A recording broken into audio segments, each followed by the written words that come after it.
Hi, welcome back guys. This is your friend, Lettuce Head Fanfics. Back with amazing fanfiction. This is the series of What If Deku Could Steal Every Quirk? Now before starting, please give this video a like and subscribe to the channel if you want more videos like this. Now let's get into the fanfic. As per his ritual, Izuku checked both doors to his right, confirmed Bakugo wasn't near despite knowing he wasn't, and ensured his other classmates weren't watching him. Same as a couple minutes ago. Let's see here. Katsuki Bakugo. Their teacher trailed off. Bakugo, you're aiming for UA, right? The classroom erupted into chatter, everyone muttering about Bakugo's likelihood of attending a school with an acceptance rate of 0.2% for its hero course. As his classmates debated, Izuku stayed silent. He prayed their teacher wouldn't mention the other student who had selected UA as his first choice, back when he'd thought submitting the school's name would be enough to motivate him. Well, maybe it was. He wasn't sure whether he would take the entrance exam. If he were accepted, which was unlikely already, would it be worth it to try? He would like to think it was. As Bakugo boasted about how he would become the next All Might, Izuku kept his head down, his eyes trained on the marred surface of his desk. The many carvings of Quirkless had long been scratched out and replaced with villain or thief. Usually, he kept the words hidden under one of his notebooks. But he'd already packed his materials away. Now, he stared at the words with his teeth clenched hard enough to make his jaw sore. Eventually, he forced himself to look away and shifted his arm to cover the worst of the carvings. You're also going for UA, aren't you, Midoriya? Bakugo froze in his position on the top of his desk, which he had jumped onto during his rant about his future as the #1 hero. The haughty grin on his face soon turned into a snarl, with one side of his lips curling up to show his teeth. He looked over his shoulder at Izuku and glared. The rest of the class erupted into whispers among themselves, none difficult to hear. With each comment, Izuku shrank further into himself. His cheeks were growing uncomfortably warm. He hid the lower half of face behind his arms, covering his cheeks while still giving himself a full view of the classroom. Fighting back tears, he could only hope his classmates wouldn't notice. Bakugo jumped down from his desk, so Izuku's head shot up. Izuku had done it quickly, as he was well aware Bakugo would notice and consider it a testament to Izuku's inferiority. Therefore, Izuku might just be able to escape unharmed later. With a scowl and a few mighty stomps over to Izuku's desk, Bakugo slammed a hand down on the scratched surface. An explosion lit up between his fingertips. In a flash, the force of a controlled blast threw Izuku into the wall not far behind his chair. Sparks crackling on his palms, Bakugo leaned forward, glaring down his nose at Izuku as he cowered. He knew Izuku wouldn't try to take his quirk. They both did. Izuku pressed himself against the wall, eyes darting left and right in an attempt to find the easiest escape route despite knowing them by heart. Still, he knew better than to bolt away from Bakugo in such a position. It would irritate him, which would lead to a nastier burn than the one Izuku would receive if he navigated their interaction well. So he bit his tongue, hard enough to hurt but not enough to bleed. He dug his fingernails into the wooden floor. Protecting his face with his hands wouldn't do him any good either, so he didn't. Forget these extras and their crappy quirks. You've got the worst quirk anyone could have. Do you really think you can become a hero? His eyes narrowed. You think you can rub shoulders with me? No matter what Izuku said, no matter what he claimed, Bakugo would think the worst. Bakugo had to know Izuku would never consider himself superior, and yet, for a reason he couldn't fathom, Bakugo never accepted his words. Wasn't it obvious that Izuku was weaker? Yet Bakugo kept asking as if he were waiting for Izuku to challenge him, or as if he needed confirmation that Izuku knew his place. Whatever the reason, Izuku could only speak the truth. The worst reaction to the truth would be better than the worst to any lie he could come up with. I know I can't compete with you, Izuku said, letting his voice shake. His fingernails dug harder into the panels of the floor. I don't think I'm going to, apply to UA anymore. So you've come to your senses. Izuku kept his eyes trained on Bakugo's face, if only to see what fate awaited him. Biting down on the inside of his cheek hard enough to taste the tang of blood on his tongue, he kept his lips pressed firmly shut. Agreeing with Bakugu, while truthful, would lead to another burn scar to match the collection already scattered along his skin. Before Bakugu could say more, their teacher interrupted. Okay, let's calm down, everyone. Izuku Midoriya, please take your seats. I haven't dismissed you yet. Izuku flinched when Bakugu shot him the most violent scowl he had seen that day. That week even. After a moment that dragged on far too long, Bakugu turned around, heading back to his desk at the front of the classroom. When he'd taken his seat, and his eyes stayed directed forward, Izuku picked himself off the floor quietly. He took his seat in the back. It was the closest seat to the door he'd been able to snag that year. Thumbing over the crude carvings on his desk, his eyes burned with tears that he refused to let fall. To calm himself, he put a hand on his left shoulder and pressed down with the heel of his palm. The action shot pain across his skin. Breathing in deeply, Izuku blinked back his tears and stared ahead, where his teacher was saying something. His hand itched for his latest hero analysis notebook, Hero Analysis for the Future number 13, but he knew better than to leave it in his backpack. It had been years since he last left one in his bag. That day, he'd taken it out to add something during their lunch PRD and Bakugu had burned it between his fingers. He'd found it best to leave it in the safety of his bedroom since then. It wasn't ideal, since writing in his hero journals, usually, never failed to help him de-stress as long as he didn't think of how the effort of writing them could all be for naught. With his fingers dancing along one strap of his backpack and his leg bouncing under his desk, Izuku waited for the bell. If Bakugu called out to him as soon as the bell chimed, he would be forced to stay. Darting out of the room before Bakugu could reach him would lead to a worse scar the next morning. However, on the off chance he didn't say anything, Izuku would take it. And hope that the punishment the next day would be no worse than usual. He rarely forgot, or more accurately, was rarely in a better mood, but Izuku could hope. The bell rang across campus. As Izuku hesitated for half a second, Bakugu snapped, "We ain't done here, Deku." Standing up, back hunched and hands in his pockets as he strolled over, he still loomed over Izuku in his seat. "Don't you effing lie to me. Have you finally learned your place?" Izuku knew exactly what he should do. He should bow his head, nod slightly, and not say a word. So that was what he did. "So you've given up being a hero," Bakugu stated, though he clearly wanted confirmation. Izuku stared at Bakugu's shoes. "I don't think there's a point." "DMN right," he laughed. "All you can ever be is a Quirk-stealing villain. But you don't want to be a villain, right? Well, if you really don't want to be a villain, why don't you pray for a decent quirk in your next life and take a swan dive off the roof? Until then, maybe stick to becoming some D-ranked villain sidekick." With that, Izuku bit down hard on his tongue. His mouth filled with the familiar taste of blood once again. He bent his head down, letting the curled strands of his hair hang down and hopefully cover the top half of his face. He watched Bakugu's shoes carefully. If Bakugu was about to strike, his feet would move in a way Izuku was decidedly familiar with. "You know what, that'd be great," Bakugu said. Izuku couldn't see his face. But, if he had to take an educated guess, he'd say Bakugu was tapping his chin with his finger, pretending to consider a new idea. "Don't bother offing yourself. Just make sure to become a villain, and then I can kick your butt when I become a pro." Izuku forced his head up, locking eyes with Bakugu, well aware of his pitiful expression. It was what he wanted to show. It would give Bakugu a feeling of satisfaction that would disarm him.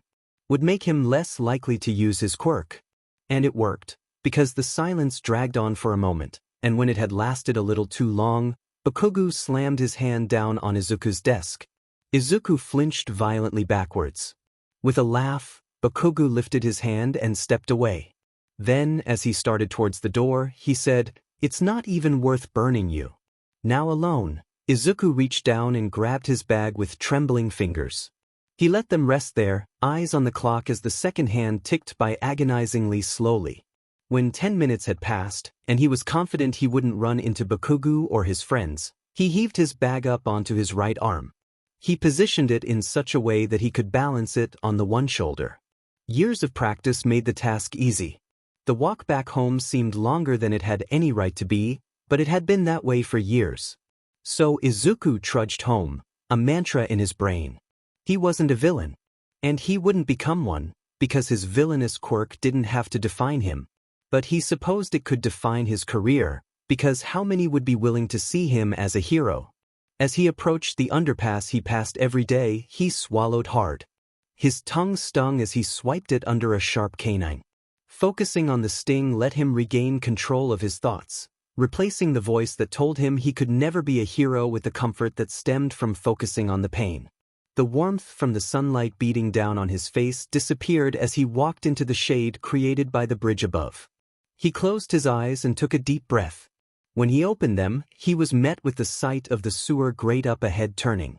Immediately coming to a stop, Izuku stared with furrowed brows.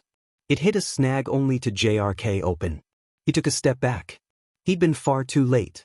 A flash of sewer green something barreled in his direction, and Izuku had no time to blink before it was upon him.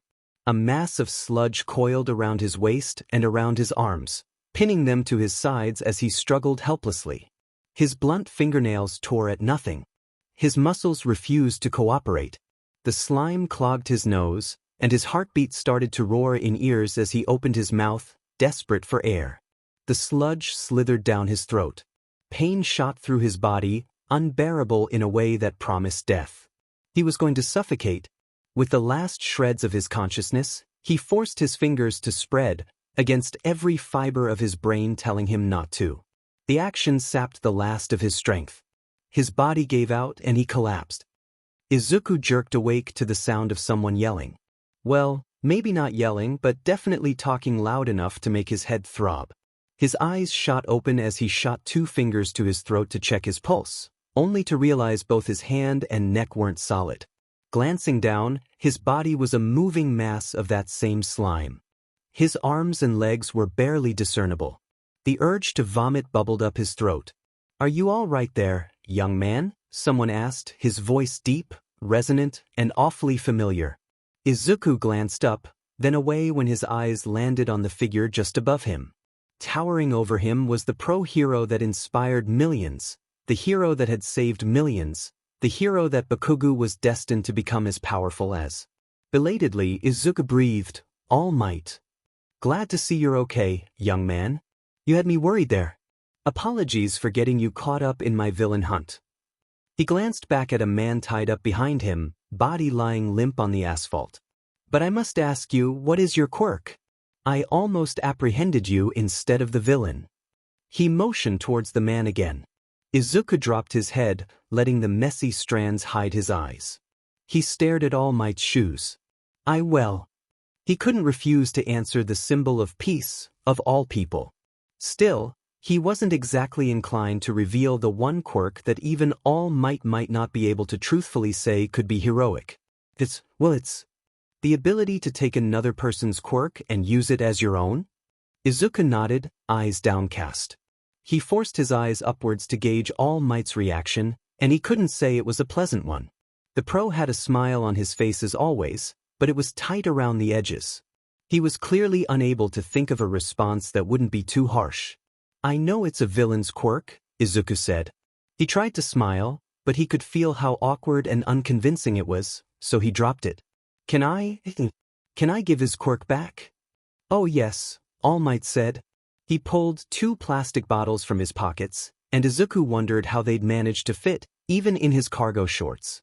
It was strange seeing him out of his hero costume, but the villain must have caught him during the little time he had to himself. "When he tries to use his quirk, I'll wrestle him into these." Izuku nodded and stood up slowly, unable to suppress the quirk. He shuffled his way towards the man. Dropping to his moldable knees, he reached out. He placed a cold, slimy hand on the man's arm and willed the quirk to flow back to its owner. After a few long seconds of attempting to consciously use a quirk for the first time in 7 years, it worked. Once he'd rid his body of the sludge, the injuries he'd sustained from the attack drifted to the forefront of his mind. His throat felt raw, and every breath sent fire shooting through his lungs. Still, it was something he could manage. It was somewhat necessary for someone in his position. Maybe it was the constant ache in his joints, which had manifested a few years ago, that was to blame for the adjustment. Or maybe just Bakugo. All Might forced the villain's body-turned sludge into the plastic bottles. the man unable to escape every blow from All Might's superpowered punches. Air billowed out from the sheer force. Once his work was complete, the villain caged behind plastic. He turned back to Izuku. It is not a villain's quirk unless you are a villain, my boy.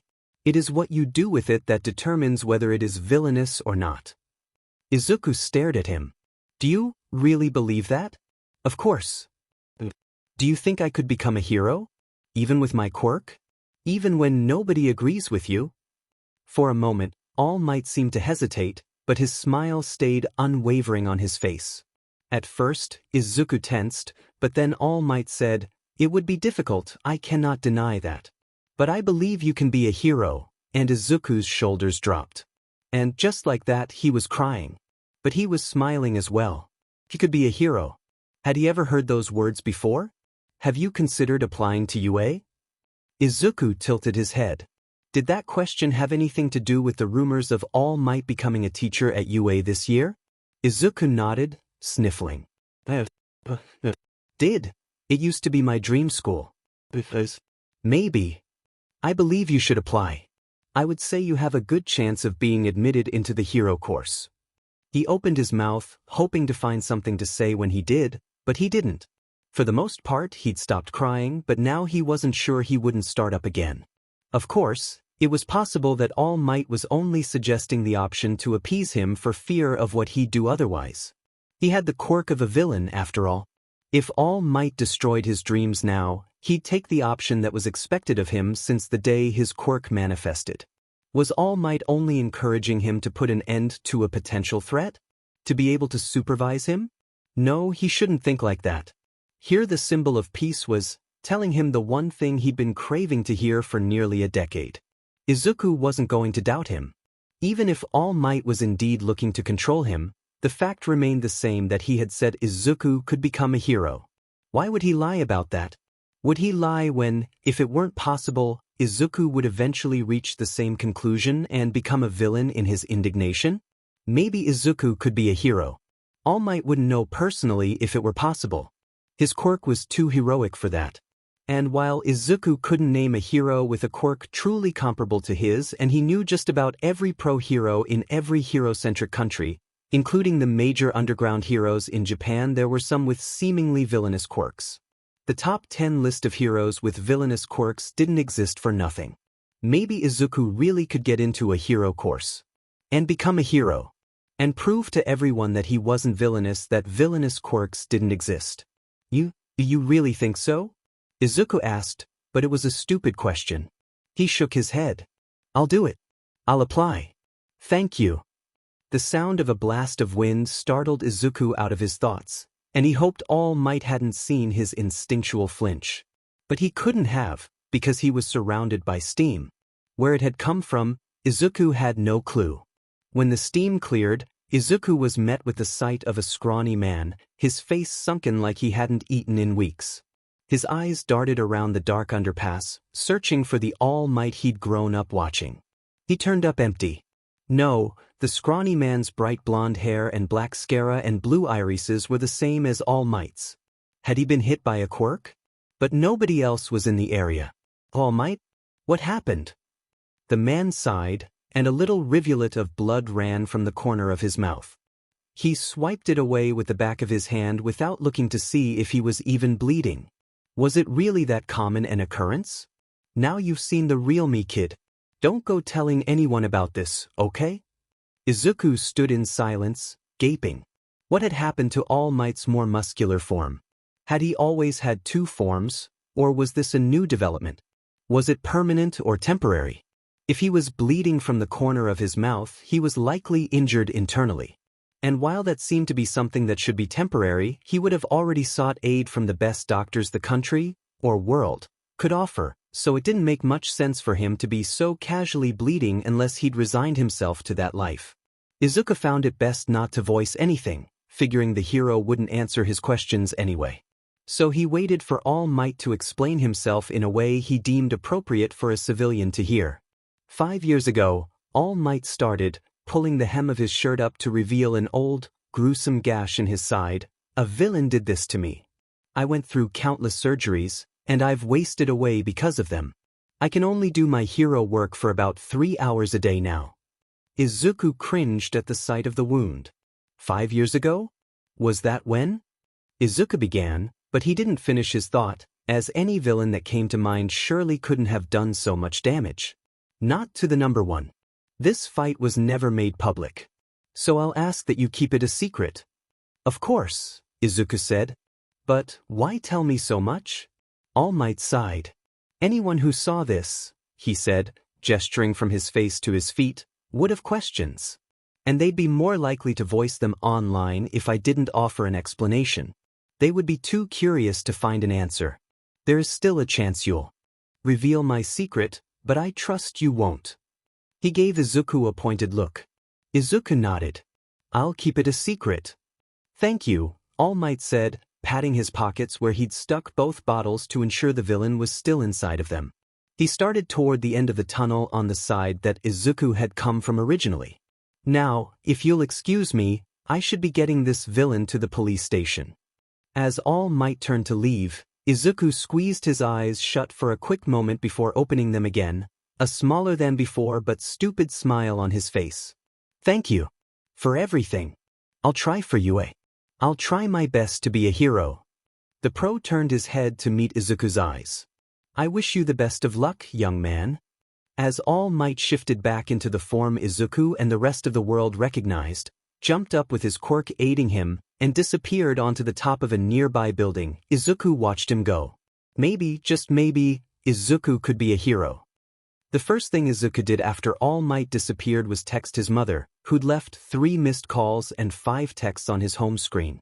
After assuring her he was all right, he threw his backpack over his right shoulder and started back home. He walked without care for the wounds he'd gained. His tongue still stung when it brushed against the back of his teeth, and his throat still felt like it had been scraped raw, and his shoulders still throbbed. But every ache and pain had been pushed to the back of his mind. He doubted he'd even need to scavenge his ex-Sisitio knife from beneath the pile of notebooks in his bottom left drawer when he got home. Instead, he couldn't help but replay All Might's parting words in his head, I'll wish you the best of luck. All Might wanted him to become a hero. All Might wanted him to succeed, so maybe his intentions didn't matter. Well, they did, of course, but maybe Izuku could see only what he wanted to see for the sake of motivation. The sake of necessity. Sure, his quirk was villainous or maybe not, if he chose to believe All Might's idea that some quirks weren't innately villainous. But even if All Might believed that, nobody else did. Still, his quirk wasn't useless. If he managed to get into the most well-respected hero school in the country, Eraserhead's alma mater, and never stole his peers' quirks, he had a chance to prove he wasn't a villain. Didn't he? There was a chance he could become a hero. He could become the person he had dreamed of becoming ever since everyone had started to avoid him, rather than settling for a career as a quirk analyst. There wasn't much of a precedent, considering his quirk was one of a kind. A pro hero, above ground or underground, had never been documented with a quirk that allowed its user to steal other quirks. But there was one hero who few knew existed but Izuku loved dearly, and that was one underground hero by the name of Eraserhead. While Izuku stole quirks, he erased them. Though it wasn't the same, it was by far the closest quirk to Izuku's that he had ever found. The commonality they shared was there. Both took away quirks that did not and would never belong to them. Izuku's was far worse, of course, but still. It was why Izuku had a poster of Eraserhead on the wall above his desk in his bedroom. Though he wished he could have a figurine to match, Eraserhead was too unknown. Such was the reality of an underground hero. But Izuku could understand the want to remain out of the spotlight, where above-ground pro heroes were constantly assailed by fans asking for autographs, the press asking for interviews, and the public judging their every move. He had a chance. It was what he would believe when he applied to UA and walked through its enormous front doors to take the entrance exam.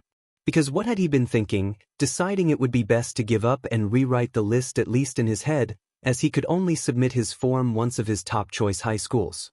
If All Might had wished him luck, wanted him to succeed, who would he be to go against his wishes? Izuku would do his best to become a hero, and he wouldn't stop until he succeeded. So, with a newfound energy in his step, Izuku headed home. He wove his way through the suburb, following one sidewalk to the next and dodging anyone who was walking in the opposite direction. It was a warm day without a cloud in the sky to block the sun, so whenever Izuku looked up, he had to shield his eyes with his hand. He didn't mind at all. When he opened the front door to their apartment, his mother shot up from where she'd been lying on the sofa in the living area. "Izuku, what happened? Why were you out so late?" she asked, greeting him by shuffling over in her slippers. She stopped just before she was in reaching distance of him as he shut the door and locked it. He gave her an apologetic grin. Well, I met All Might. He told me I could be a hero." For a moment, she stared at him like she couldn't quite understand what he'd said. Considering he'd just mentioned he'd met the most popular pro-hero in the world, it was a reasonable reaction. Finally, her eyes widened, then softened. "Oh, that's wonderful, sweetie." Her voice was certainly happy, and Izuku couldn't ignore that. Still, he also couldn't ignore the tinge of fear that blighted each word. It was something he'd deciphered years ago, when he had picked up on his mother's never-ending concern. What did Izuku's peers think of him? Though he supposed it was unfair to blame it solely on that, when she also worried that he would get himself killed. "But how did you run into each other?" I might have seen a villain, and thought a pro would show up soon," he lied. No reason to make her worry more than necessary. She frowned at him. "I thought you'd finally stop that." She circled around him, checking for injuries, but he'd checked to ensure his clothes had been left intact after the sludge disappeared. "I'm sorry," he said. "The villain was just right there. I wasn't checking for fights in the area, I promise." He really was right there. "But it won't happen again. Promise." She gave him a skeptical look, to which he matched with an awkward smile. After promising to help with dinner in a couple hours, he fled to his bedroom. He dug through his backpack until he pulled out his homework, settled down in the office chair at his desk, and repositioned his All Might figurine to sit next to his Gang Orca figurine rather than behind it. He flipped open his notebook to the first blank page and plucked a pencil from the wire cup to his right. His homework went by quickly, his speed a result of the safety of his bedroom. Assignments complete, he pulled open the top right drawer of his desk and retrieved Hero Analysis for the Future No. The cover was permanently bent upwards despite the trouble he'd gone through to store it upside down and under stacks of his other notebooks. The covers of the others were in the same condition. Stalling, he thumbed through this journal's pages dedicated to All Might. It mostly consisted of breakdowns of All Might's battles that didn't end after a single punch. He brought the tip of the pencil down onto the top corner of the page and wrote, "Believes I can be a hero." He didn't need the reminder, but he couldn't help but write it. With that, he took a deep breath and flipped back to the first page of the journal. On it was a rough sketch of Izuku himself, the bold words Quirk transfer at the top, the name his mother and he had given his Quirk so many years ago. A bullet point under the title read, "User can steal Quirks." After he'd written the word steal Quirks years ago, he had slammed the book shut and refused to pick it up for 3 days. And when he'd finally returned to the journal, it was only to start an analysis of the viscosity hero, Fuayu. To the right of the words Quirk transfer, in the same place he'd written on All Might's analysis page, Izuku wrote, "Can be a hero's Quirk?" When he pulled his eyes away from the words, he drew another bullet under the first and wrote, "Needs direct skin contact from both parties." Both parties sounded far better than user and victim. Izuku had never written a page in a hero analysis journal with so little information. And, as much as he didn't mind keeping it that way, it wouldn't do. Which was why he would need to collect data on it, even if only the basics. If he couldn't do that much, what would he be able to do as a hero? Standing up, he made his way to the door, hesitating for a second. Then he turned the handle and found his way to the living area. His mother was on the sofa, now watching the movie she tended to watch when she was stressed. She'd been watching it before he'd arrived home, which made sense, since he'd been so late, but her watching it now. He didn't want to think about it. Izuku turned away from the TV. Placing his hands on the top of the cushions as he stood behind the sofa, only doing so after ensuring she was aware of his presence, she paused her movie. She looked up at him with an expectant smile, but it dropped when she met his eyes. "What's wrong?" Izuku swallowed. "I was hoping I could train my Quirk. I think I want to, Try for UA again. His eyes never once landed on his mother's face. So, I was thinking I would need to know at least a little more about it. Would you like to use my quirk? She asked, her voice soft. She always said that never take or steal. Would that be okay? She smiled with her eyes closed, an action few around him ever did.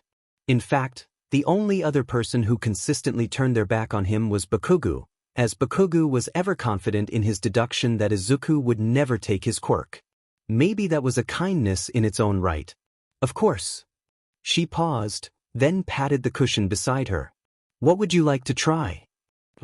I'm pretty sure it requires direct skin contact, but I'm not entirely sure. When she held her arm up, the sleeve of her sweater pushed up to her upper arm, he laid a hand on her wrist. His skin crawled slightly at the contact. There was no feeling to indicate anything had occurred, but as far as Izuku remembered, there hadn't been when he'd used his quirk twice before. Can you use it? His mother looked from him to the coaster on the table, where a glass of water rested on it. She leaned forward, took the glass off, and tried to pull the coaster to her hand. Nothing happened. I'll try. He turned to the coffee table and, with his palm down and fingers as relaxed as they could be, he pointed his hand towards the TV remote and motioned for it to come to him. At first, it didn't move. But he kept trying, and eventually, it started to drift into the air. When it had finally made its way to the air above his hand, he let his concentration drop. The remote fell, and he nearly dropped it when it hit his palm. He fumbled it for a second before catching it, then put it back on the table. Okay, so, now I'll give it back. Then I can try to see if it works when I touch your sleeve instead. She nodded. Whatever you'd like. I trust you. Izuku looked up from where he'd been staring at his hand, then snapped them away, tears forming in the corners of his eyes. Blinking them away, he nodded his head a few more times than necessary. He put a hand down on her wrist and willed her quirk to return to her. From there, they passed and didn't pass object attraction back and forth, experimenting with what would and wouldn't work. When Izuku had satisfied his most pressing questions, he had learned it indeed required skin contact. It also wasn't a 5-point quirk, he needed the entirety of his palm as well as his fingertips. His quirk would also work if he only touched someone's hair, he learned. It made sense, really, as skin and hair contain the person's DNA all the same, and a person's quirk was coded into their DNA as a collection of genes. Therefore, it should work with mutant-type or transformation-type quirks that altered the shape of a person's skin. As he returned object attraction for the final time, Izuku said, I was thinking I would apply to UA and a few other hero schools. Well, schools with both hero and general programs, since I don't think I can take the hero course entrance exams. But I'll apply to some schools that specialize in hero aid-related jobs too. She didn't ask him to explain. She seemed to understand why he couldn't or wouldn't take any hero entrance exam. His reasoning was simple, really. Hero entrance exams required quirks. Therefore, to compete, he would need to use his. And how could he ruin his fellow contestants' chances of a future at UA? I know you don't really want to be just an analyst, his mother said, smiling, so make sure to apply to a bunch of hero schools, okay? Tearing up once more, Izuku nodded. With each day, the date grew closer to UA's entrance exam, the first of the 6 he would be taking. He focused solely on written exams, studying everything he knew would be on them, plus anything else he thought had even a slight chance of appearing. But studying wouldn't improve his quirk, and he couldn't train his quirk more than he already had. However, he could train his body. He had stopped training physically a while ago, though he had never pushed himself enough to keep a noticeable change. Eventually, when he'd begun to question his top-choice high schools, his journals had replaced his workouts as his most prominent method of training. They didn't have to be training, after all. But while analysis was useful in its own way, it was certainly not the sole skill necessary for Japan's top hero school. Therefore, for the 10 months leading up to the exam, he ran every morning and night in the park beside his junior high school. With the Christmas money he'd saved for hero merchandise, he bought 2 adjustable dumbbells. With just those and a workout routine he'd created after reading far too many exercise websites, he trained as much as he could without injuring himself too harshly. In class, he sat above his chair until he trembled so violently he couldn't hold his weight anymore. At home, he lifted weights until his arms went numb, then did some squats until he couldn't continue. By the time the entrance exams were upon him, his daily runs had doubled in length and nearly halved in time. His dumbbells felt oddly light even at their heaviest. When Izuku cleared the hill on the brick path that led to UA's main building, he seeked in a breath. Students his age bustled about, their appearances ranging from a boy whose head was that of a lion's to a girl with bubblegum pink hair so long that she kept tripping over it. While they were interesting to observe from a distance, Izuku would have to get close to them. Trying to mentally prepare himself beforehand did little to alleviate the itch under his skin. Most of the crowd was gathered around two boards, which Izuku had to assume held the room numbers for their written exams. The rest were either walking alongside him or heading into the building, though a few were talking with the others. Those who were talking wore the same Gakurin. They must have decided to brave the behemoth that was the country's top hero school together. The thought made him glance around once more, checking for his own junior high uniform. To his relief, he saw no sign of it. As he dodged the few students who tried to brush past him, Izuku made his way over to the board on the right. There was a slightly smaller crowd around that one. His grip tightened around the straps of his backpack, which he'd brought more for show than out of necessity. While he needed a few pencils, he didn't need anything else. Still, having the backpack gave him something to grip onto to relieve some of the tension in his muscles. It also had his Xacto knife tucked away at the bottom of one of its smaller pockets, ready to be used in a bathroom stall if needed. As he approached the group, he hesitated, searching for any spot where he'd be able to see the board without getting too close to anyone. But Bakugo was nowhere in sight. Neither was anyone else with a uniform that matched Izuku's own, and nobody there knew what his quirk was. There was no reason to avoid them, really. Even so, when he stepped closer, he faltered and tripped over his own feet. Just before his face connected with the ground, his body halted. Within a second, his feet were losing contact with the brick. He scrambled in an attempt to right himself, but it did little good, and he only succeeded in turning himself over more as he floated above the ground. To his left was a girl smiling sheepishly at him. She was cute, with light brown hair that framed her round face and a pink elliptic patch on each cheek like she was permanently blushing. Each of her fingertips was colored the same pink, distinct from the color of her skin, often a sign of a 5-point quirk. A quirk that allowed her to alter the effect of gravity on anything she touched? "I stopped you with my quirk," she said, her voice naturally light. "I'm sorry I didn't ask first, but I figured you wouldn't mind me catching you." While he did appreciate the save, he wasn't thrilled by the way she put both hands on his arm to guide him back to a standing position before releasing her quirk. But he refrained from jerking his arm away and instead forced himself to stutter out an awkward, "Thank you." "You're welcome." She smiled with her eyes closed, and Izuku briefly wondered if she would do the same if she knew what his quirk was. "This is all so nerve-wracking, isn't it?" Izuku blinked. "Yeah, it is." "Well, I'm glad I could help. Good luck in there," she said, waving as she turned to head towards the board on the left. "You too," he called, but his voice was so soft he doubted she'd heard him. He felt somewhat guilty about that, but she'd walked away as soon as she'd finished speaking. She hadn't been expecting a reply. Shaking his head, he made his way over to the right board. The crowd had dispersed a little. It was enough to let Izuku see the room numbers and last names without having to bump into anyone, at least. The rooms were divided by both last name and which exam was being administered, so he'd be taking his exam in a room full of people applying for general studies, but the room next door would be full of potential hero course students. Memorizing his room number by repeating it in his head, he moved away from the crowd. Just stepping away from the gathering was a relief. Still, that didn't stop his heart from beating wildly as he walked through the massive front doors of the main building. Guided by a sign sitting in the middle of the walkway, he turned right. He dug his nails into his backpack straps. The hallway was just as impressive as he'd expected it to be, big enough to warrant a dotted line in the middle like the kind one would see on a multi-lane street. Its left side was split by classroom doors that seemed far too tall, and the right side was a wall of floor-to-ceiling windows. Unfortunately, the windows couldn't be opened. That only left the main entrance behind Izuku as an exit he was certain would work if needed. Though the size of the classroom doors would suggest UA was attempting to be courteous to students with mutant-type quirks, the doors were strangely narrow. That seemed to defeat the purpose. Not to mention they were tall enough to force Izuku to crane his head backwards to look at the little sign that the room number was displayed on. He was short for his age, yes, but even someone of All Might's height would still have to tilt their head. The first floor was dedicated to the first-year classrooms, judging by the bold red 1F that was pasted on the blue sign above the door and the 1E that was above the door at the end of the hallway. At the end of the hallway, he turned.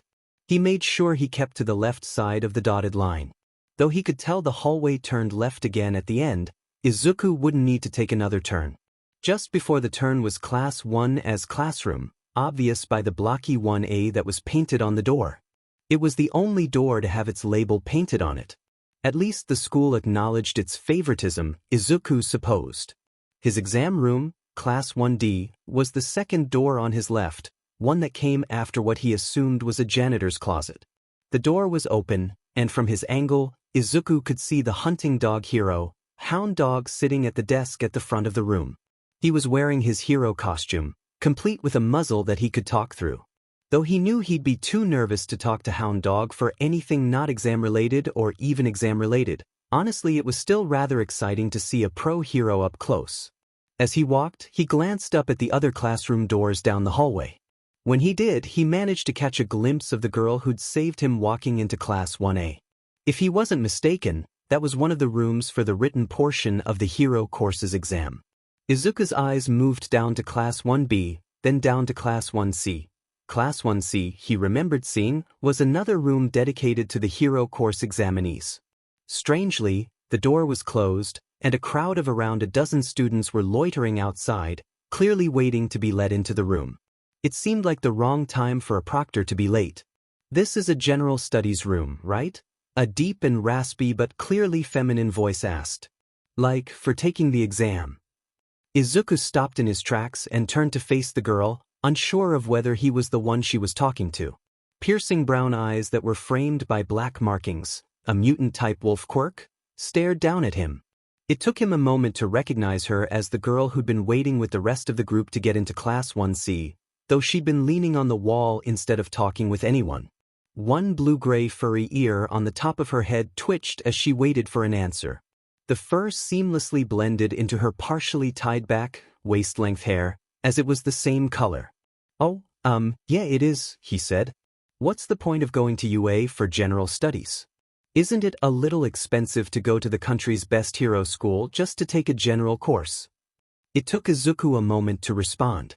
"Well, just because UA is known for its hero course doesn't mean its general course. Well, all of its other courses, really, aren't worth taking, right? I think." Izuku threaded his fingers together. "And, for some people, they want to eventually transfer into the hero course, but they can't because of the hero course's practical exam. So they have to start in general studies. It's been done a lot in the past, actually. Is that what you're trying to do?" Izuku nodded carefully. "What's your quirk?" she asked, tail flicking behind her. Izuku forced down a wince. It's just not a physical quirk. Besides, keeping it a secret might help in the sports festival," he said, his voice not at all challenging like he'd hoped it would sound. Certainly not the most believable answer, but it was believable, at least to the point where she wouldn't be likely to try to pry an answer out of him. She snorted. "Trying to get the drop on everyone later? That implies I get accepted."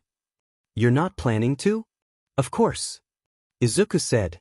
"But it's really not that simple, is it?" "Sure it is." Before Izuku could stutter out an inadequate response, the appearance of someone new caught his eye. With hunched shoulders and his hands shoved inside the pockets of his all-black outfit, he was strangely familiar. Eyes narrowing, Izuku tried to recall where he'd seen the man. Why couldn't he remember ever seeing such bloodshot, tired eyes before? Izuku essayed in a breath. It was Eraserhead. Was he the proctor for Class 1 CS exam? Judging by the way he brushed past the throng of students gathered around the door, using nothing but a merciless glare to get them to part, that answer was a yes. For a second, Izuku wished he was Class 1 DS Proctor. But he took that idea back the moment it entered his brain. He doubted he'd be able to focus on his exam with his favorite hero sitting not 3 or 4 meters from him. Not in any hurry, is he? Izuku focused back on her. At least he's here now, right? She made a face. I guess. Seeing an opportunity to escape, Izuku said, well, I should probably, get going. Good luck on your exam. You too. Izuku gave her a parting smile and spared one last glance at Eraserhead, who was now sitting down behind the desk in the front of the classroom, before hurrying to his own room. If Eraserhead was a proctor for Class 1 CS exam, he was obviously a teacher at UA. The question was which course and which class he was the teacher of. Being an underground hero, Izuku wouldn't picture him as a teacher in the hero course. But some hero course students were bound to become underground heroes, so maybe he was a one-of-a-kind hero course teacher. Whatever the case, Izuku shouldn't be thinking about it now. He had an exam to take, and if he failed it, he would have to kiss his dream school goodbye. He had one chance, and this was it. He could think about Eraserhead afterwards. Walking through the door with newfound determination, Izuku looked to Hound Dog for directions. The hero asked his name, and when Izuku gave it, he directed Izuku to the seat in the back corner of the room. It was on the far side, which meant it was the farthest seat from the sole exit. Not exactly ideal. But it was in the back, at least. He could survey the entire classroom easily from there. The clock read that they still had 22 minutes before the exam began, and Izuku hadn't brought any of his study materials. He knew it would do him no good, as he could never truly concentrate when others were in the room. Unless it was his mother. So he opted to examine the classroom, taking in the large chalkboard on the opposite wall behind Hound Dog and the 4 columns of 5 seats each that everyone currently sat in. Most of his fellow students had arrived already, with only 4 seats still empty. He glanced at each student in the room, never looking for more. Then a second for fear they'd notice. Overall, the room was rather plain. But it had an atmosphere entirely distinct from his junior high school, which was a combination of entirely refreshing and absolutely uncomforting. When Hound Dog stood up to hand out their exams, telling them not to cheat or use a pen, Izuku pressed 2 fingers to his throat. His heart was beating erratically. Then the bell rang, and everyone else flipped to the first real page of the exam. Izuku belatedly followed their lead. He stared at the first question with uncomprehending eyes, even after reading it 3 times. Swallowing harshly, he tried again, only getting a basic idea of the question without any specifics. Glancing at the clock to find 3 minutes had already gone by, Izuku gritted his teeth. Carefully, discreetly, he moved his fingernails to the skin of his wrist and dug in with all the strength he could muster. He gritted his teeth. When he eventually let go, he found each fingernail had left a dark purple crescent embedded into his skin. Turning his arm over so nobody could see it, Izuku took a deep, steadying breath. Once again, he tried to read the first question. When his eyes landed on the particle at the end of the question, he let himself smile slightly. Not only did he understand what it was asking, the answer also came to him immediately. He was all right. He tended not to do well on tests considering he couldn't completely concentrate on them, but his month-long studies had paid off. Although he ran out of time like always, leaving the last few questions as rushed guesses, he'd been able to focus enough to answer most to the best of his ability. A few he hadn't known, but he still left the room with the feeling that he'd performed better than he had in a long while. Hopefully that was enough. It took Izuku 15 minutes to work up the courage to open Yue's letter. When he did muster up enough bravery, he ripped the envelope open with shaking hands, tearing it into multiple pieces because he'd never been gifted at opening envelopes. He nearly had a heart attack when a little device fell to the floor and bounced under his chair. He inspected it with a frown until he realized just what it was, a holographic screen projector. Seemed like a waste of money, but Yue appeared to have questionable priorities. He set the device on the table and turned it on. It flickered to life, and Izuku was met with All Might's beaming face. With the same smile he always wore, he introduced himself as Yue's newest teacher. So the rumors had been true. "It is good to see you again, young man," All Might said. "Out of 100 points, you scored an 89 on the General Studies written exam. Not the highest score, but certainly not the lowest. Izuku stared at the screen, heart fluttering before he could force himself not to hope until he'd heard the verdict. Due to this, you'll be joining 19 other students in Class 1C. Congratulations, young Midoriya. He had been accepted. Izuku couldn't help but cry, but he was grinning all the while. And when his mother inched the door open and eventually peeked inside, waiting to hear the news, he flashed her the brightest smile he'd given anyone in a while. She blinked, and then her eyes softened, and just like that, they were crying together. When Izuku crested the hill beyond UA's entrance gate once again, he had the urge to turn right back around and never return. But this was his chance, and this was what he wanted.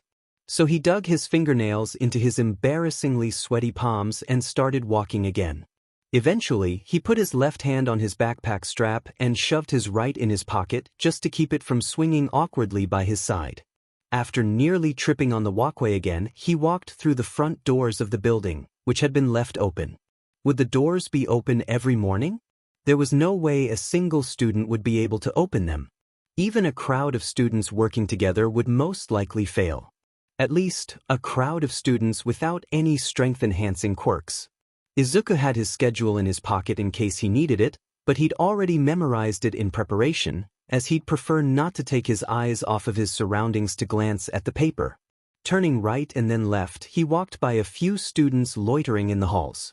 Still, there were far less than he'd expected there to be when he'd envisioned the school before walking into it a month before. Although he'd only seen the one hallway. And he had no idea where the cafeteria was, so he hoped he'd be able to follow a crowd when the lunch bell rang. Because, sadly, he would have to eat lunch to ensure his health. The classroom door was open, much to his relief. He really didn't want to make a fool of himself by attempting to open it when there were other students in the hallway. If he couldn't heave the door open, it was doubtful that his peers could either, but he still would rather not risk it. Behind the desk in the front of the room, which was identical in layout to Class 1D's classroom, was Ectoplasm. He ranked number 7 on the top 10 most villainous-looking heroes list. He earned the title for the same reason the other 9 did. His quirk gave him a threatening appearance. Without any lips, his teeth were fully visible. And with the way his gums pulled from his cheeks to meet his teeth, they looked like they'd sunken into his face. That, coupled with his lanky figure and stern, sharp eyes, made for one of the less approachable pro-heroes in the country. As Izuku walked into the room, the pro-hero greeted him by name, and Izuku stuttered out a greeting in return. Would he even be able to concentrate on the material in his classes, as much as he normally could, when a pro was teaching them? It seemed Izuku had frozen just beyond the doorway, because a second later someone was approaching him from behind. Hopping out of the way, Izuku apologized profusely. The boy's hair sparkled like snow in the morning sunlight, and it was the same color as well. Unlike Izuku, whose dark freckles ran across the bridge of his nose to the outer corners of his eyes, he had white flecks that clustered only under the inner corners. An ice or snow-related quirk. Izuku moved to the back of the room, swinging around the desk so he wouldn't be too close to anyone as he passed by. Since Ectoplasm hadn't told him to sit anywhere specific, he assumed their seats weren't assigned. The seats closest to the exit had already been taken. Only one remained in the last row, so Izuku hurried to claim it. It was rather far from the door, with 2 lines of desks on his right and one on his left when he sat down. But nobody knew what his quirk was, at least not yet. Hopefully not until the sports festival. At his desk, he glanced around the room. Would any of his classmates like him? If they asked what his quirk was, the question was nearly as common as asking for someone's name. Would he tell them or avoid the question? He tugged at his tie, which he'd haphazardly tied that morning. He couldn't help but bounce his leg under his desk, grateful he'd been able to choose a seat in the back to keep the classmates he irritated to a minimum. Hopefully they wouldn't notice, even if they were sitting beside him. It wouldn't be right of him to attempt to make friends, considering they would eventually learn what his quirk was. He would have tricked them into liking him. That is, if he didn't deter them with his personality alone before that. A minute later, another student waltzed in, his hands in his pockets and his eyes drooping like he hadn't slept properly in days. And he probably hadn't, considering the bruises under his eyes were so prominent. Izuku had them too, but they quite literally paled in comparison. His purple hair seemed to defy gravity completely, sticking up at every angle in a soft wave, contrasted by a squared face. He scanned the room, stopping when his eyes hit the one seat near the side of the room.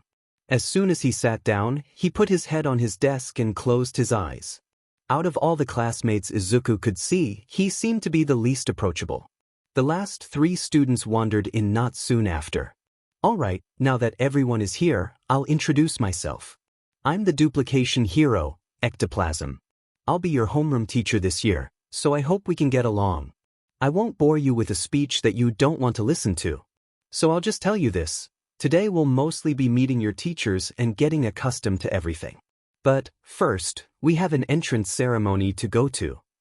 Izuku's new classmates shared a look with one another as Ectoplasm made his way to the door and waved for them to follow. As they left, Izuku hung back, knowing he couldn't make it out of the door first and therefore settled for last. Purple Boy raised up as their classmates walked through the doorway, one eye open to watch them.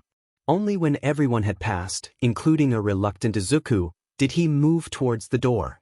The group followed Ectoplasm down the halls, twisting around the odd shape of the building until they were on its opposite side. A few of his classmates talked to each other as they walked. Izuku took note of every turn they made and every sign above a door that he could use as a landmarker.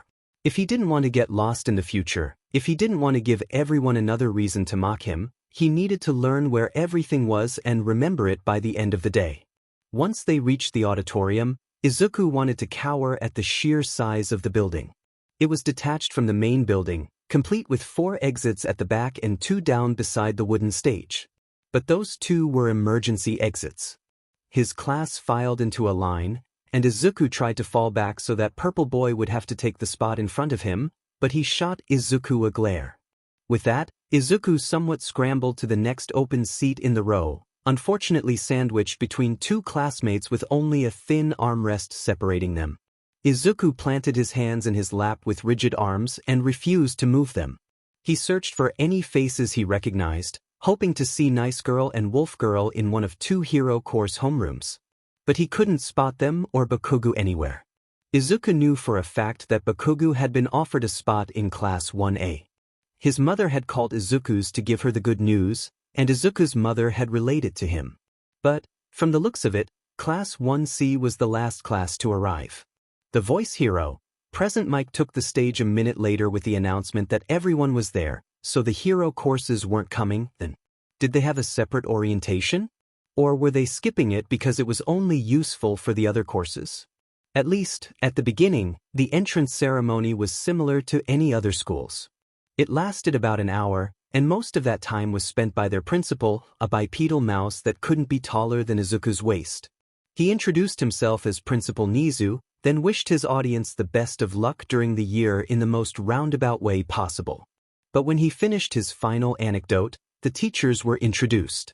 Not exactly common for an entrance ceremony. But each teacher was a pro-hero, so perhaps it would feel wrong not to introduce them. With every new introduction, Izuku itched to record the differences and similarities between the pros' attitudes towards the press versus a group of students. But he hadn't brought his hero analysis journal with him. And probably never would. They didn't introduce any hero course teachers, so Eraserhead either taught first-year hero course students exclusively or any class for the 2nd or 3rd years. After Principal Nizu admitted they had no time to waste with ceremonies, but he was the one who'd taken forever to give his speech, he released the classes 2 at a time. When their turn came, Izuku paid close attention to the path they took back to their classroom. Back in their homeroom, he could say with confidence that he'd be able to navigate to the auditorium on his own. The rest of their morning classes passed more quickly than Izuku had anticipated. In every class, their teachers introduced themselves and explained what they'd be covering throughout the year. When the bell rang to signal the start of lunch, Ectoplasm gave the class directions to the cafeteria. He suggested that they use the time to get to know one another. With his heart beating a little too quickly in his chest, Izuku followed the crowd. Would he have to find somebody to sit with? Or would there be an empty table for him to sit alone? Did he want to sit alone and draw such negative attention to himself? As tempted as he was to skip lunch entirely, he needed to eat. Depriving himself of food when he would be training after school ended wouldn't be his smartest idea. And his mother was too observant for him to get away with making his own lunches. So, unfortunately, he had to break his habit of skipping lunch and disappearing until the bell rang. The size of the cafeteria was nothing like he'd ever seen. It was even larger than the auditorium they'd been in earlier. From the amount of students crowding into the lunch line and around the infinite tables situated in neat rows in the middle of the massive room, Izuku suspected all the courses and years ate together at the same time. Still, he couldn't imagine that there would be extra places to sit. He had already lost his classmates in the crowd. He'd been too busy attempting to avoid running into anyone in the hallways. So he took his spot in the line without recognizing anyone beside him. He kept to himself, stepping slightly to the side so he wouldn't be pressed against anyone. After waiting a while, though not as long as he'd predicted, Izuku walked away with a steaming bowl of katsudon. If he was going to sit with a group of his peers at a lunch table for the first time in 7 years, he figured eating his favorite food should help a little. He searched for Nice Girl or Wolf Girl, but yet again, they were nowhere to be found. Hopefully they'd made it into the hero course and just were lost in the crowd somewhere where Izuku couldn't see. They both seemed like they'd make great heroes one day, and they both seemed like they deserved the chance to follow that dream. Looking for anyone else he recognized, Izuku's eyes eventually landed on a head of hair that was hard to miss. Purple Boy was sitting surrounded by students who looked like second or third years, but the seat across from him was open. Briefly, Izuku considered heading somewhere else. But every table nearby had already been filled. And the longer he stood out in the open surrounded by such a large crowd, the more his skin prickled just below the surface. So he inhaled deeply to steady himself and took a spot at the empty seat. Purple Boy looked up at the sound of Izuku's tray hitting the table. Staring at him blankly, he seemed to silently demand that Izuku justify himself. I'm sorry if I'm, bothering you, but there weren't any other seats, and he trailed off, his voice getting softer as his sentence got longer. "Am not here to make friends." Izuku blinked at him, stunned into silence for a moment. Then, "Why are you here?" The boy stared at him, eyes narrowed. He clearly wasn't looking to make friends. Which might work in Izuku's favor, actually. If they could strike up an agreement, silent or verbal, they could sit next to but largely ignore each other every day. Unless Izuku had just ruined it.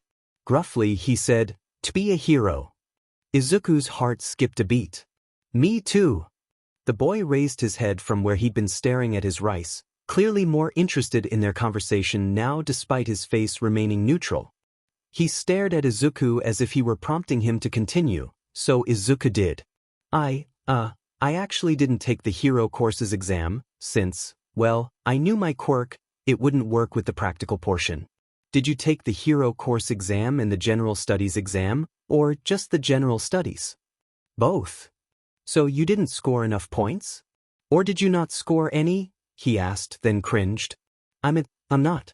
Not to say you're not strong or that your quirk isn't strong, because I'm sure that both are. I was just asking since you would only take both exams if you were concerned that your quirk wouldn't work well with the practical exam. So maybe your quirk is physical but takes too much time to recharge? And therefore you knew you wouldn't be able to score enough points? Or it has some sort of limit that you knew might not work at all, which would leave you with 0 points. Izuku paused, then ducked his head slightly enough to show he was apologetic but not enough to lose sight of the boy whose name he still didn't know. If he was lucky, his head was bowed enough to keep his faint blush hidden. "I'm sorry. For all of that." Purple Boy hummed in response. But Izuku could tell by the look on his face that he wasn't irritated, so he tried to brush his embarrassment away. "It didn't work much. Points didn't go to me." "Why not?" Izuku asked, frowning. If he'd defeated the robots that were apparently the enemies in the exam that year, what kind of quirk could possibly keep him from being awarded the points? Quirk's brainwashing. Points went to brainwashed kids. He'd been eating comfortably between his clipped sentences, but he'd stopped as soon as the word brainwashing left his mouth. Before Izuku could draw a conclusion from that, Purple Boy continued with a half-smirk, half-snarl, "Villainous, right?" That wasn't a question that he didn't know the answer to know, that was a question whose answer he was waiting for Izuku to confirm. There was someone like Izuku at UA? Is that what people call your quirk? He didn't respond, but he didn't need to. How does it work? Izuku asked. If you, don't mind me asking. Purple Boy narrowed his eyes. Control anyone who responds TA question oh mine. Only simple commands. Only activates when I want. Izuku fiddled with his chopsticks to give his hands something to do. Well, it might not mean anything to you to hear me say this, but I think your quirk is perfect for a hero. Though his face didn't seem capable of intense emotion, Izuku could see Purple Boy waiting for his next words like he was expecting Izuku to be either lying or about to take them back. Izuku continued. You could just command villains to surrender, couldn't you? And, sure, your quirk has a condition that could pose some problems once villains figure out what it is, but I'm sure there are ways around it. Like, for example, what if you became an underground hero? That way, your name and quirk would stay relatively unknown. Even if rumors spread about you, underground heroes tend to be unrecognizable. But, I guess if you try to make a name for yourself during the sports festival, people might remember what your quirk is later down the line. But probably not, since most people don't recognize Eraserhead, not even the police, and he went to Udata. People will forget your name, and you could disappear into the shadows, I think. Before Izuku could apologize again, Purple Boy asked, Really? Izuku didn't want to give too much away, to reveal that he too had a villainous quirk, one far more villainous than brainwashing. The brainwashing was even villainous at all. But Purple Boy would eventually ask about his quirk anyway. And if his peers had called his quirk villainous, then he would understand, wouldn't he? And from what it sounded like, he had never been told his quirk could be heroic before. Izuku could change that. Izuku smiled softly. Of course, people doubt you because of your quirk, right? He asked, doing his best to maintain a steady expression. Purple Boy nodded slowly. But it's what you do with brainwashing that determines whether it's villainous or not. Such was true for Purple Boy's quirk. It was deemed villainous for what its user could do with it if they so chose to. It wasn't villainous for merely existing. When used by a hero, his quirk would be nothing short of heroic. Sure, to incapacitate villains he would need to temporarily take their free will. But was that not what every hero did in one way or another? Although, was it not somewhat cruel of Purple Boy to brainwash other examinees into scoring points for him? In the end, the points had gone to them instead, but he sure hadn't been hoping for that. But he had just been trying to take the first step towards his dream. Who was Izuku to say what he had done was cruel? It wasn't as if Purple Boy was the only one who would have tried to sabotage his competitors, and he only did so because his quirk forced him to. So, while Purple Boy's quirk seemed villainous, it could only be considered as such under certain circumstances that wouldn't apply to him. After all, everyone had technically been sabotaging the other examinees by destroying robots that another could have fought. Therefore, there was a clear distinction to be made between Purple Boy and Izuku's quirks. Whenever Izuku used his, no matter what situation it may be, it hurt someone. That was what separated their quirks. Purple Boy stared at him a little while longer, then asked, Your quirk? Izuku pursed his lips together, wringing his fingers together. It's not much, really. It's kind of useless. For a hero? Izuku wrinkled his nose, then laughed a little. Yeah. That wasn't the best answer, was it? It'd be hard to be a hero without a useful quirk, he trailed off. Then he took a deep breath and said, Call it quirk transfer. I can take the quirk of anyone I touch and use it for myself. Purple Boy met his gaze when Izuku glanced up briefly to gauge his reaction. Oddly enough, there was no sign of disgust. No fear or horror or panic on his face. Only a partial understanding. Powerful. Izuku smiled down at the table, but he didn't feel it. It's villainous, right? The boy huffed. I didn't think mine was. He paused, frowning as he thought, and Izuku waited for him to continue. No hero exam? Well, I didn't want to use my quirk. If I had, well, it wouldn't have been fair of me to take away the other examinees' chances of getting in. Purple Boy gave him a look for that slight irritation present in the curve of his lips. What had Izuku said? Did he think Izuku was implying his choice of brainwashing some of the other examinees wasn't fair to them? Izuku couldn't say it was fair, but he understood that Purple Boy didn't have much of a choice in the matter. So he moved to tell him that, but he didn't get the chance. You want to be a hero? Of course, Izuku insisted, not sure as to why that was being brought into question. Had bypassing the hero exam entirely given off the impression he wasn't dedicated enough? Shouldn't it prove he was more dedicated, since he refused to use his villainous quirk to harm others? Why? Because I want to prove I'm not a villain. What? I want to be the person people can rely on, the person they can trust to protect them, even with my quirk. I want people to believe that I'm good, Izuku said. Purple Boy just hummed one low, long tone. Izuku leaned forward slightly. Why do you want to be a hero? Can't help what your heart longs for. A soft smile broke out on Izuku's face. That's a great reason. Hitoshi Shinso, he said. He didn't bow his head in greeting, but Izuku didn't mind, because it meant he didn't have to either. Not that he expected Shinso to hurt him, he didn't have a direct reason to. Especially not with the audience of a crowded cafeteria.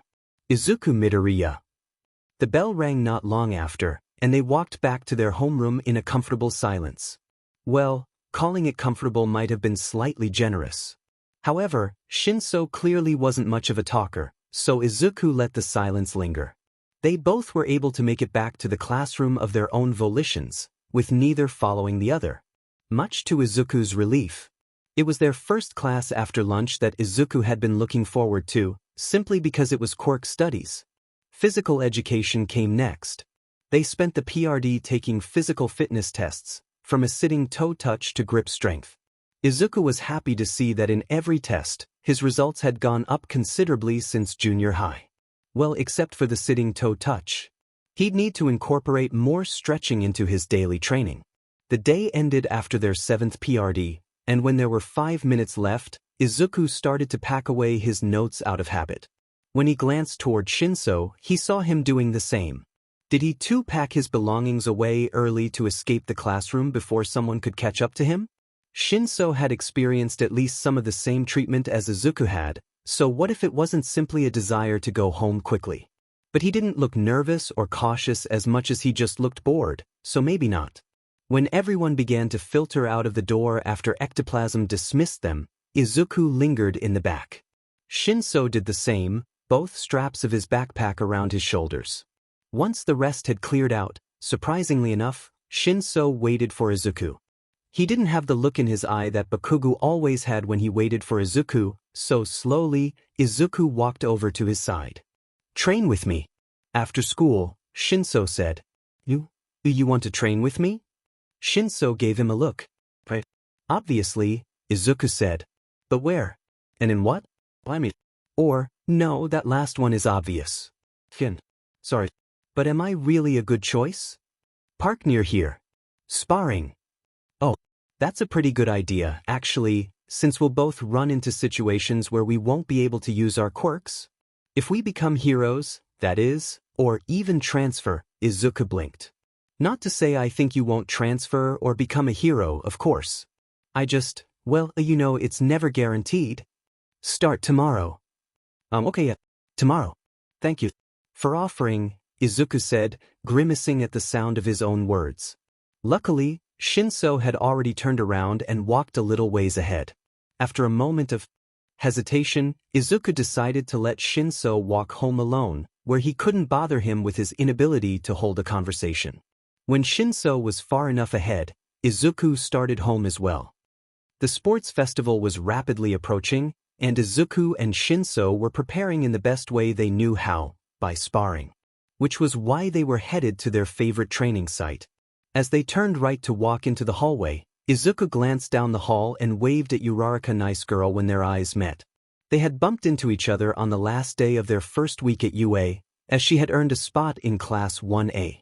Izuku had gotten the name of Wolf Girl Okumin Kirano much in the same way. Though rather than congratulating him for his acceptance like Uraraka, she just teased him for it. She had, playfully, bragged about her standing as a Class 1B student. Izuku had dutifully listened until Bakugo had appeared down the hallway from her. After spotting him, Izuku had stuttered an excuse and darted down the hall to catch up with Shinso, who'd gone ahead as soon as Izuku had stopped to talk. Shinso and Izuku had taken to sparring 3 times a week on Mondays, Wednesdays, and Fridays. It was a schedule they'd been keeping for a month. But, at Izuku's suggestion, they agreed to train 5 days a week for the 2 weeks before the festival, then give themselves 2 days off just before the day of. It was now a week before the festival, and they found themselves training in the park closest to UA's campus. The park was full every day they came, though most tended to gravitate towards the lawn that sat in the center. On the kempt grass, people sat in the spring sun with towels under them, threw frisbees or footballs over others' heads, and played with their dogs.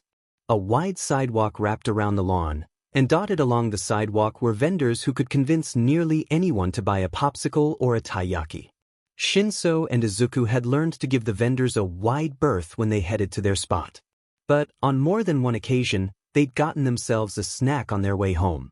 On the north side of the park was where they'd found their ideal spot. It was the quietest area they'd been able to find, and they'd spent an hour searching for the perfect place.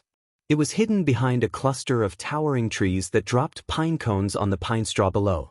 It was nothing more than a small patch of grass that clearly wasn't cut as often as the main lawns, and it wasn't long or wide enough for anyone else to make use of it. Well, it wasn't as small as Izuku made it out to be, but it might as well have been, since the pine cones that covered the outer rim weren't forgiving when fallen on. Izuku had learned that the hard way. Shinso had laughed at him, but just the next week, he'd met the same fate. Now, he made a habit of viciously kicking any pine cone he saw. Whenever Izuku saw him do it, he had to hide his smile. As Shinso began their second sparring match of the day with a roundhouse kick, Izuku could see his improvement. His kicks were both higher and faster. As he ducked under Izuku's jab and countered with a punch of his own, Izuku could see the way he pulled his fist back as quickly as he'd thrown it out. It hadn't taken him long to realize Izuku would throw him over his shoulder when he let his arm linger after a punch, but the change hadn't come easy. He'd forgotten often.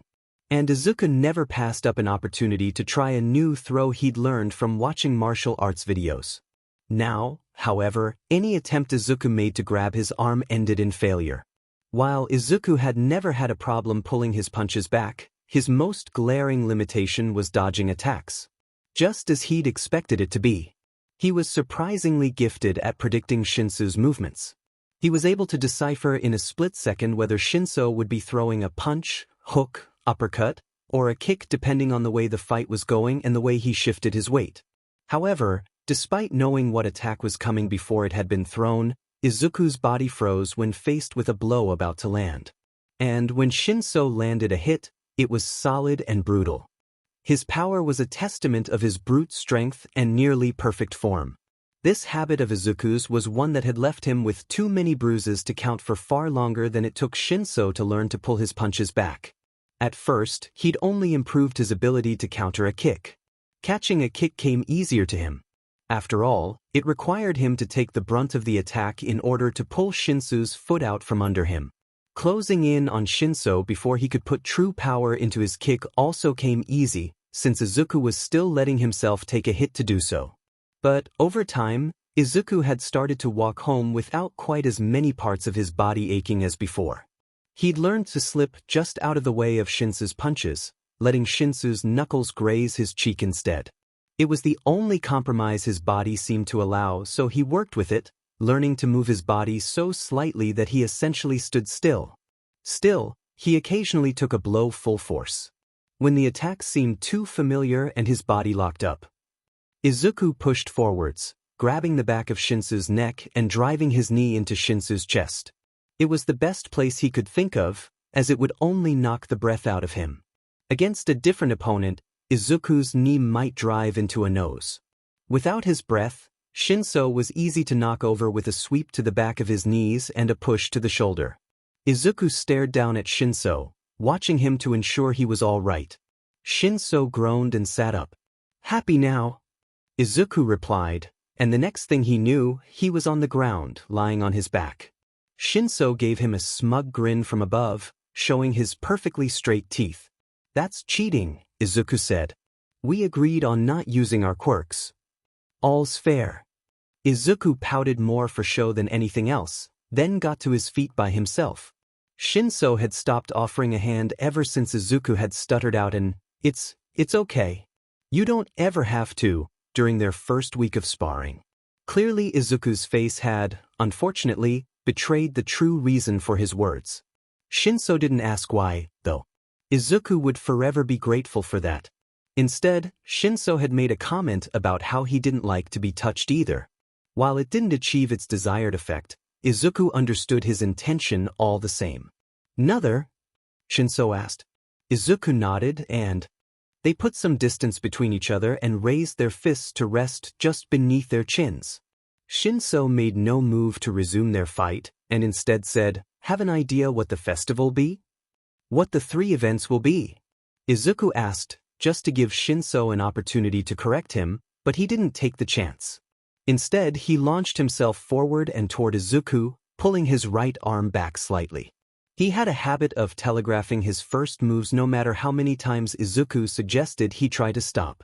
Izuku slipped to the side and said, "Well, the 3rd round is always a one-on-one match of some kind. Other than that, I haven't had the chance to look at the last decade's sports festivals yet to try to predict what the first 2 rounds will be. Mr. Terumi always assigns so much homework." Shinso tried a left hook, saying, "He doesn't." Izuku ducked under it and landed a jab to Shinso's shoulder. He was breathing so heavily that it took a while to force out each sentence. Maybe Shinso was onto something, saying only a few words at a time. "Okay, maybe he doesn't, but I can't just."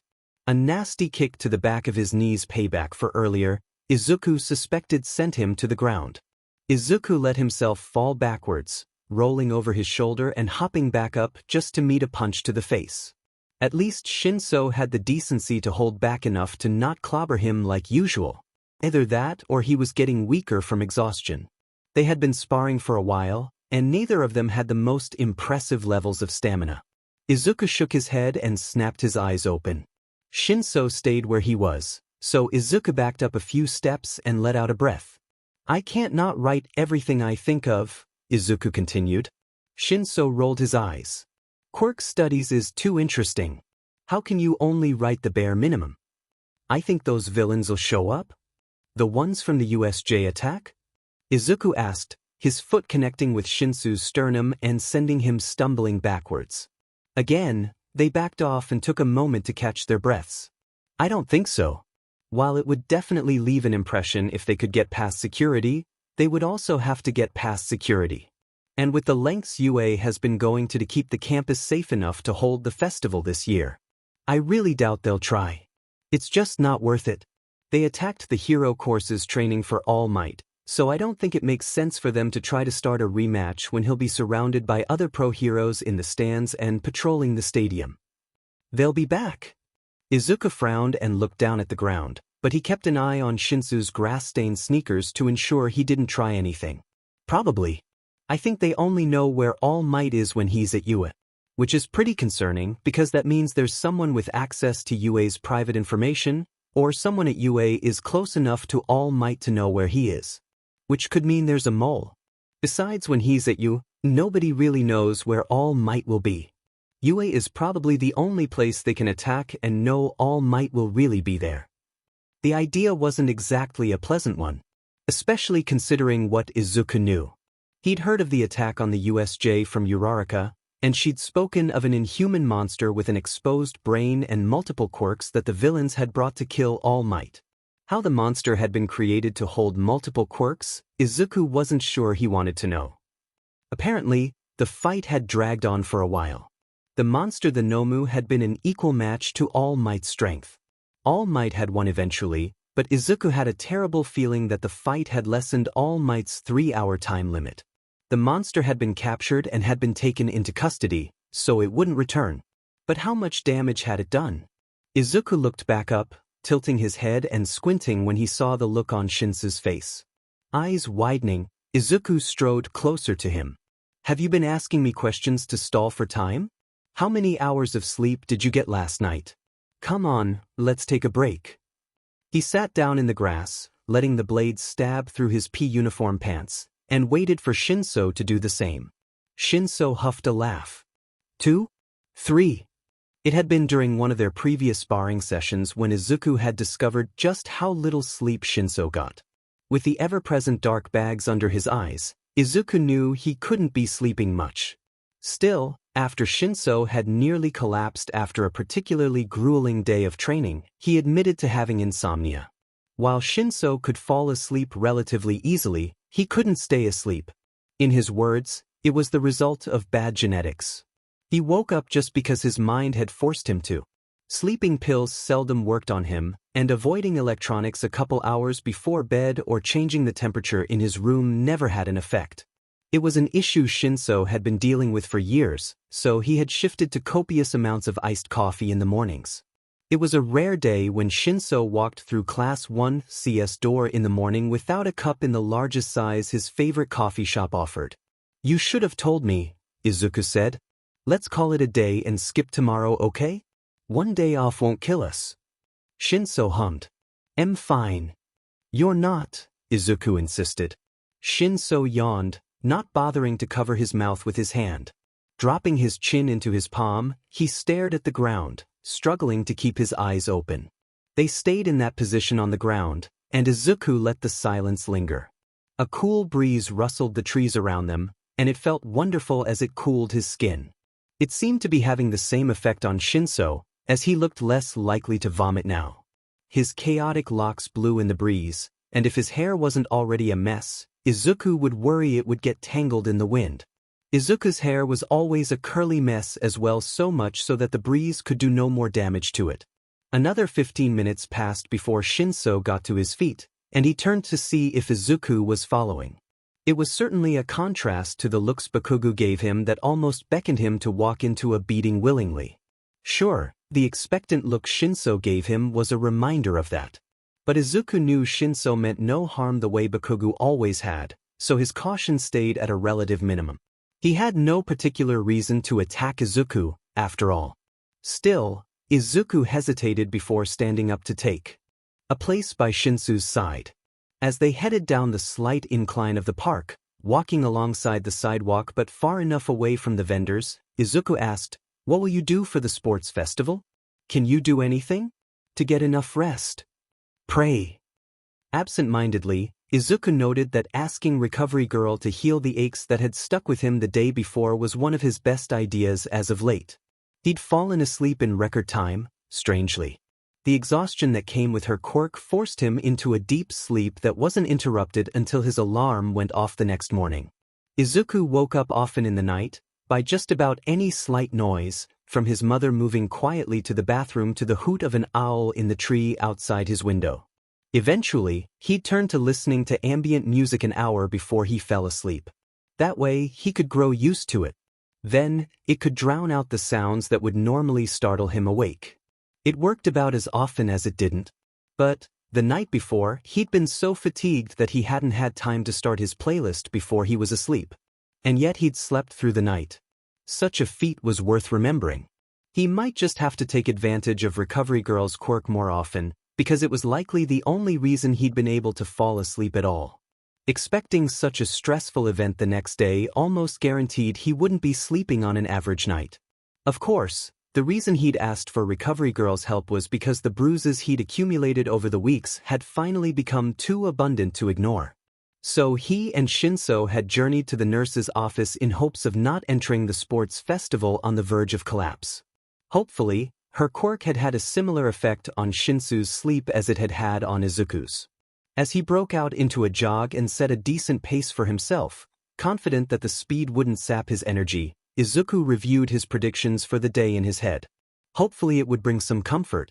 He had spent his evenings searching up and watching every first-year sports festival dating from the previous years to 2 decades in the past. After recording what the first 2 rounds were for each year, he compared them.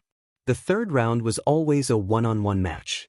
From the looks of it, there was about an 80% chance it would be a simple quirk versus quirk fight.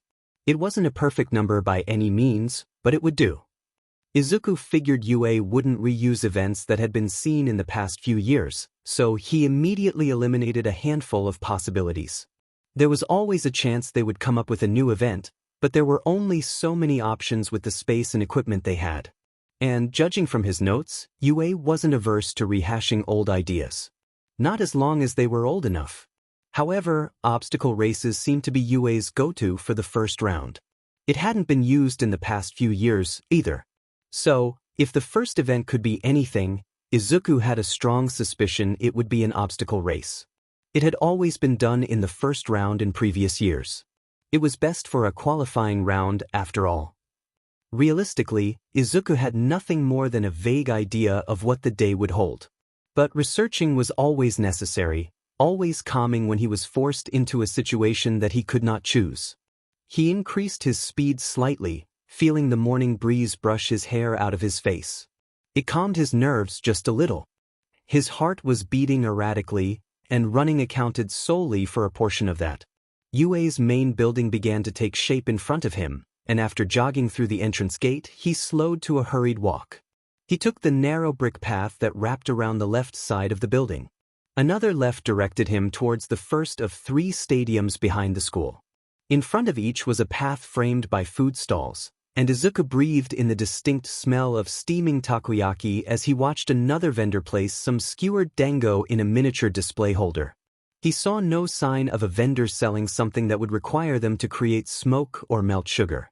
Even so, he held his breath as he walked. The stalls were bright and colorful, each one decorated by a different color scheme that clashed with the colors of the stalls beside it. People of all ages and quirks were scattered around the walkway. Izuku walked around the stalls to avoid the worst of the crowd. Although the familiar itch to escape coursed through his veins, he couldn't help but smile politely back at anyone who glanced his way. Wearing his PE uniform, everyone could instantly tell he was a competitor, and it showed in the way he received far more second glances than he was comfortable with. Izuku slipped into the side entrance marked by a sandwich board with the bold words "Participants Only" pasted on the front. The only light in the hallway came from sunlight filtering in from both ends of the tunnel. Still, he could see well enough to find the room that had been designated for Class 1C with a piece of printer paper taped to the door. Before walking in, he discreetly wiped his hands on the side of his pants, hoping to dry the sweat that had been building up on his palms. Inside the room sat about a quarter of his class. Since Yue required the general course to participate alongside the hero course, he'd soon see the rest of his classmates. 2 square tables that had been pushed together took up half the room, and a couple of foldable chairs had been pushed under each side of each table. Everyone seemed to be gathered towards the back corner of the room, which suited Izuku just fine. It meant he could take the seat closest to the only door. Shinso was not among the students in the room. Izuku frowned. Once settled in his chair, Izuku pulled his phone out of his pocket and unlocked it. He clicked on his Photos app. The last few dozen photos had all been taken the night before, each one a picture of a different analysis page from Hero Analysis for the Future No. He scrolled through them slowly, reading through each one until the words made in his scratchy handwriting started to make sense. He hadn't had the courage to bring the physical copy with him. What if someone noticed it, asked about it, and laughed when he told them? Or what if they saw his journal and believed he was taking notes on so many different quirks to decide which would be best to steal in the future? He would be revealing his quirk soon after all. Izuku dug his fingernails into his arm, under his sleeve until his nerves calmed. Staring at his phone, he narrowed his eyes to decipher a particularly messy bullet point. Izuku had included his peers' pages Shinsu's, Uraraka's, Kirano's, and Todoroki's in the photos he'd taken. Brushing up on their quirks couldn't hurt. Not that he really thought he needed to, as he tended to memorize information naturally. Most of the analysis on his classmates' quirks wasn't confirmed, but he had a good idea of what they were and weren't capable of. The analysis he had for Shinso and Uraraka and Kirano was based on what they'd told him about their quirks. Todoroki's analysis was based on what Izuku had found online. Being the son of the number 2 hero, there were plenty of articles about him. But Izuku made sure to include much more original content, of course. The door squeaked open, and when Izuku looked up, Shinso met his gaze. He waltzed in with his hands in his pockets, posture as lazy as usual. The bags under his eyes seemed slightly lighter, thankfully. Izuku put his phone down on the table, turning it off and setting it face down. Shinso dragged the metal chair beside Izuku out and took a seat. See the stands? Izuku had specifically decided not to look at the stands, actually. He was well aware that the sight of thousands packed together to watch them would only stress him out more. Please don't remind me, he groaned. Shinso snorted. First round. Izuku put a hand on his chin. I really couldn't narrow it down all that well, and this is really a complete guess, but there's a chance it'll be an obstacle race. UA seems to like using those a lot. Shinso hummed. The rest of his class wandered through the door not long after, clearly not happy with the fact that they were being forced to participate. The intercom crackled to life not seconds after the last person walked through the door. Present Mick's voice filled the room, telling them to make their way into the stadium. Shinso rose up out of his seat without a word, and Izuku did the same. Soon, they were walking into the sunlight again, the sun blazing in the sky. Its harsh light forced Izuku to close his eyes for a moment. He blinked them open to ensure he could keep an eye on his surroundings. He brought a hand up to block the sun, keeping it there as he walked with legs that felt a little weak. Was it necessary to have a live audience? Glancing around, there were 8 exits in the stadium, each leading to what looked like a dark hallway like the one they had just come from. Izuku then looked up to the stands and instantly regretted it. They were packed to the brim, nearly overflowing into the stairs that divided each section with the sheer amount of spectators who'd come to watch the first years compete. The crowd was a roaring mass. It made sense for the stands of the first-year stadium to be packed, of course. It was the place citizens went to catch a glimpse of new talent and new quirks, and pro heroes went to scout for students to offer internships to. The thought of so many people, including pro heroes, watching him made Izuku shudder. As a general course student, he wasn't allowed an internship with a pro, but they would still be watching if he managed to make it past the first round. If he didn't make a good impression now, they might disregard him completely in the future. If he ever transferred. He kept pace with Shinso, who was glaring at their soon-to-be competition ahead of them. On the stage was Midnight, in her hero costume as usual, though now she was holding a whip. Above them at the top of the stands, Present Mike was announcing the arrival of each class from a press box. Eraserhead sat beside him. Of course Eraserhead would be watching. Now, if Izuku made a fool of himself, he could never live it down. Not that he would have anyway, but still.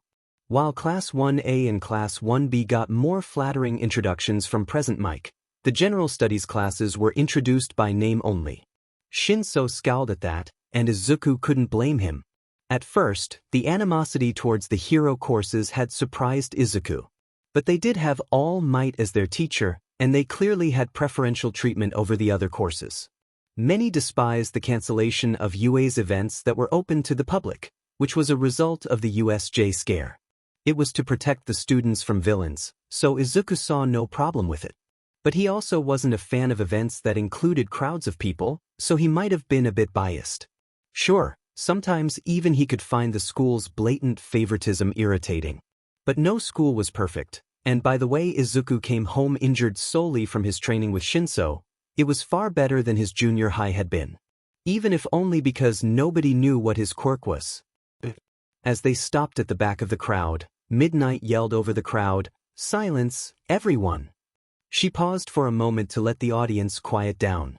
For the student pledge, we have the student who placed first in both the hero course's practical and written exams, Katsuki Bakugu. Shinso scowled as Bakugu dragged himself up the stairs to the stage. Izuku found a place behind him, letting Shinso's body shield him from Bakugu's sight. When he and Shinso stood side by side, Izuku's full height barely reached Shinso's chin, so he hoped that would keep him hidden. Bakugu glared up at the stands, his hands in his pockets and his back hunched. Stepping up to the microphone and making no move to take it out of its stand, he said, "I just want to say, I'm gonna win this." The crowd of students erupted into complaints, their derision all directed towards Class 1. Bakugu moved back to the rest of his class in the crowd below the stage, and one of his classmates wasted no time in scolding him. He chopped at the air with strangely robotic motions. His fingers were squeezed together like they'd been glued. Without further ado, Midnight began awkwardly, "It's time for us to get started. The first game is what you'd call a qualifier. This is where you begin feeling the pain. She held her whip up, pointing it in the direction of the screen that would soon display the name of the first round's event. The options started to spin, too quickly to read what they were. Eventually, the spinning slowed and landed on obstacle race. Tada! Shinso raised his eyebrows. You're right. Izuku grinned sheepishly, running a hand through his hair. I did a lot of research. Before the crowd could begin to murmur, Midnight continued, remember, everyone, using your quirks is not only allowed but encouraged. You may even use them to sabotage your fellow competitors, as long as you don't intentionally hurt them. And make sure to use them well, because only the first 42 students to finish the race will be moving on to the second round. Good luck. Second round. Izuku shook his head. That one I really couldn't narrow down nearly as much. It could be any number of things. Maybe a game of capture the flag? That one they used 6 years ago. We'll see soon, he said, putting an effective end to the speech Izuku had been about to give. He nodded in the direction of the entrance to the obstacle race, to which the mammoth stone doors had just begun to slide open. Let's go. Oh, yeah. Izuku said, jogging to catch up. We should try to get a spot up near the front. Don't you think? Izuku tried to suppress a frown. Getting closer to the front was the best course of action, he believed, but it also meant pushing through a mass of people. But the alternative outcome was far worse. If the hallway behind the entrance is as narrow as it looks, it'll almost be an obstacle in its own right. The people who get stuck in the crowd will be at a disadvantage, since it'll probably take a while to even get out of the hallway. There's a chance someone, probably a hero course student, will try to take out the frontrunners, though. So maybe we get a spot near the front but not quite there? Maybe? What do you think? Shinso nodded and headed off, so Izuku followed him as he wove his way into the crowd and forced his way as close to the front as he could. Izuku's skin prickled all the while. They didn't get awfully far, but it was better than taking a spot in the back. No hard feelings? Right? Izuku confirmed. Good luck. It wouldn't make as strong of an impression if they used each other to succeed, as that would imply they could only do well when they fought together. They needed to establish that they were worthy of the hero course on their own. Therefore, they would move separately. You too. In the mass of students, nobody was talking. Even so, just the sound of the throng shuffling their feet in anticipation made it difficult to hear the buzzer count down the seconds. But when it struck 0, it was louder than he'd expected. Certainly loud enough to hear across the stadium. Though he was expecting a noise, he could feel himself flinch. Everyone was off in a flash, shoving themselves into the writhing crowd in the hallway. Shinso and Izuku were quickly pushed away from each other. Izuku kept moving forward, passing the first round was priority. And, if possible, doing so in a way that would draw some positive attention to himself. But positive attention would be difficult if he used his quirk. The other side of the hallway seemed so far away as Izuku struggled to avoid being trampled into the ground. Barely keeping his head above the mass, Izuku watched as Todoroki, recognizable by his half-red, half-white hair, broke away from the group and made it out to the other side. Todoroki's right hand twitched. That was the sole warning anyone got before a wave of ice was sent barreling towards everyone behind. The people closest to Todoroki were instantly trapped in a thick layer of ice that crawled up their legs and stopped just above their knees. As the ice traveled farther out, it lost some of its strength, coating the ground in a fine layer but not freezing anyone in place. In front of Izuku, a girl slipped on the ice and flailed for purchase. She clung to the boy next to her and pulled him down with her as she fell. Izuku nearly went with them, but he steadied himself and stepped over them as carefully as he could. Hoping they wouldn't get hurt but unable to waste time, he kept pushing himself forwards. Finally, he made it through, sliding a little too far and stumbling. As he caught himself, he looked ahead. He didn't have much more ground to cover before the ice gave way to the packed dirt of the path. Right behind Izuku was Shinso, who had brainwashed 3 students into carrying him. Though it seemed a little cruel to brainwash them into such a thing, he knew Shinso was out to win, and therefore being the ones he brainwashed might actually be an advantage. Behind Shinso was a mass of students so packed together that they could barely move at all. They had made the right call. 42 students would live to see the second round. In other words, Izuku needed to hurry. Without a quirk to aid him in any way, he was at a severe disadvantage from the very beginning. But the only quirk he could have possibly taken before the festival began was his mother's. There was a slim chance it could have been helpful, but it wasn't enough to warrant him taking it from her. While he could take a quirk from one of his fellow competitors, the same reasoning he'd used to justify avoiding the hero exam could be applied. Sure, the sports festival was his best chance of making a name for himself, of getting the hero course teachers to notice him. And sure, maybe when compared to the entrance exam, the sports festival was less important. But there had to be plenty of competitors around him, even the hero course students who didn't have quirks that would aid much in an obstacle race. And if he used his quirk so early on and people started talking about it, which they were sure to do with an awful quirk like his, he would be at a disadvantage in the rounds that mattered more. After all, everyone would know to avoid him. He would have to use his quirk eventually, but he didn't need it yet. He could qualify without using his quirk. On solid ground now, he started to pass the people running around him, until the ground began to tremble. Glancing up, he was met with the sight of the hulking robots the hero course often used to train the students. They were nearly as tall as the middle rows in the stands were high, creaking and groaning loud enough to leave ringing in Izuku's ears whenever they shifted. Their faces were flat and full of red camera lenses that resembled spider eyes, glinting in the sunlight. Everyone came to a stop a safe distance away, the crowd much thinner than it had been at the entrance gate. Todoroki kept pressing forward, throwing another wave of ice at the monsters. In an instant, they were covered in heavy chunks of glittering ice, frozen to the ground. Before they could topple over, they'd been frozen while they were moving, so they were off balance. Todoroki rushed under them. Izuku followed his. A few other students did as well. The robots crashed down behind them, shooting a wave of freezing air and shards of ice and metal in every direction. Above him, Izuku saw Bakugo blast his way over the robots, ignoring them completely in favor of taking the lead. Thankfully, he ignored everyone as well. Instead, he sped after Todoroki, who was leaving a trail of ice in his wake as he propelled himself forward. On the other side was a horde of smaller robots, numbers painted on their arms to show how many points they were worth. Leftovers from the hero course's entrance exam, then. The one-pointers were relatively small. As one rushed at Izuku, he realized they were slow as well. It lunged for him, its bulky body barely able to get off the ground. Izuku ducked out of the way without much trouble. Despite the heavy workload that his classes had piled on him, Izuku had stuck to a trimmed training routine. To keep up with his work, he'd had to reduce his runs. One in the morning and another at night to only one in the evening. Still, he'd built up an impressive amount of endurance since when he'd started in junior high.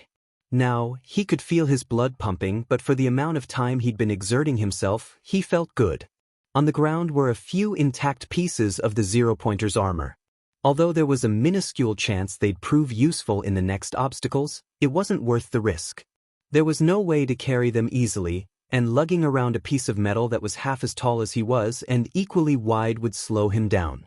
He passed the pieces by and spun out of reach of another one-pointer. It didn't follow him, too busy reaching for another student. Present Mick's voice filled the stadium, describing the next obstacle. So somebody had already gotten there. The next obstacle was a bottomless ravine only crossable by way of ropes, it seemed. So Izuku would have to do what most others would do, crawl. Izuku skidded to a stop, eyes shooting upwards at the two-pointer turning to roll towards him. It was much taller than the one-pointer, its clawed fingers flexing as it prepared an attack. Its wheels squealed as they moved along the uneven ground. It ran over rocks and pieces of its fellow robots as it approached. As it drew closer to Izuku, a group of other students passed without gaining its attention. It lashed out, right arm aimed at Izuku's face.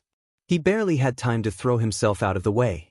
He tumbled into a roll that left his side aching and probably split open his most recent cuts, but he scrambled back up and broke into a run as it swiped at his back. It just barely missed. Then it jerked into action to follow him, much faster than the one-pointer had been. Izuku dove out of the way, and as he whipped his head around to see what was coming next, he saw the robot nearly tumble. So it was fast but unable to maintain its balance. Well, that was something Izuku could use. Izuku threw himself into a sprint. He looked over his shoulder to ensure the two-pointer was following. When he deemed himself far enough away, he slowed ever so slightly, and the robot took the chance to increase its speed. Just as it was about to grab him, Izuku dove to the side, ducking into a shoulder roll that hurt much less than the one he'd attempted the first time. The robot tried to follow, but the sudden turn sent it toppling over. Dust billowed out from under its body as it slammed into the ground. Climbing to his feet, Izuku was off again. His side ached when he inhaled, but it wasn't enough to slow him down. Todoroki and Bakugo had long since disappeared, and Izuku saw no sign of Shinso or Uraraka or Kirano. From his perspective, Izuku seemed to be passing quite a few people, but those were only the ones whose quirks weren't suited for their current situation. Most of the Hero Corps students, who he recognized from glancing over at their tables in the cafeteria, were already far ahead of him. And, considering the qualifier eliminated all but 42 students and there were 40 Hero Corps students, Izuku probably wasn't doing well. The next obstacle appeared ahead, complete with pillars jutting up from the darkness that were connected with thick ropes. Logically, he knew the school must have found a way to cushion the fall. Still, the fact remained the same that falling from the ropes would mean instant elimination. Ahead of him, standing at the edge, was a girl covered in support items over her PE uniform. A grappling hook shot out of a metal piece attached to her belt, and as a small crowd around her watched, her boots started to slide along the ground. Izuku hadn't been aware that support items were allowed in certain circumstances.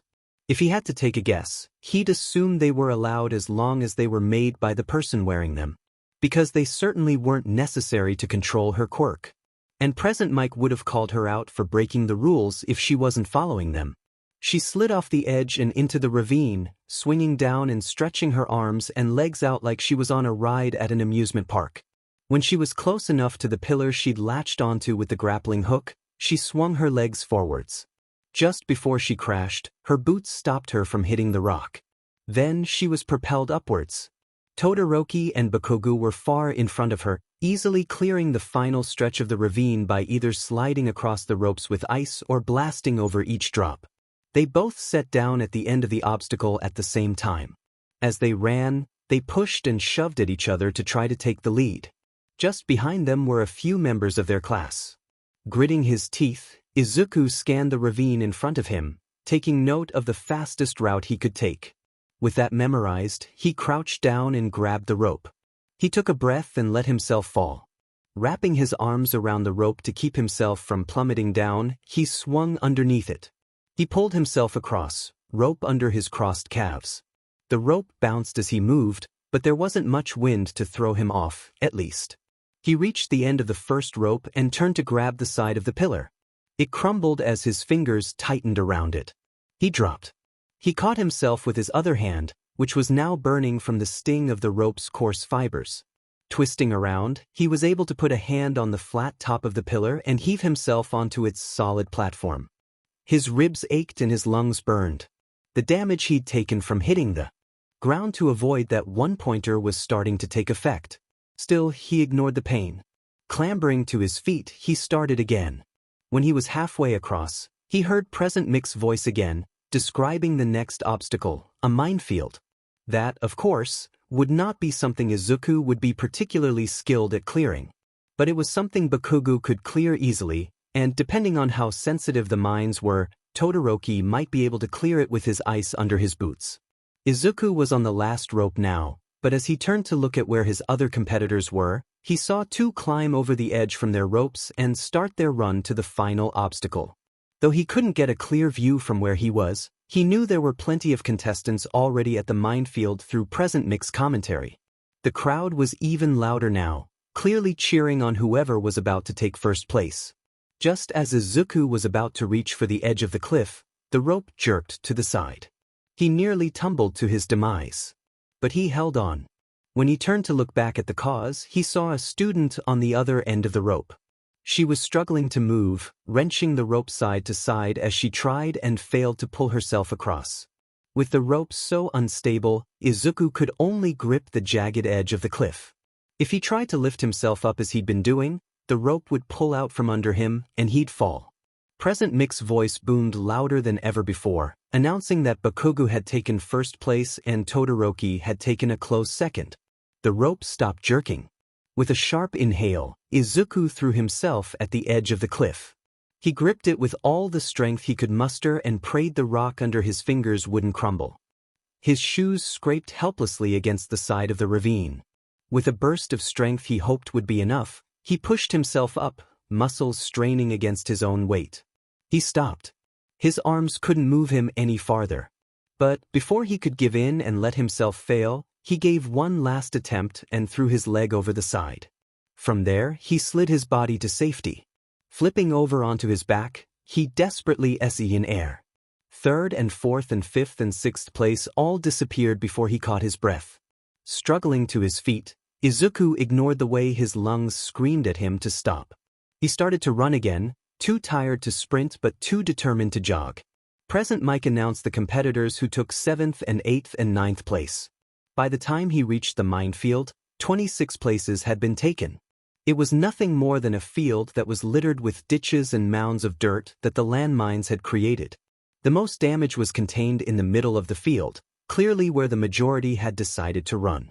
There were at least 24 competitors tiptoeing around the landmines that had yet to go off or attempting to evade the mines entirely by using a path of ice Todoroki must have created earlier. 3 competitors had made it to the end of the field. When they hit the safety of a path devoid of landmines, they ran leisurely with the knowledge they'd be in the second round. 27th and 28th and 29th place gone. He spotted Shinso on the other end, only meters from the final stretch. As soon as he set foot on the path to the race's exit gate, he looked over his shoulder, eyes scanning over the field. When he met Izuku's eyes, all he did was stare. Izuku understood. He nodded, and Shinso accepted the answer. He turned and started back towards the exit, overtaking another competitor who had cleared the field seconds after him. 30th and 31st place gone. From the looks of it, Todoroki's ice was more trouble than it was worth. Nearly half those trying to use the narrow path were sprawled out on the ground or flailing their arms out to keep from slipping. For Todoroki to run on the ice so effortlessly, his boots had to be cleated, and Izuku's worn red sneakers absolutely were not. So he took off into the middle of the minefield, figuring it was a decent bet. As he leapt from mound to mound of upturned dirt, he increased his speed, chest burning. He overtook a few competitors who were taking a moment to catch their breaths. But there were still so many in front of him. 34th and 35th place gone. With a burst of power, Izuku flew into a longer jump. Only when he was centimeters from touching down did he see the telltale circular patch of an untouched mine. All he could do was throw his head forwards as his foot landed, hoping the momentum of the controlled explosion would propel him forwards and not backwards. The ground ruptured under his foot, dirt blasting in every direction, and the force sent Izuku tumbling headfirst through the air. Where he was going to land, the ground was fairly even.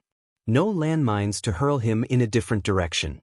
He hit the ground on his upper back, rolling to reduce but certainly not neutralize the pain. He was glad he'd bandaged his cuts well the night before, or else the blood would be seeping through his pea uniform. The momentum was enough to pull him to his feet immediately, and he didn't hesitate to speed up into a desperate sprint. He was halfway across now, but he hadn't caught up. 36th and 37th place gone. In his path up ahead, a lone mine sat untouched under the earth. Izuku took a deep breath before timing his jump. His heel connected with the edge of the circular mark of the mine, and the force sent him flying straight to the path beyond the minefield. Scrambling to his feet after a particularly brutal tumble, Izuku pushed his legs to carry him just a little farther. 38th and 39th place gone. And 40th place was Izuku's, as he passed through the dark hallway and into the sunlight once more. The crowd roared as the final passing contestants came in, and when the 42nd cleared the end of the hallway, another wave of confetti, there was already plenty on the ground, rained from cannons along the bottom edge of the stands. Would the crowd still be cheering if he had used his quirk to win? His body was on fire, his shoulder blade and his upper back were aching from the rolls, and his hands still burned from the memory of the ropes he'd pulled himself across with. But he was moving on to the next round, and he hadn't had to use his quirk, and that was what mattered. No amount of pain was going to stop him from crying with a stupid grin on his face. Swiping at his eyes to clear away his tears, he scanned the contestants that were standing farther from the hallway. His eyes caught Shinsu's mass of fluffy hair over the head of the girl who was covered in support items.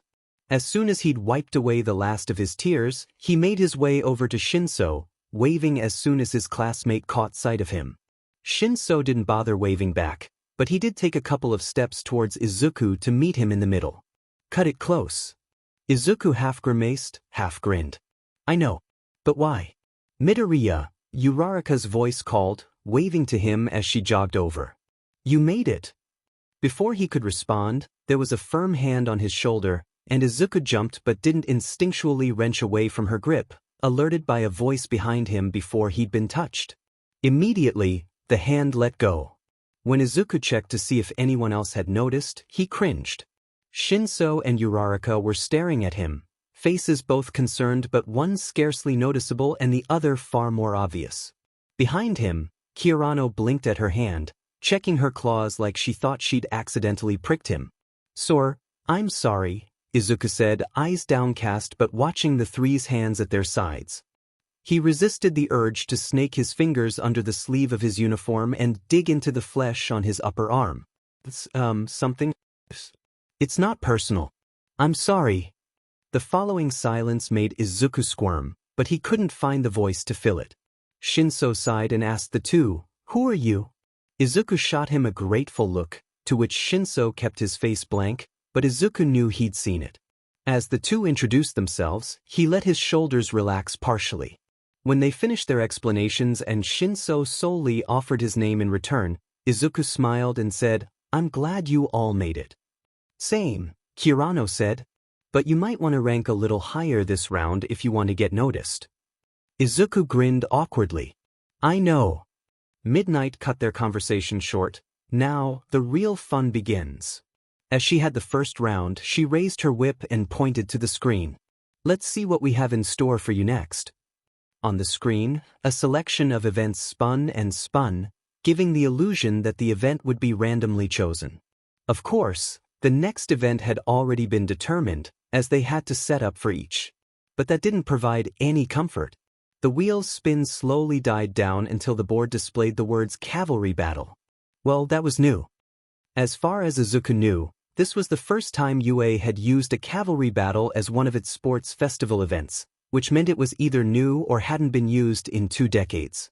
And he wouldn't lie, he'd never been a fan of cavalry battles. Well, actually, he wasn't a fan of the concept. He'd never actually participated in one. In his junior high's sports festivals, his classmates had refused to let him anywhere near them. Well, the only person, besides Bakugo, aware of his quirk was happy to spar with him, and nobody else should be averse to touching him if they didn't know what his quirk was. But he doubted he could get away with dodging the question now. What would he do if nobody would team up with him because of his quirk? They couldn't possibly disqualify him if nobody would partner with him, could they? Or maybe people would partner up with him, thinking he wouldn't take their quirks if they appeased him? Biting his tongue, Izuku forced himself to focus on Midnight's voice as she began her explanation. Each person would receive a headband with a certain number of points, starting from 42nd place with 5 points, 41st place with 10 points, and so on. All headbands in a team would be handed off to the rider of the group, who could wear them either around their neck or forehead. Contestants could use their quirks to aid them, as long as they didn't purposely harm anyone severely. At the end of the round, which would be 15 minutes long, the 4 teams with the most points would move on to the final event. As she explained the rules, Izuku tried to build a potential team in his head. He ignored the nagging thought that everyone he asked would turn him down or laugh in his face. Teams could be made of 2 to 4 members, but a team of 4 would be much more likely to succeed. But where would he find so many teammates? At the end of her explanation, Midnight stopped, holding her breath to increase the buildup for whatever she was about to say.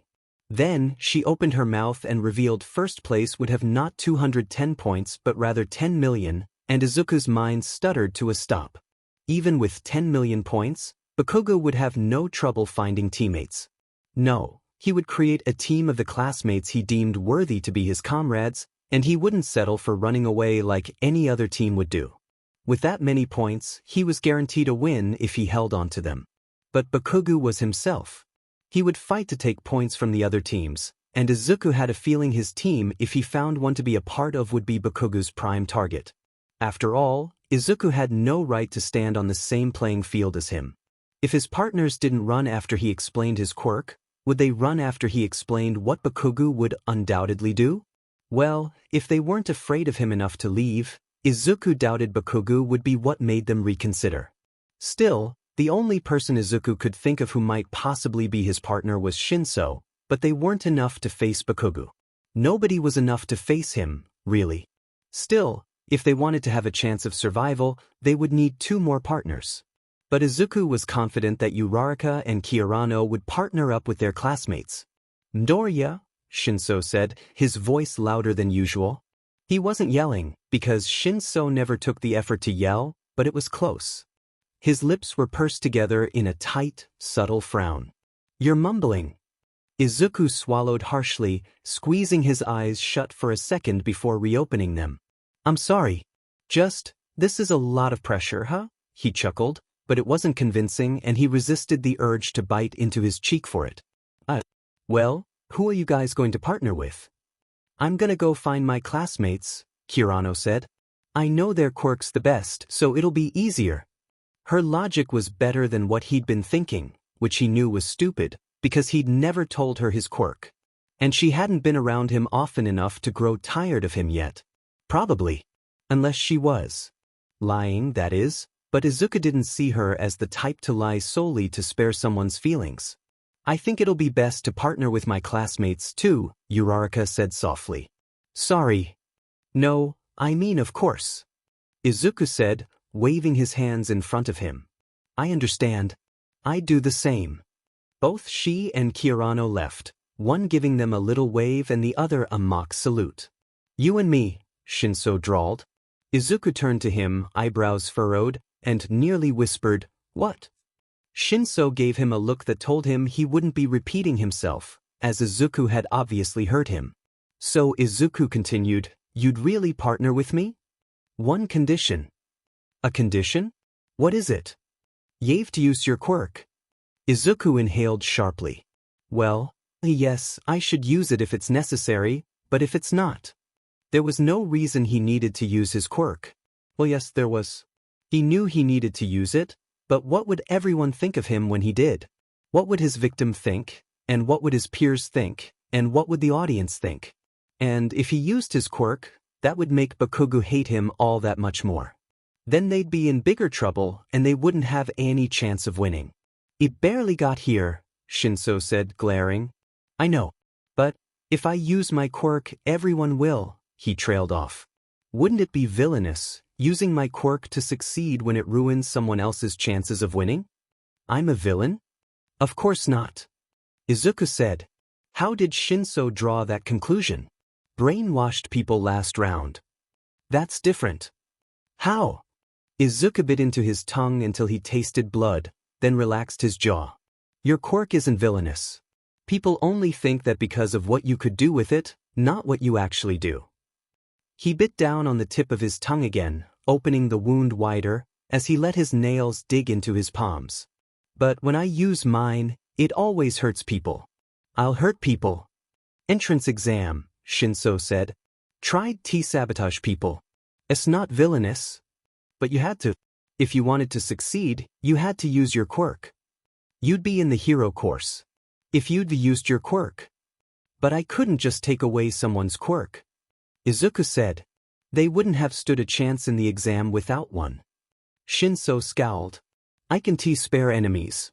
But they wouldn't have been my enemies, Izuku pressed, voice cracking. They just wanted the same thing I wanted. I'd be taking away their chances at their ideal futures. And I'd be taking a piece of who they were. I take free will. You take a piece. Mine's worse. Izuku opened his mouth to retort, but he closed it, staring down at Shinso's feet. When he felt tears sting at his eyes, he put his hand over his mouth to hide the way his lips wobbled. Their quirks were different. They both could take away a person's will, a person's hopes, a person's dreams, sure. But they were different, because Shinso's quirk wasn't villainous, because Shinso only used it because he had to succeed. Izuku's quirk was villainous, and he couldn't dare to use it, because what kind of person would he be if he did? Using it would make him the monster everyone always thought he was. Using it would mean nobody would trust him and that they had every right not to. Our quirks read the same. They're not. They say, "Stop beaching and use it," Shinso barked. Izuku snapped his mouth shut, fully confident it was his best option. If he stayed still and didn't argue and didn't make a sound, Shinso would calm down. Shinso crouched down and inhaled and exhaled audibly. "It isn't villainous. I said mine wasn't." Now, if Izuku didn't talk, he'd find himself in more trouble. "But they're different. Yours villainous and mine's not?" Shinso asked. Izuku said nothing. "Bullshit." "But Izuku started. "Can stop villains quick. For they hurt anyone," Shinso finished. "But our opponents here aren't villains," Izuku said, his voice still soft. It was trembling as well, ever so slightly, but he couldn't stamp it down. Even when Izuku focused on the ache of all the injuries he'd sustained in the first round, he couldn't stop himself from crying. He wanted to dig his nails into his left shoulder, where he'd cut the night before at the thought of having to use his quirk during the festival. But Shinso would notice, so he kept his fists by his sides. He dug hard into his palms and bit the tip of his tongue. He had to bite his tongue, because biting his cheek would be more obvious. And if Shinso noticed the blood, accidentally biting his tongue during the first event would be believable. Hero course teachers need to see it. Izuku sniffled and swiped his wrist across his nose, grimacing at the wet feeling on his skin as he wiped the snot away. As he rubbed the back of his wrist on his pants, he nodded but didn't meet Shinso's eyes, knowing his face must have looked pitiful. It was true if he didn't use his quirk during the second or third events, the hero course teachers wouldn't know what it was by watching him. No, only All Might would know personally. The rest would know only by the information ectoplasm had given them, and what if they assumed he thought himself too good to use it? He'd already refused to use his quirk during the first event, when he could have cleared easily with the right, if right was the correct word, selection. He'd almost failed because of it. If he wanted to make up for his less-than-ideal performance in the first round, he needed his quirk in the second. Refusing to use it in the second as well could cement his fate as a permanent member of the general course. Honestly, he should count himself lucky if they hadn't disregarded him already. And what about All Might, up in the stands, watching Izuku do so poorly because he was refusing to use a quirk that the pro had said wasn't villainous? A quirk that he'd encouraged Izuku to use to try for the hero course? What was he doing, convincing himself he didn't need to use his quirk? Izuku glanced up to meet Shinso's glower and reluctantly said, "I'll try." Shinso rose up, looking away as Izuku wiped away the last remnants of his tears.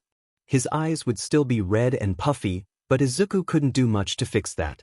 From what he could see, most had already grouped into teams of 4, and when he risked a glance at the timer on the screen above midnight, it read 8.5 minutes remaining. They'd had 15. Izuku started to apologize for wasting so much time, but Shinso rolled his eyes and turned away from him as soon as the first few words had left his mouth. He started off in what Izuku assumed was a random direction. As he walked away, Izuku resisted the urge to dig his nails into his shoulder once again. Whatever relationship he and Shinso had had was ruined now, wasn't it? Izuku wasn't sure he could have called them friends, as he didn't know what Shinso would call them, and he refused to make the mistake of deeming someone a friend when they weren't. Not that he believed Shinso would treat him the same way Bakugo did. But just because he didn't seem to mind Izuku's quirk didn't mean he didn't mind Izuku using it on him. Gritting his teeth, Izuku dug his nails into his injured shoulder. The sting it brought was almost comforting. Wherever they stood didn't matter at the moment. What did matter was moving on to the third round. If their team failed, neither of them would have made any impression on the hero course teachers. If he kept standing there, he would accomplish nothing but wasting more time. What he could do now was help Shinso look for partners and attempt to create a plan that might just let them win. Because they would need partners to have any chance against Bakugo. And use his quirk if it would ensure them victory. If he didn't use his quirk during the second event, he'd be setting himself up for failure in the eyes of the hero course teachers whether their team passed or not. If they failed because Izuku refused to use his quirk, he would be ruining Shinsu's chances of making it to the next round, if not anyone else's, too. And was that not the same as letting down victims of a villain when he refused to take that villain's quirk if he ever became a pro? He could keep a good conscience if he failed because he refused to use his quirk, but he'd lose it the second someone else failed because of him.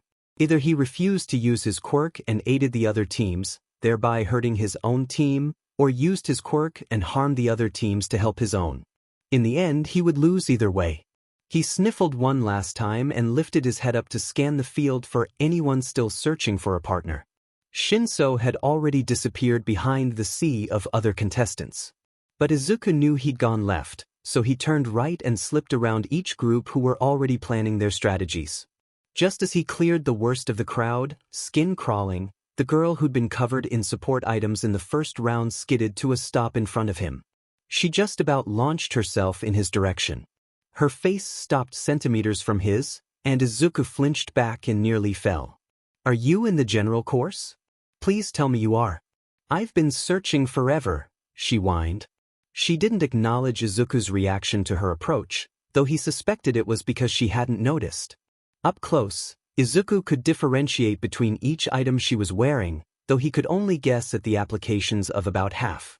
She wore steampunk goggles pushed up to her forehead, a headpiece with tubes curled up like horns around her head, and acheronsis around her chest and middle that held something to her back that he couldn't see. She was still wearing the boots she'd used during the first round. She had set down a small trunk behind her legs, which he assumed held more support items. "I am," Izuku said. "Great," she said, grinning from ear to ear as she brushed a pink dreadlock out of her eyes. She was nearly shouting, but that seemed to be her natural volume. "You're trying to transfer into the hero course, right?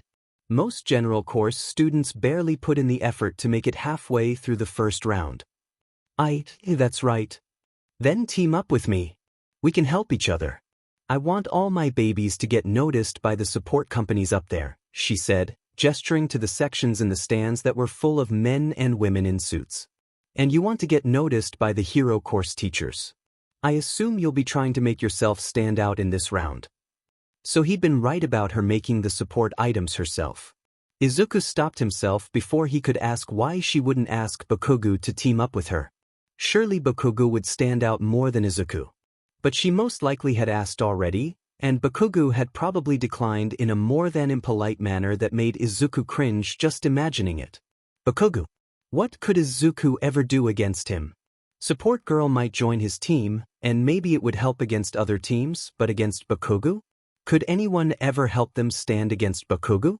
"The name's Mei Hatsum, by the way," she continued, not at all deterred by Izuku's lack of response. She grabbed the trunk and plopped it down in front of her, crouching down to open it. "I packed a ton of powerful babies, so I'm sure you'll find something you like floating around my arsenal." "Oh, I'm Izuku Midoriya." She produced some sort of backpack from the trunk and shoved it into his hands. If he hadn't been watching her, and if he hadn't seen her stance shift before she turned to shove it toward him, he would have jerked away. Instead, he caught it as she let it go.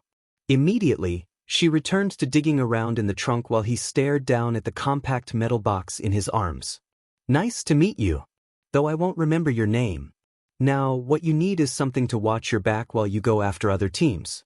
Just keeping your points won't be enough, considering you don't really have any," she said. There wasn't any amusement in her voice, she was just stating a fact without a care of what the implications were. "What you're holding right now is what I like to call the Iron Spider. It uses sensors to cover your blind spots, so you can focus on what's in front of you while it guards your back. It's perfect for what you're trying to do, I'll bet. So what's your quirk?" Izuku tensed, his abused muscles protesting the action. It took him a while to work up the nerve to even open his mouth, but the fact that she still didn't bother looking up at him even when he went silent made it easier for him to force out, I can take quirks from other people." She turned to stare at him then, a strangely shaped gun in her hands. Izuku glanced behind him, ready to freeze or flee. She merely stood up, and her face lit up with excitement. Do you know how many support items I could make for you depending on which quirk you have? Think you could take a few permanently so my babies wouldn't go to waste? When you become a hero student, make sure to stop by 1HS Studio, and I'll fix you up with something awesome. Izuku blinked, unable to respond. But can just see up to 5 kilometers away. Not exactly useful for this type of thing. Or really anything, she laughed. For a second, Izuku wondered if that was the reason she didn't seem afraid of him. If he took her quirk, it didn't appear she would mind much. Still, that didn't make sense, as even his classmates in elementary and junior high school with quirks that weren't particularly useful wanted him to touch them. Before Izuku could try to think up another reason, Hatsum presented him with the oddly shaped gun she'd been holding. This baby is my quad blaster.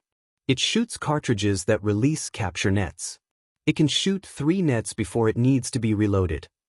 She paused, stuck her head back in her trunk, and rummaged around. Looks like I left the extra cartridges in the studio. That's my bad. Ignoring the fact that the gun's name didn't make much sense, Izuku said, that would still be a really big help, actually. And your Iron Spider. Right? So let's team up. Got any other teammates in mind? Izuku glanced behind him, but Shinso was nowhere to be found. Oh, I do actually. We need to go find him. He's in the general course too. Perfect. As Izuku led the way in the direction he'd last seen Shinso, he checked the clock. He beat down a rush of panic when he read only 5 minutes remaining. They moved through the crowd as quickly as they could. Izuku kept his head up, searching for Shinso's hair. When he saw it on the other side of the field, he motioned for Hatsum to follow with his head, since his arms were still full. Eventually, they moved out into a more open area, where he could see Shinso talking to one of their classmates. It was Kirikyu, the boy with the quite literal icy appearance who Izuku had taken notice of on the first day.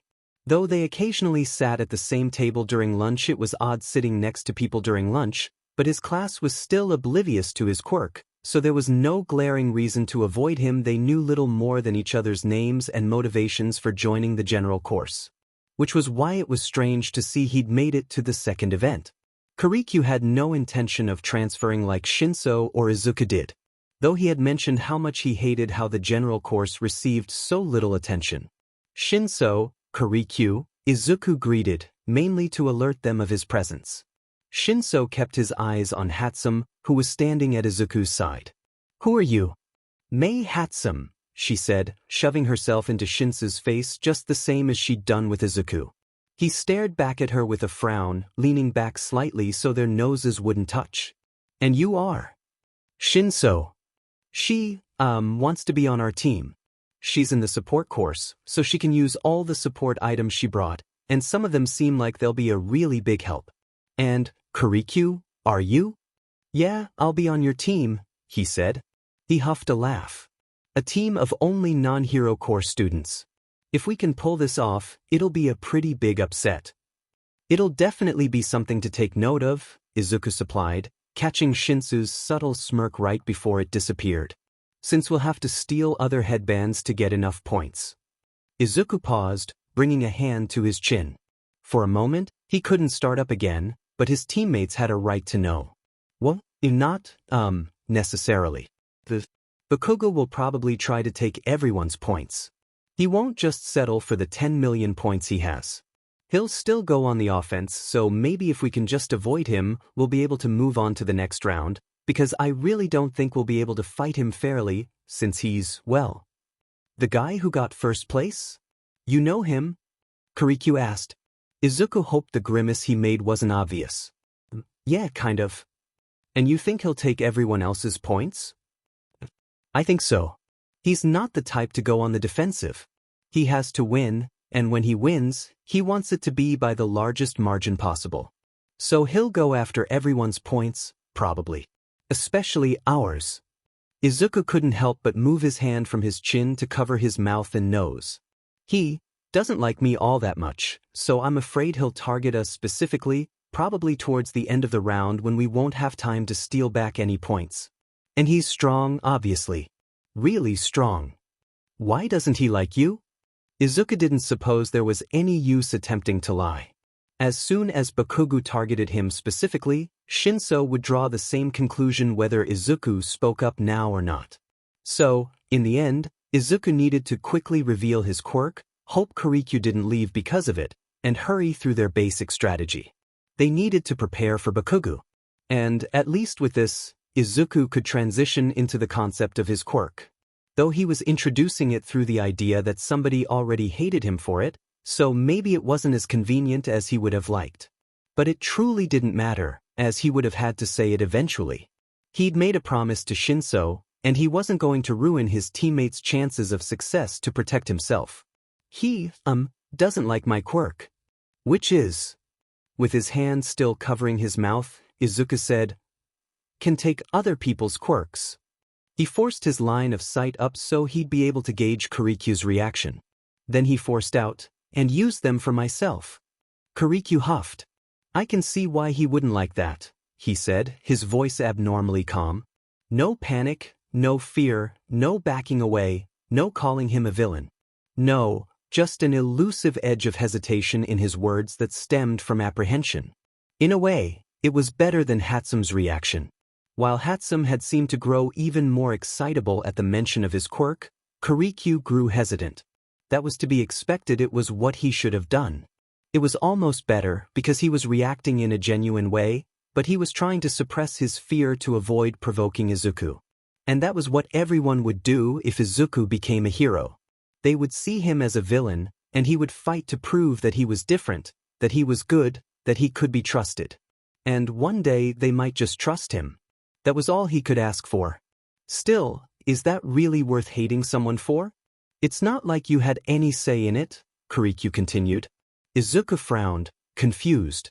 You didn't take his quirk and never give it back, did you? No. I couldn't. So he's just an but, Kirikyu said. Shinso snorted. After shooting Shinso and Hatsume an apologetic look, Izuku offered, still, if you don't want to partner with me because of my quirk, I understand. Midoriya, Shinso warned. Before Izuku could apologize, Kirikyu said, why would I not want to partner with you for that? Your quirk might actually come in handy. Think about it. Why not just take Bakugo's quirk? Because if Izuku did, Bakugo might actually kill them all. Kirikyu continued, my quirk's called Frost Breath. It's pretty self-explanatory. My breath is cold enough to freeze things if I want it to. It can hurt people if I breathe directly onto their skin, so it's better if I breathe on the ground or at someone's feet. But I can only use it about 3 or 4 times before I can't breathe in deep enough to use it properly. But if I got tired, you could take it and we could get more shots out of it. I mean, Izuku trailed off. Was Kirikyu just attempting to appease him? I won't take it if you don't want me to. I offered, didn't I? It's fine as long as you give it back. Midoriya, is your quirk activated by skin contact? Hatsume interjected.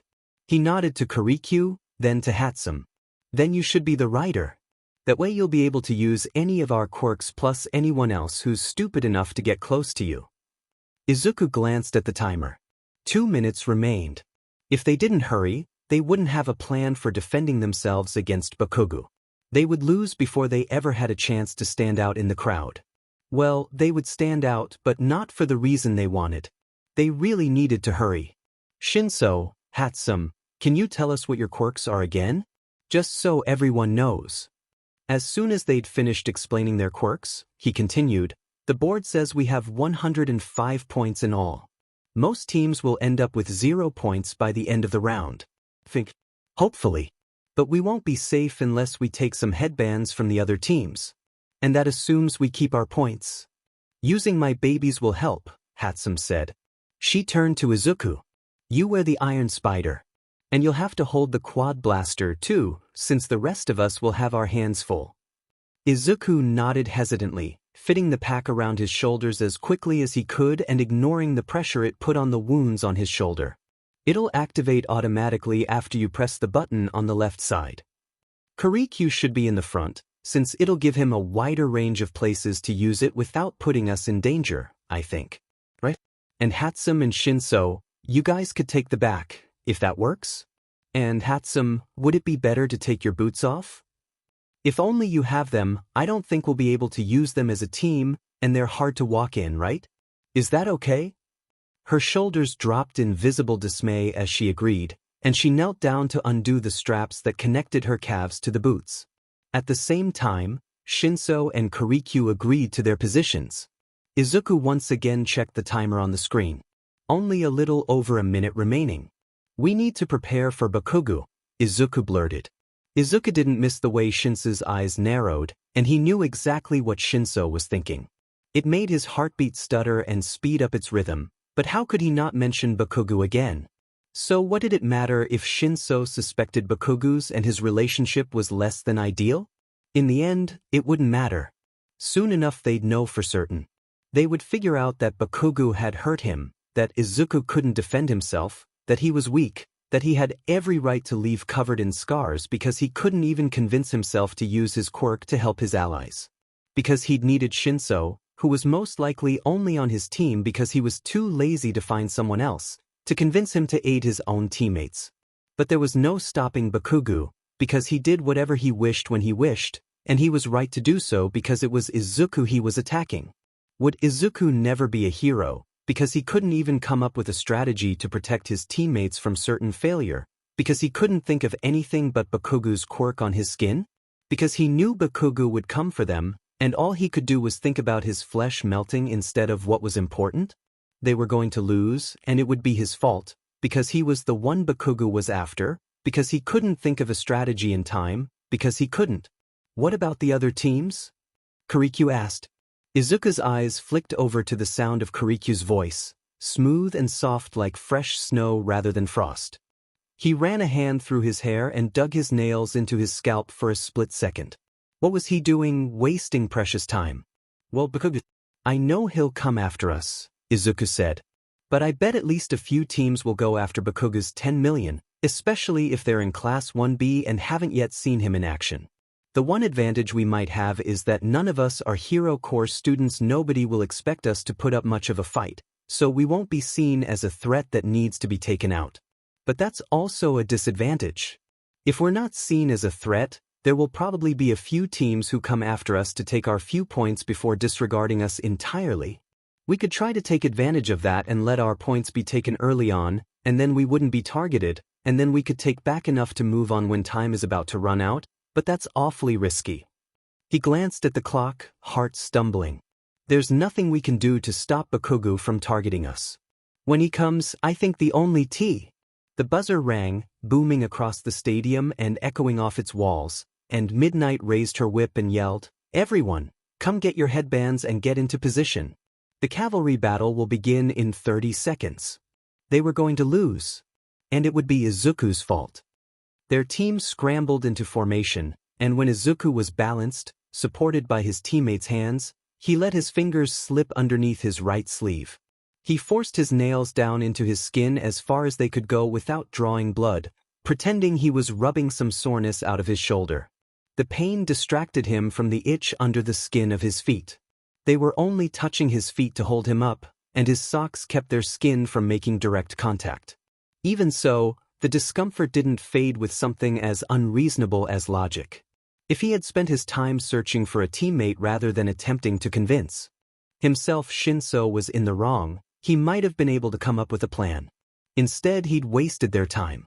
Now, he'd have to think of a plan during the event. But there was a slim chance he'd be able to relay any information to his teammates without distracting them from the other opponents they would have to face. And Izuku was the rider. He would be the one responsible for keeping an eye out for threats and potential targets. He could juggle it, he knew, but he couldn't jeopardize their team's need for points by muddling it with a plan to defend against Bakugo when he wasn't a current threat. If Izuku's position called for him to give instructions, he would have to do so. But they would have to be based on whatever threat was imminent. Izuku released the tension in his hand after one last burst that sent another bolt of pain through his shoulder. He brought his hand down to hit the button on the side of the iron spider, feeling it click under his fingertip. Then, he set his arms out in a more balanced position.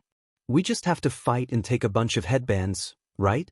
With my babies, we can win easily," Hatsum crowed. "So let's just fight." "Sounds like a plan to me," Kirikyu said. Shinso nodded. Did they truly believe that was all they needed to do? Their tones made him think they did. The buzzer went off, loud enough to make Izuku's eardrums ring. Every team seemed to jump into action simultaneously. It was Bakugo and Todoroki's teams who moved faster than the rest. Though they had started on opposite ends of the stadium, they were already at each other's throats quite literally, as every rider's headbands were carefully tied around their necks. Ice and fire collided in a blast of blinding light, the blazes on Bakugo's palms reflecting on Todoroki's thorns of ice. Izuku's best bet would be to use his quirk on Bakugo. As awful as that idea was, Bakugo wouldn't keep his distance. He would assume Izuku wouldn't use his quirk on him. That Izuku wouldn't have the courage to. Scanning the electronic board above the press box that now displayed the teams, Izuku counted 11 in all. But before he could double-check, he felt his teammates tense under his feet. One team had branched away from the group they'd been near at the start of the round, now barreling towards Izuku's team. Izuku didn't recognize anyone on their four-person team, but he took note of their distinctive features. The rider had silver hair and an almost feathery crown surrounding his eyes, which could either be an eye mask or his eyelashes. His quirk wasn't obvious from his appearance, unfortunately. From his position, Izuku could see the left horse but not the right. The left's most distinguishing feature was his headband, as his hair and eyes were dark gray with no sign of a mutant-type quirk. Izuku couldn't take any guess at what his quirk could be. However, Izuku could assume the front horse had a quirk that warranted him a spot in the front. His tousled hair was the color of sand, and he had an impressive set of exposed teeth similar to ectoplasm but not quite as disconcerting. Though his teeth were what would catch someone's attention, Izuku doubted it was related to his quirk. It was more likely a feature he'd received from one of his parents. It didn't make sense for him to be up front if his quirk was merely increased jaw strength or something similar. Close-range quirks weren't particularly useful in a cavalry battle when one was a horse. "Quirk!" Izuku shouted, hoping his voice would carry over the roar of quirks clashing, contestants yelling, and the audience cheering. Quirk pulled his head back as he inhaled, then let his breath go in the direction of the front horse's feet. His team had just enough time to slow down, but not nearly enough time to dodge. Quirk's icy breath curled around the front horse's feet and formed little crystals around his shoes that left him stuck to the ground. But as he started to struggle, Izuku felt Shinso and Hatsum falter. Beneath his teammates' feet, the packed dirt was melting into mud. It pulled their legs into the ground. The ground had started to shift just beyond the front horse's toes. The quirk was Teeth Boy's. Could he solely turn the ground into a quicksand-like substance, or was his quirk more general than that? In the bare field, Izuku doubted the specifics mattered. "I can't get out," Quirk shouted, Shinso grunting his agreement. "My ice won't hold him for much longer." Before Izuku could reply, he felt the iron spider were to life. It snapped open instantly. 4 metal spider legs all extended in the same direction. Izuku nearly fell forwards, instinctively flinching away from the sudden noise and movement. Luckily, his team remained unaffected by his misstep, considering they were still stuck. Still, he'd prefer not to make that mistake again. As long as he expected the reaction, he wouldn't flinch, so he vowed to keep the iron spider in the back of his mind. The spider legs blocked an attack from a girl whose quirk Izuku couldn't decipher from where he was. All he could see was a flesh-colored cord shooting in his direction and the iron spider knocking them out of the air. When the cord retreated, the spider legs folded back into the backpack. The pack's opening snapped shut. "The hell's your quirk?" Shinso called out to the front horse, who'd gotten 1 foot free from Quirk's ice. The boy snorted. "Wouldn't you like tea? Stop using your quirk. Stay still." The boy's eyes glazed over and his face went slack. Soon enough, the ground slowly morphed back into what it was before. As his team stumbled when the dirt shifted, the iron spider's legs creaked and shot out again. It knocked away another attack from the cords, which both ended in a silver point that resembled a headphone jack. They twisted and tried for another angle, and Izuku ducked down and raised his arms to guard his neck. The iron spider lashed out, forcing both to retreat. The headphone jacks belonged to a girl with straight purple hair much darker than Shinsu's, and upon closer inspection, Izuku saw that the jacks were attached to her earlobes. Above her was a floating headband, so Izuku could assume their rider had an invisibility quirk. Their team was circling around Izuku's, slowly getting closer as they moved. "Want to know what I did?" Shinso asked, smirking at the gray-haired rider in front of them. He was staring at the front horse, whose eyes were still glazed over. The others, from their positions, couldn't seem to shake Shinso's brainwashing off of him. The rider opened his mouth, only to shut it when the back horse in the headband hissed, "Don't respond. I think that's how his quirk works." Shinso huffed. "There's another team to our left headed for us," Izuku said, glancing from them to the rest of his surroundings. Bakugo and Todoroki were still locked in battle, but another team had joined the fray. Even so, the scoreboard still showed Bakugo's team with the 10 million.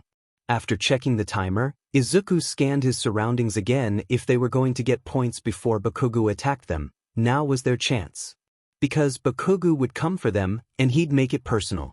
He'd be the one taking the headbands, obviously.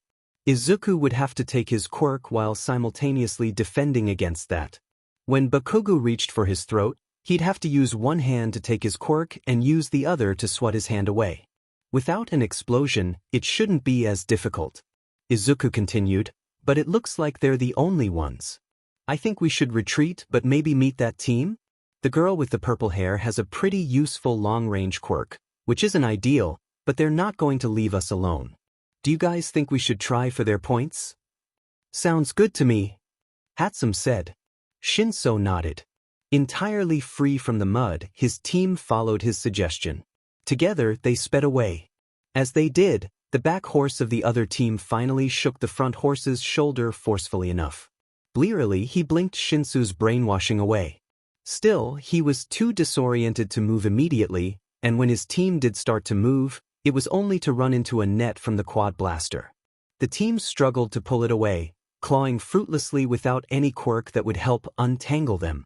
The invisible person's team was much closer now, and the iron spider lashed out again and again to block the purple-haired girl's quirk.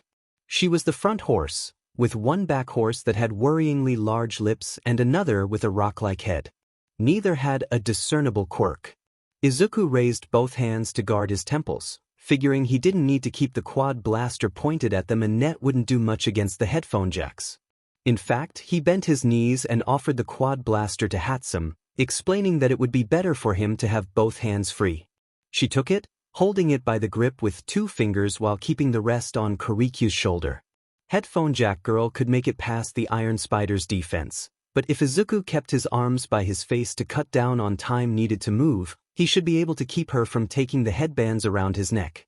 Still, they would need to move much closer if they wanted to use Shinso's brainwashing on the rider.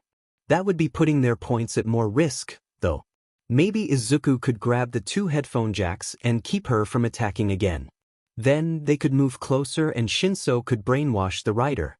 "Can we keep this amount of distance between our teams? From this far, I think I can deal with her quirk," Izuku said. Their team came to a rather abrupt stop before backing away, and Izuku put a hand on Kiriku's shoulder to steady himself once again, apologizing all the while. Invisible Person's team stopped as well, and Izuku tilted his head at them, squinting to make up for the fact he couldn't put a hand on his chin. "I think the purple-haired girl's quirk is the only useful quirk they have," Izuku said. Headphone Jack Girl's quirk came rushing towards them again, but the iron spider knocked them away. Izuku kept his eyes trained on their opponent's moves, his hands up by his head. If the back riders had useful long-range quirks, they'd be using them, I think. And if they have close-range quirks, they'd be trying to close the distance. The purple-haired girl's quirk wouldn't exactly be weak in close-range battles, after all, right? "So what does that mean?" Kiriku asked. "It means we should move forward." Hatsum chimed in. "Trust my baby. It'll keep us safe from that girl's quirk." From a shorter distance, Izuku didn't trust his reflexes nearly as much, but the iron spider hadn't failed him yet. Though, just like him, the spider legs would have less time to react from a closer range. Still, Izuku let out a shaky breath and said, "Right?" They began to close the distance between them. Unsurprisingly, the other team attempted to retreat. As they pursued Invisible Person's team, Izuku checked the timer. 11.5 minutes remaining. Behind them, Bakugo and Todoroki were still fighting, though the team Izuku had seen before had disappeared, most likely trying for an easier team. Izuku had a suspicion that, even when distracted by Todoroki's team, Bakugo had managed to drive off any other competition. After ensuring there weren't any other teams following them, Izuku turned back to the task at hand. They were closer now, and the Iron Spider's legs were scrambling to keep up with Headphone Jack Girl's quicker attacks. She attacked from every angle. She moved both Headphone Jacks separately in opposite directions, then pressed them together only to split when the Iron Spider lashed in one direction. When they'd gotten close enough for Quirk to aim another icy breath at Headphone Jack Girl's feet, she made it through the Iron Spider's defenses. Izuku swiped his hand out just in time to catch one of her headphone jacks. He kept the firmest grip he could muster around it, pulling it away from the headbands around his neck. Keeping the muscles in his arm pulled taut as she tried every method to struggle out of his grip, Izuku readied himself for the other headphone jack. It shot towards him in an arc over his head, but when two mechanical spider legs intercepted her, she pulled it back. Now, she turned her attention to the ice that kept her glued to the ground, but Izuku's team had already closed the gap between them. "Mind handing those over?" Shinso asked. "You really think we'd do that?" Headphone Jack Girl asked. "Yeah, there's no way," a higher-pitched voice Invisible Girl's voice said. "Don't move," Shinso said, eyes on Headphone Jack Girl, whose eyes dulled from black to light gray. Shinso flicked his eyes over to Invisible Girl's general direction and continued, "Take off all your headbands. Toss them to me." Though Shinso had told her to toss them to him, Izuku would be the one to catch the headbands. Shinso didn't have free hands to catch anything. There was no visible reaction from Invisible Girl at first, of course, but then the four headbands around her neck unraveled as the Velcro that connected both ends broke apart. In their position, the back horses couldn't reach them even if they snaked their arms out from under the rider, so the headbands went sailing over to Shinso without resistance. Izuku had to lean forward more than he would have liked to catch them. Just as the headbands were nearing Izuku's hands, he dropped the headphone jack. Now, even if the impact of hitting the ground dispelled Shinso's brainwashing, Headphone Jack Girl wouldn't have time to use her quirk to snatch the headbands back. He snagged the headbands around his fingers and fastened them around his neck as quickly as he could, pressing each headband's pieces of Velcro together. Just as he'd done with his own team's headbands, Izuku flipped over the new four so that the sides facing outwards were blank. And then they were off again, circling around the middle of the stadium where the other teams were battling. Up on the scoreboard, their team had moved from 8th place. A few teams had lost their headbands, moving up the ranks of teams that had done nothing but keep their original points to 5th place. Izuku had expected the jump despite not knowing the name of the rider, and therefore not knowing how many points that team had had from the scoreboard. Still, seeing their team's ranks slide up on the screen was almost proof that they had a chance. Especially while Bakugo and Todoroki's teams were still caught up fighting each other. But they wouldn't be fighting for much longer. When the time came, Bakugo would be too focused on Izuku to respond to anything Shinso said. And he couldn't assume Quirk's quirk would work either. The front rider of Bakugo's team might be there because he could withstand Bakugo's explosions. His classmates had to know he would use his quirk despite them being so close. Even if the front rider couldn't, that wouldn't stop Bakugo. He'd do his best to avoid seriously injuring the rider, but he'd still use his quirk. His explosions would instantly melt any frost Quirk could produce. "Iku'd taken her quirk," Shinso called up to Izuku. Izuku tensed. He didn't even think to. "I'm sorry." Bakugo might respond to Izuku. Shinso would be far more forgiving than Bakugo if Izuku took his quirk instead. Izuku could brainwash Bakugo and ask him to toss over the 10 million headband, then the rest. The 10 million first for both the sake of time and to ensure Izuku didn't drop it when attempting to catch many others. "Luckily, we didn't really need it," Quirk said. "But maybe don't forget next time." "I'm sorry." "I won't," Izuku said, his voice resolute. With that, he wiped his palm across the side of his shirt and took the quad blaster back from Hatsum, hoping the gun wouldn't slip from his, now less, sweaty hand. He glanced at the timer once more. We have about 7 minutes left, and we still don't have enough points to get us into the next round. But we're not that far behind the 4th place team, so any team with some headbands we find will probably have enough points to put us over the edge. Doesn't matter, Shinso said. He gestured with his head to their left. Sure enough, another team was rushing towards them. They sidestepped as the opposing team dashed past, though Izuku almost lost his balance in the process, as he didn't dare pull his hands away from his face to right himself. One of the back horses was Kirano, who was grinning, fangs showing. The back horse across from Kirano had skin as black as Eraserhead's hero costume, with shaggy gray hair that contrasted sharply against it. Their front horse's appearance was much more plain than the rest on his team, with no visible feature of his quirk and inexpressive black eyes. Kirano's team changed course and charged at them again. When they were close enough, Izuku aimed the quad blaster and fired. They nearly tripped over themselves in a rush to stop, but the net covered them all the same, draping over the rider's head and hanging down to the knees of the horses. The rider pushed at the ropes uselessly. Even when Kirano let go of the front horse's shoulder to help, the net never moved. That is, until the front horse took a deep breath and exhaled, his breath solidifying in midair and pushing against the net. At first, it resisted, but the bubble the front horse had created kept expanding. Eventually, the net curled around the bubble over the team's heads. With a shove from the rider, the bubble and net drifted away. Still, Quirk wasted no time in exhaling his own quirk-powered breath onto the front horse's feet. Rather than coating the horse's shoes, it left a frosty sheen on the ground below them. Nevertheless, it accomplished practically the same goal, as the front horse was trapped all the same unless he wanted to risk slipping. It wouldn't hold them long, but it was enough to keep them away for a few seconds. Mind handing those over? Shinso asked. The rider snorted, laughed, and said, "That's a little overconfident, don't you think?" Kirano huffed. "You're one to talk, Monoma."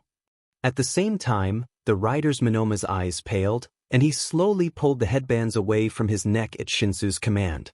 As he did, Izuku chanced to look at the scoreboard and timer. Monoma's team was in 7th place. 5 minutes remaining. When Izuku turned back, the headbands were already in the air. But they didn't make it to his fingers. Instead, they were intercepted by the front horse's quirk, hitting a wall of solid air and falling onto a second platform he'd created just after the first. Just as the other team started to move, Izuku lowered his arm and pulled the quad blaster's trigger, shooting out another net that again covered the rider and head of the front horse. Next, unfortunately, came the moment of truth. With Shinsu's and Kiriku's words echoing through his mind, Izuku said, "Quirk, I'm going to take your quirk." As he nodded, Izuku leaned down, put a hand on his head, and forced his quirk to activate. "Get me right under the headbands." Inhaling deeply as he raised up, Izuku aimed his breath at the air that was keeping the headbands suspended. A layer of frost covered it and spread until the air itself was ice. Freezing it into a brittle sheet that shattered, Izuku reached up and jabbed the quad blaster through it.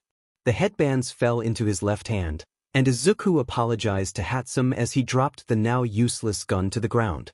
He fastened the headbands around his neck.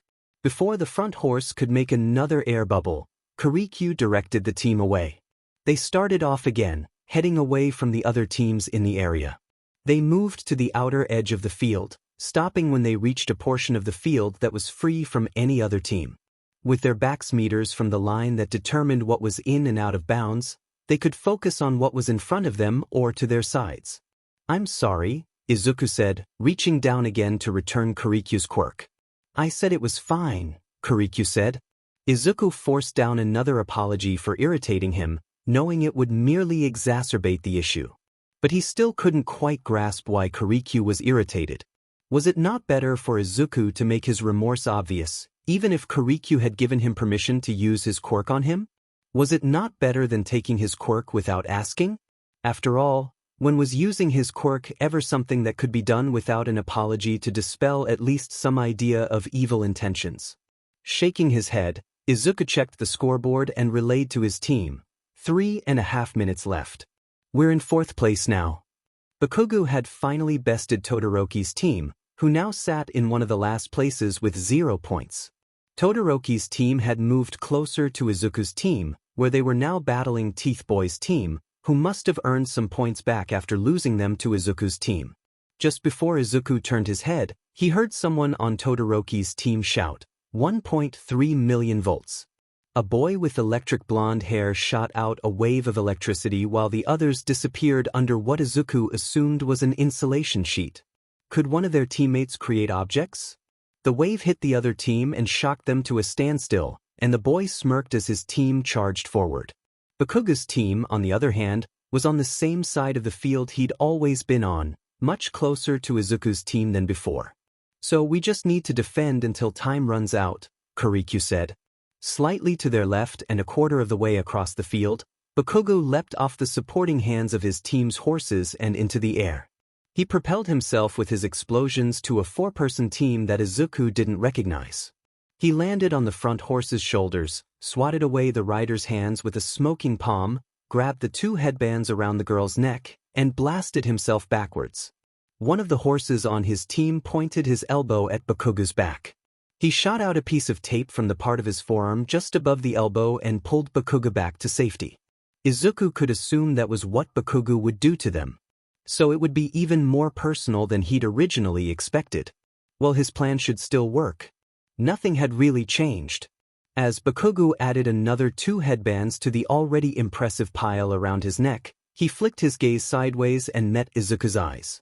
With their eyes connected, he raised a hand, let an explosion burst to life on his palm, and bared his teeth in a smile.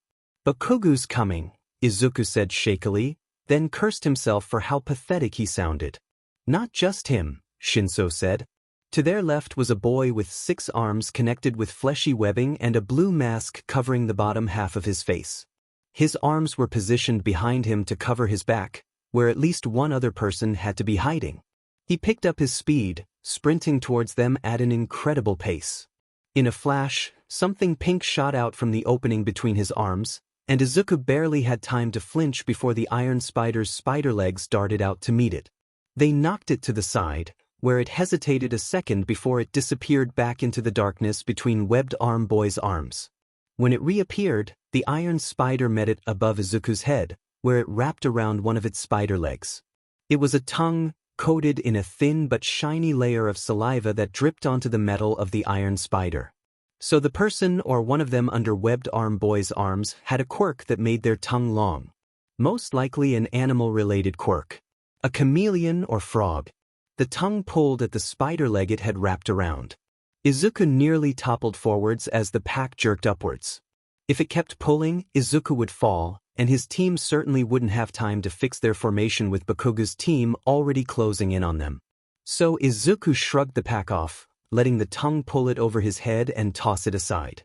It hit the ground with a crunch, and Izuku grimaced and apologized at the sound of Hatsume's pained cry. "We should move," Izuku said, eyes flicking between Webbed Arm Boy and Bakugo. "Can't. Foot stuck," Shinso said. From his angle, Izuku couldn't see what had trapped Shinso's foot, so he tried to locate the source of whatever it was. Bakuga's team was still too far to have been responsible. The only other team targeting them was Webbed Arm Boy's, so there must be another person under his arms who had done it. When Webbed Arm Boy was close enough to touch Quirk or Hatsume in a few more long strides, Quirk let out another icy breath, this one seemingly more powerful than his last. At the same time, Shinso shouted at Webbed Arm Boy. He didn't respond. Instead, he switched directions to circle around Izuku's team's front, dodging Quirk's attack entirely. As he turned, he dropped his right arm. The same tongue shot out before Izuku could see who'd been revealed. It wrapped around his arm and jerked it back, and when Izuku was forced to put his other hand out to keep himself from falling, he heard the velcro of the headbands around his neck tear. Before he could grab the headbands back, the tongue had curled around them and had pulled them back to the safety of Webbed Arm Boy's back. Tongue Person hadn't taken all of his headbands, but she had taken enough. On the scoreboard, Izuku's team dropped from 4th to 5th, and as Webbed Army Boy escaped, Present Mic announced that they had 2 minutes remaining. Bakuga's team was close now. And as Izuku forced his fingernails into the soft flesh of his palms, Bakugo launched himself into the air. Izuku's arms froze out in front of him, nowhere near his neck where they could protect the headbands they still had left. If he tried to defend himself, Bakugo wouldn't be happy. He did nothing but watch as Bakugo landed on Kirikyu's shoulders and grabbed the headbands around his neck. Though Bakugo couldn't use his quirk to purposely harm him as per the rules of the game, Izuku waited for his flesh to. It came in a burst on his collarbone, where Bakugo planted a burning hand to help push him backwards. Again, one of the back horses pulled Bakugo back to his team. The three horses caught him and repositioned him to stand on their hands. When Bakugo regained his balance, he let out a sharp laugh and shouted, "Did you really think I'd let you cheat your way into the next round, Deku? You shouldn't have even made it this far." Izuku bit the inside of his cheek until he could feel blood on his tongue. He'd come up with a plan, and for what? Kirikyu tried to breathe out another icy breath at the front horse's feet. This breath was weak, however, and it dissipated into the air before it ever reached the red-haired boy. From the press box above, Present Mike announced only 1 minute remained. "How about giving those back?" Shinso called out to Bakugo. Bakugo didn't even spare Shinso a glance. Instead, he watched the scoreboard with a grin. On the screen, Izuku's team had dropped from 5th to 7th, the first in a list of teams with 0 points. It couldn't end like this. Not when their victory had been so close. Certainly not when Shinso hadn't gotten the chance to make a name for himself yet, and not when Kirikyu hadn't been able to prove that General Corps students could stand up to Hero Corps students, and not when Hatsum hadn't been able to show off all of her inventions. All three of them deserved to move on to the next round, and if Izuku could be the one to give that to them, he would. And he could. He'd face Bakugo's wrath later, but that would be all right. "Everyone, get close to them," Izuku shouted, and his team hesitated for half a second before they were charging at Bakugo's team. Without any warning, which he certainly felt sorry about, Izuku twisted around and slapped Shinso across the face. Raising up to meet Bakugo's stare, he said in a trembling shout, "Bakugo, you're going to lose." "What did you just?" "Throw the 10 million point headband to me," Izuku said. Bakugo followed his instructions with sluggish movements. His teammates shouted at him, but the headbands sailed through the air all the same. Izuku caught it in both hands, clinging to the thin fabric with all the strength he had left in him.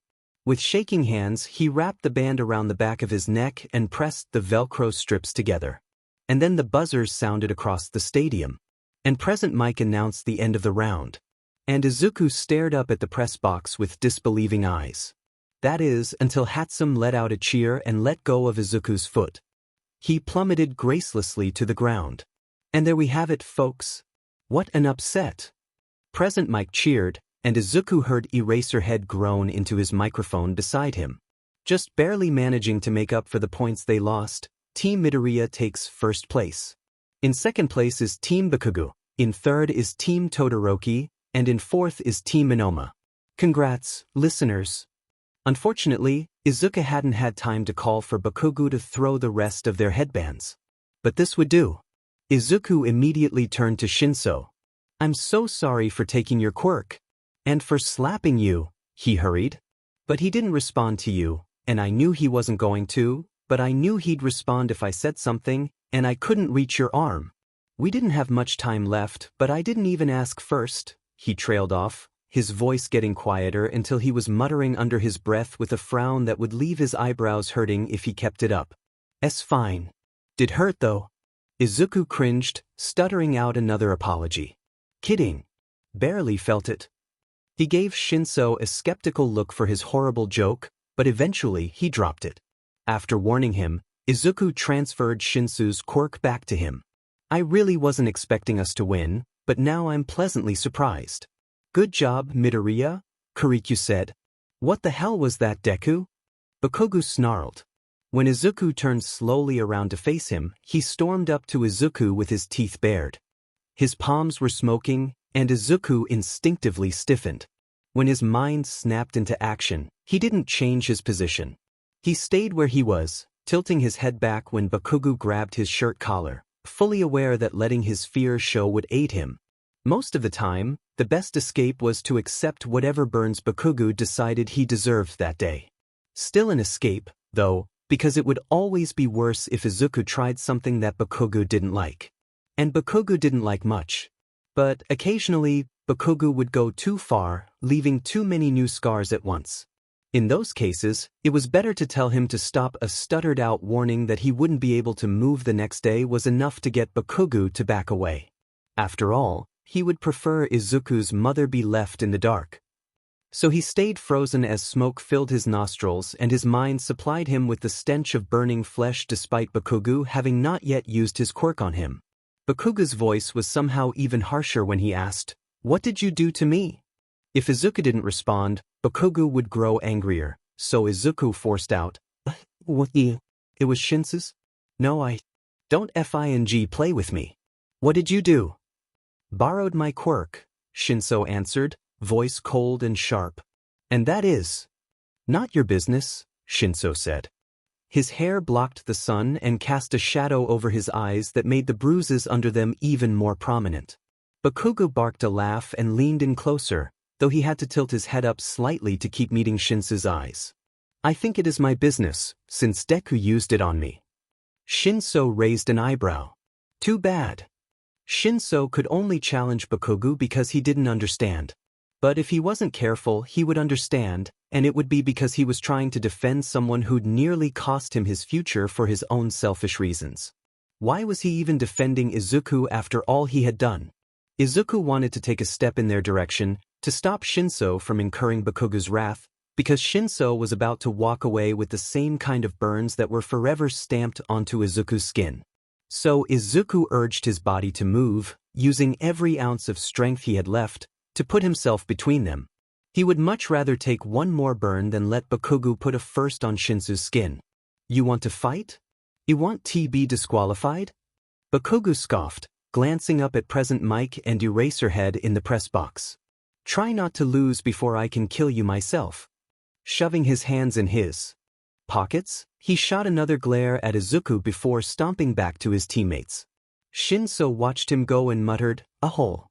Izuku dropped to his knees, oblivious to the pain, and rested a hand on his collarbone. His shirt was burned, the edges of the hole that Bakugo had created gnarled and paper-thin between his fingertips. The hole was small, luckily, but he could feel how twisted and waxy his skin was behind the tear. It was a first-degree burn, though he could tell it didn't hurt as much as usual. Still, as long as a teacher didn't notice, nobody could send Izuku to Recovery Girl's office, where she'd likely ask him to take his shirt off. "All right?" Shinso asked. He had crouched down, balancing on his toes and resting his arms on his knees. "Useless?" Izuku laughed humorlessly, covering his face with his hands but spreading his fingers to keep from blocking his vision. "It's his nickname for me." Shinso stayed silent for a while, clearly waiting for Izuku to explain further, but Izuku didn't budge. So he sighed and said, "I need TC Recovery Girl." Izuku shook his head furiously. This time, Recovery Girl wouldn't merely take his word for being bruised all over as she'd done the day before. No, she'd asked to see his chest, where the other dozen or two burn scars laid, where the cuts on his shoulders were laid next to his newest burn. "I'm all right. It barely hurts. Besides, if I go see her now, I won't have any energy for the third round." Shinso stared at him until he squirmed, but still Izuku refused to give in. He couldn't give in not for this. So, instead, Izuku distracted him with, Are we okay?" "What?" "I could have taken her quirk. The purple-haired girl. And before that." "So?" Shinso asked. "One cause of your quirk. Are you sure that's enough?" Shinso rubbed the back of his neck. "I won't push you. Don't know your past." Subtly, Izuku rubbed one of the older burn scars along his hip, the one that tingled the most. All of his scars were tingling, burning as if softly mimicking the pain they had caused him when Bakugo had created them. But that one was the worst. It was the largest one he had, the only one shaped like a handprint. It was only a second degree, he didn't have any third degrees, thankfully, but it was the most gruesome. He couldn't remember when or where he had gotten it, or what he had done to deserve it. But he remembered the smell of his flesh burning. I thank you." "I'll listen," Shinso said. "If why tell me?" Izuku did nothing but shake his head, and Shinso took that as his answer. The first match would start soon, and it was just Izuku's luck that he was one of the two contestants in it. As much as Izuku would love to share his analysis of the rabbit hero, Miruko's fighting style until his throat was sore from talking too much, Shinso was more of a "I need silence to focus" kind of guy, so he kept quiet. Instead, Izuku bounced his leg. He made sure it was far enough under the table to be out of sight. He didn't want to bother anyone with it. Briefly, he wished he'd brought his latest hero analysis journal, but he knew better. Across from him, Shinso leaned back in his chair with his feet resting on the table.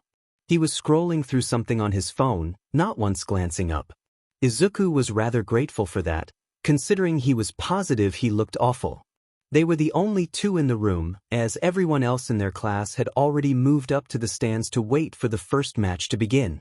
Hatsum had also gone up to the stands after collecting a crumpled iron spider and mostly intact quad blaster.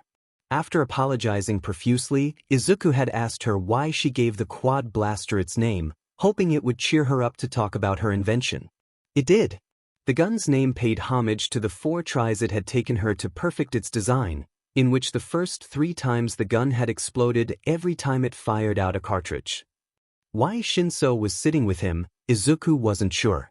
He had a suspicion that Shinso was there to comfort him by simply being present, but, since Izuku couldn't do much of anything with him around, it wasn't much of a consolation. There wasn't another reason he could come up with, considering he knew Shinso wanted to watch the other competitors fight. Izuku folded his arms on the table and sank his head down to rest on top of them, his legs still bouncing. He wouldn't need to fight Bakugo unless he won the first 2 matches. But if he won the first 2 matches, he would have to fight Bakugo. Of course, he could always forfeit and give his position to a member of the team that ranked 5th in the second event. That would be the equivalent of admitting he was unworthy of transferring. After all, if he gave up now, they'd assume one of 2 things. Either he thought he'd already proven himself enough and considered himself above continuing, or he was cowering in fear of battling the Hero Corps students who could one day become his classmates. Even if he faked a sudden illness, who would believe him? Not to mention going to Recovery Girl could result in her asking to examine him for external injuries from the previous events. But it wasn't certain, at least. Though, if he did fight Bakugo, he'd leave with at least a few new burns. And then Recovery Girl would see all the others that preceded them. And then she would see the cuts on his shoulders, and she'd see that some of them were fresh. And then she would know, and then his mother would know, and then everyone would know, and they couldn't know. If he threw one of his first 2 matches, Bakugo would see right through his act no matter how well Izuku performed, and Izuku would have to face the consequences. While he might be able to slip away without visiting Recovery Girl, that didn't change the fact that Bakugo would leave another fair share of burn scars in his wake. Izuku had hoped he would never have to endure them again. He'd finally been freed from junior high. UA was supposed to be different.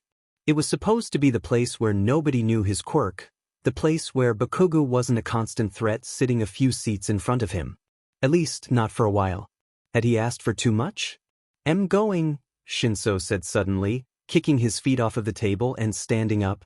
He pushed his chair back under the table before walking towards the door. He stopped between the corner of the table and the doorway. "Borrow my quirk?" Borrow. It was a word that Izuku hadn't heard used before to describe his quirk, and he knew Shinso had chosen it on purpose.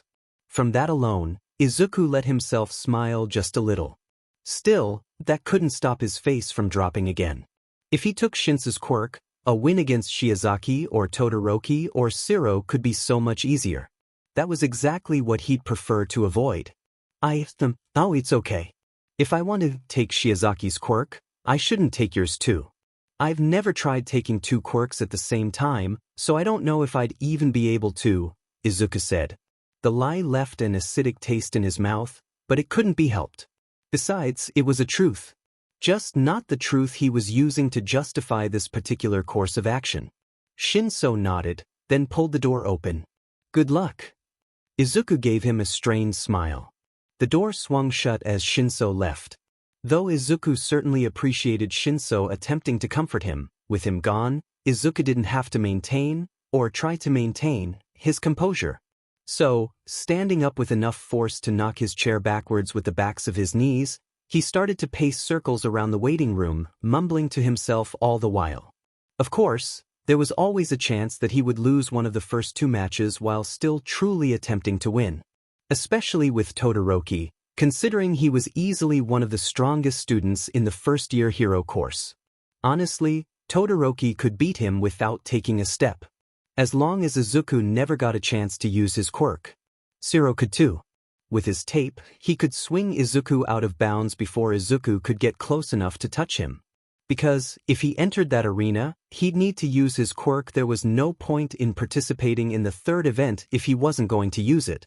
But the only option that was guaranteed to not result in Recovery Girl's discovery of his scars and wouldn't leave his skin burned was forfeiting before the 3rd event even began. He would feign an illness. He could force his fingers down his throat to make himself vomit to cement the truth of it. With that, there was a chance they'd believe him. Maybe his performance in the 2nd event would be enough for the hero course teachers. All he had to do was tell her, insist that he was nothing more than bruised otherwise, and escape her office right after. She wouldn't need to know. Bakugo would know it was an act. But if it would keep his scars hidden, Izuku would have to take the chance. Besides, no matter if he stayed in Recovery Girl's office or if he was sent home, Bakugo wouldn't be able to attack him. Not for a little while. With that decided, Izuku moved to the door.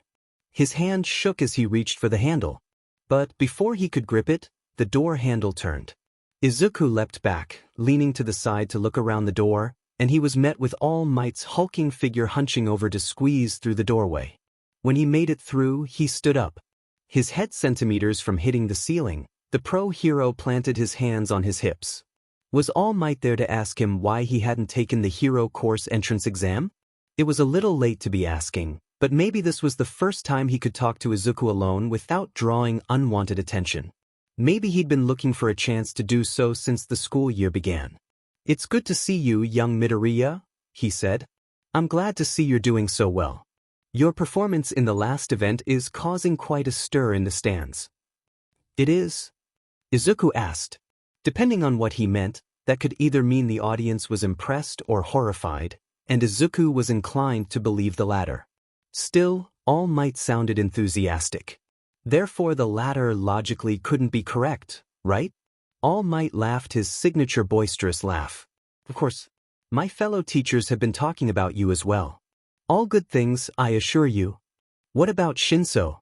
Have they been talking about him?"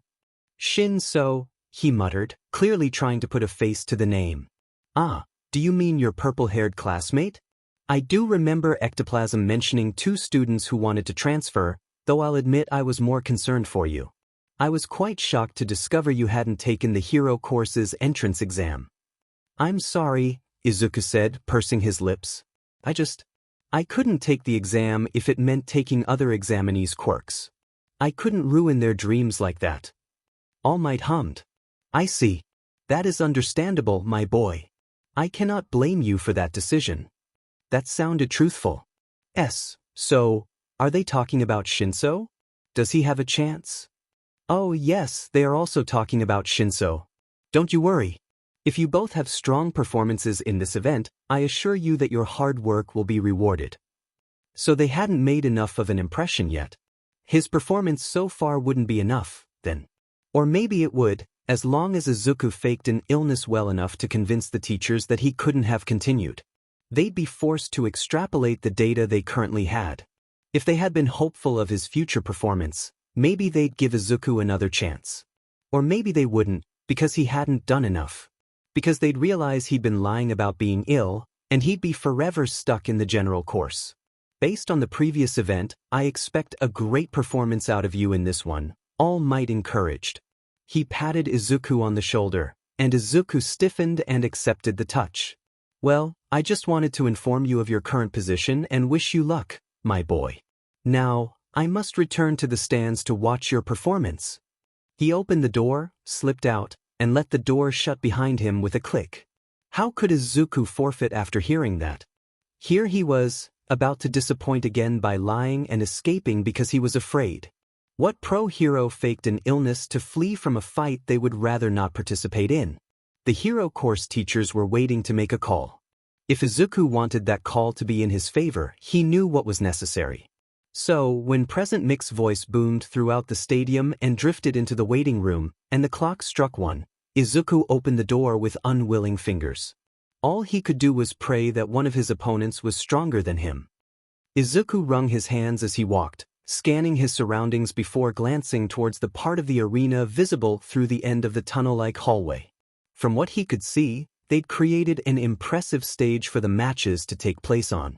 He guessed Cementos was the one responsible for constructing it on such short notice.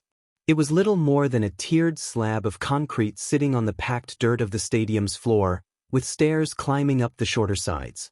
The stage itself sat nearly even in height with the bottom row of the stands. It was positioned in the middle of the stadium, leaving plenty of space between it and the spectators. On each corner of the stage was a raised stone bowl with flames liking at the edges and up into the air. The fire wasn't exactly the most comforting decoration, but the bowls were far enough away to avoid looking at. They were far out of bounds, so Izuku shouldn't have to smell the smoke either. As Izuku walked out of the dark and into the sunlight once again, the crowd's cheering grew louder. Hopefully it wasn't for him. Soon enough, they'd learn just what his quirk was. There would no longer be any confusion after all. As much as he prayed they'd look past it, he knew they wouldn't. The best he could hope for was their assumption that, as a student who'd been admitted into the most reputable hero school in the country, he had no intention of harming anyone. Up above, on the stadium screen, was a picture of him that had been taken the day before. He looked like an idiot, to put it lightly. If he was sitting beside Shinso, his classmate would certainly be laughing at the sight. On the other side of the stage was Shiozaki, who didn't look nearly as nervous as Izuku knew he himself looked. Present Mic announced their arrivals, his voice seemingly loud enough to burst the eardrums of the poor spectators sitting close to the press box. Izuku forced himself to position his feet in a standard fighting stance as he waited for Present Mic to start the match. Though he was tempted to press 2 fingers to his throat to check his pulse, he knew what he would feel. His legs felt close to giving out, and his burn scars still prickled along his skin. On the other side of the stage, 5 or 6 meters away, Shiozaki was eyeing him. Her vine-like hair floated around and above her head, each one covered in thorns. They twisted and curved lazily through the air in Izuku's direction as she waited, her hands clasped together in front of her chest as if she were praying. Izuku's best bet was to win the match he needed to win to avoid disappointing All Might or the hero course teachers. Then, he could find a way to convincingly lose the next match. Of course, that assumed he could win this match at all, but he had a shot. His best bet would be to catch her vines. If he could pull that off, he should have no trouble taking her quirk, unless he couldn't take it from her vine hair. But it was unlikely that her hair, even as a vine, did not contain any of her DNA. If it didn't, he'd probably lose embarrassingly quickly, but maybe that was for the best. If his quirk didn't work, their matchup wouldn't be in his favor, so at least the hero course teachers would have to acknowledge that. There was a small chance she knew his quirk from one of her classmates. But the only person to know exactly what had happened was Bakugo, and he would never admit defeat in such a way. To maintain his pride, he wouldn't admit to just how he'd been bested. His teammates hadn't been caught up between Bakugo and Shin, so they were probably under the impression that Izuku had brainwashing. And that was assuming they would tell Shiozaki. If Izuku spoke, he could test the theory. One of Bakugo's teammates might have been observant enough to notice Izuku's brainwashing only took effect after Bakugo responded to him. If they had informed Shiozaki, then she would refuse to respond. Let's, make this a good match, okay? Izuku called out, hating how strained it sounded. Talking was so unnecessarily difficult sometimes. Shiozaki narrowed her eyes at him and said nothing, pursing her lips. So Bakugo's teammates had told her, though they were under the wrong impression. Izuku almost wished their deduction was correct. Let the first match begin. A writhing swarm of vines filled Izuku's vision. It was a correct prediction that allowed him to narrowly escape. He dove to the side into a roll and hopped up, whirling around to catch sight of the vines before they followed him. When they did, he was prepared. Just barely. He threw his arms up in front of him. The vines wrapped around his forearms, thorns poking into his skin but not breaking it. That is, until they jerked forward. Izuku stumbled with them. Blood trickled from the wounds, but they were little more than scratches. The vines pulled once more, then pushed back. Clearly, she was trying to pin his arms to his sides to make it easier for her to slide him out of bounds. Struggling against the vine's impressive strength, he pushed each arm against her and towards his other arm. When he was centimeters away, a final burst of strength closed the distance. He planted the palm of his hand on the bundle of vines wrapped around his other arm. He activated his quirk with his jaw clenched tight. The vines cutting off his circulation disappeared, unwinding and retracting back to Shiozaki's head. They shrank as they were reeled in. By the time they had hit her scalp, her vines had transformed into dark green hair that fell in waves down to her waist. She stared at a lock of hair in her hand, then shot her horrified gaze towards Izuku, who had to stop himself from bowing his head in shame. "I'm sorry," he said.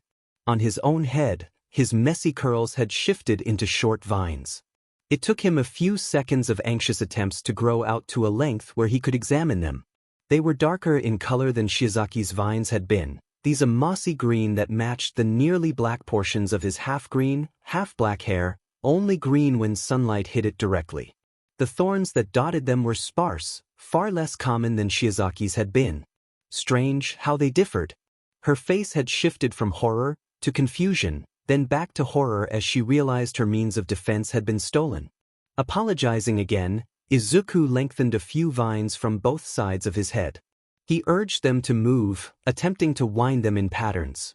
The control he had over them was nowhere near what he had over his limbs. If he used them, there was a chance he'd seriously injure Shiozaki. How could he use his quirk with that risk? Even if the hero course teachers would prefer him to use his quirk to its best abilities, Izuku couldn't do it. Hopefully they'd recognize why that was. Well, that was all right. Long-range quirk users tended to have a much more difficult time fighting an opponent in close quarters, where Izuku would hopefully have an advantage.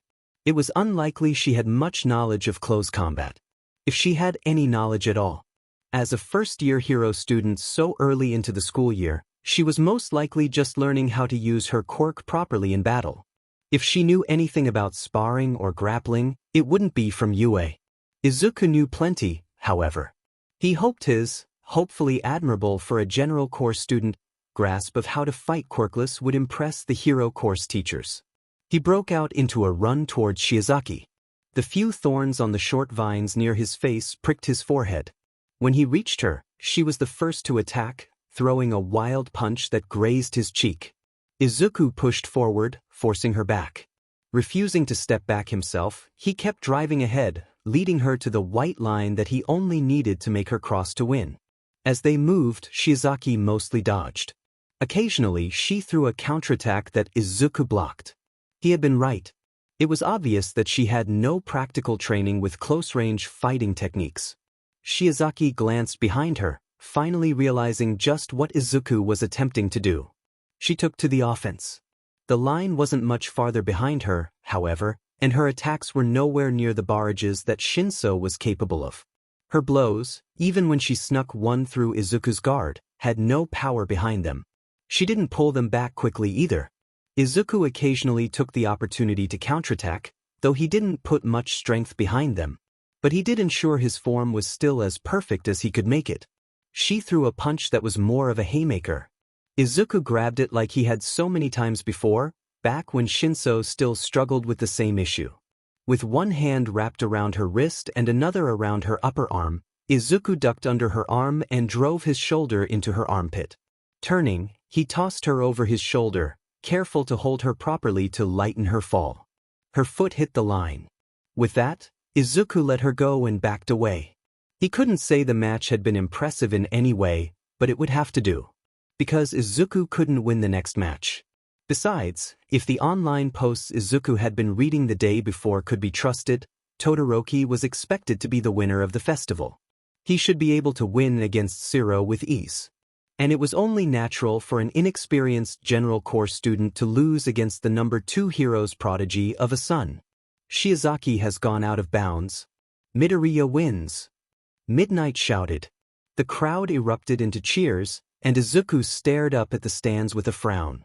They couldn't possibly be cheering for him after he'd left no room for doubt about what his quirk was. So what were they cheering for? That it was over? That he would leave? Turning back to Shiozaki, who hadn't yet gotten up, he wrestled with himself over whether to offer his hand to her. It was the naturally polite action to take, yes. But he also had just taken her quirk. She might not want to touch him. In the end, he offered it, figuring she could refuse it if she wanted to. She took it with a small but grateful smile, which he found rather odd. I'm really sorry for taking your quirk. I can give it back. Right now. I just have to, he trailed off, offering his hand to her, palm facing down. She gave him a confused glance, but held out her arm. He transferred it back, saying, I'm sorry about that. Again. It's all right, she said. Then, oddly enough, she bowed despite knowing what his quirk was, despite him using it on her just minutes before. I thank you for a fair match. Oh, yeah, of course. She nodded to him, then turned around and headed back down the stairs she had come from. After glancing at her one last time, Izuku moved to walk down the other set of stairs. Mostly because he didn't want to face the awkward silence of them walking down the same flight. So he took the long way around to Class 1 CS section in the stands, stalling for time. Because he would have to face his classmates. What would they think of him now? Eventually, Izuku stepped into their section. Shinso had chosen to sit in the front row, and therefore the farthest row from the sole exit. At least he'd chosen to sit apart from the rest of their class. The rest of the class was bunched together behind them, with one empty row in between, and in a perfect position to attack Izuku before he could react. His classmates now knew what his quirk was, so the motive was there.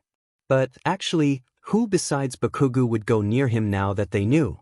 That thought raised the question of what his classmates would think of him in the future. Would they create a repeat of junior high? Where he would sit down at a desk with a red spider lily resting on the surface, where he would skip lunch to avoid conflict, where he would plan how best to react to ensure he left in the least amount of pain. No, Izuku couldn't think about that now. Not with so many people nearby, and not without the comfort of his own room, and maybe not without his trusted ex-Siso knife. For a moment, Izuku hesitated. Would Shinso take offense if he chose to sit with an empty seat between them? After some thought, Izuku made the call to sit with an empty chair separating himself from Shinso, but he sat on the side's edge. Liked your picture.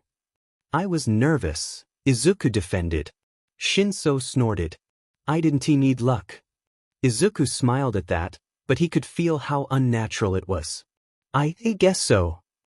As Todoroki and Shiro climbed the stairs to the stage, Izuku checked his pulse absent-mindedly, glancing behind him and to the side occasionally to ensure nobody in their section had moved. From so far away, it was impossible to hear anything the competitors said. Izuku couldn't read their lips on the screen, as it hadn't yet changed to the video feed of the cameras aimed at the stage. At least the screen was on the other side of the stadium, leaving a perfect view for the sections of the stands devoted to UA's students. It was a small detail, but Izuku assumed it had been done deliberately.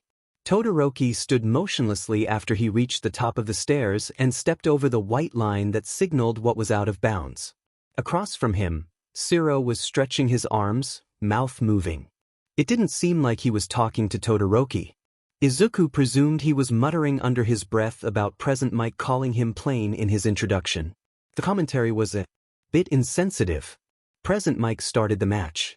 Shiro lifted his elbows and shot out 2 strips of tape that wrapped around Todoroki's stomach.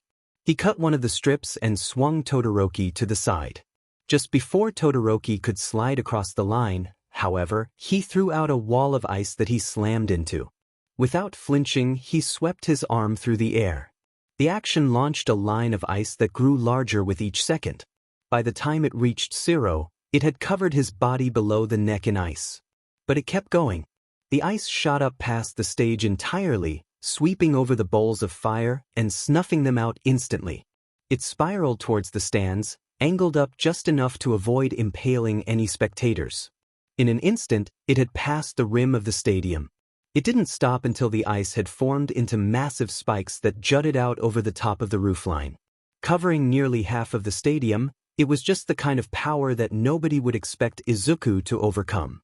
It was perfect. Excited? Izuku looked over at Shinso. What? Looked happy to see that. His cheeks heating, Izuku said, No, I don't. Shinso turned back to face the stage below, where Todoroki was melting the ice away from Shiro's torso. It was the first time Todoroki had used his left side, from what Izuku had seen. As soon as Shiro stumbled out of the ice, Todoroki stopped, then walked across the stage and down the stairs without a word. Why do I want to fight him? I don't, Izuku insisted. His quirk. It's amazing. Shinso hummed skeptically. Down below, Todoroki took his last step down the stairs. He passed his father without sparing him a glance. Endeavor's eyes stayed on his back for a while, and when he finally turned away to start climbing the stairs, the number 2 hero's flames grew brighter and larger. Was it Endeavor's overall unpleasant personality, or was it something more that had caused such a strained relationship? Hopefully not the latter. It took 15 minutes for Endeavor to melt the glacier without putting the audience in danger. Although most of the crowd on that side had dispersed as soon as Present Mic announced they'd be taking a quick intermission until the ice could be cleared. Izuku couldn't quite figure out why Todoroki hadn't helped melt the ice. It was a bit rude, but maybe he had a reason. He obviously didn't want to be near his father, but Todoroki hadn't seen him until he'd already decided to leave. Maybe they'd had an argument before the match, and Todoroki knew that if he refused to help, his father would have to do it. Or he knew his father was in the stands and wanted to spite him. When the ice had been cleared and the crowd returned, Present Mic called for the next competitors. Bakugo headed up the stage's stairs with a scowl, and Hatsum walked up with more confidence than she should have for the opponent she was facing. No matter how advanced her inventions were, they would be no match for Bakugo. Bakugo wasn't one to pull his punches because his opponent was a girl. Izuku wanted to say that he would recognize how little of a threat Hatsum was and conserve his energy for his next match, but Izuku knew better. If Hatsum was lucky, one of Bakugo's opening explosions would be powerful enough to knock her out of bounds. If she wasn't, she'd leave covered in burns identical to Izuku's. Izuku stood up, forcing out something about needing to use the bathroom before scurrying out of their section. The hallway was lit well by overhead lights, and luckily, it was as empty as the stadium's lower-level hallways had been. There was little sound coming from outside, muffled by the concrete walls. The floor under his feet shook with the force of an explosion Izuku could hear, and he picked up his pace and turned the corner. In the bathroom, damp and cold in the way public restrooms tended to be, Izuku locked himself in a stall and sat on the Western-style toilet. Despite his position, he was the most comfortable he'd been since he had arrived home the night before. Since he was 8 years old, he'd always found comfort in the cold. It was why his favorite season was winter. Resting his elbows on his knees, he closed his eyes and let them rest for perhaps the first time since he'd woken up that day. His hands were cold, so Izuku kept them pressed against his cheeks until they grew warm. Though the bathroom was silent, the low rumbles of Bakugo's explosions were impossible to tune out. He moved his hands from his cheeks to cover his ears. He didn't move until he heard cheers from the crowd drift inside. If the cheers were loud enough to hear, the match must have ended or a new one had started. Waiting another couple of seconds before getting up, he resolved to make it back to Class 1 CS section before Bakugo could walk down the same hallway Izuku had to use to get back.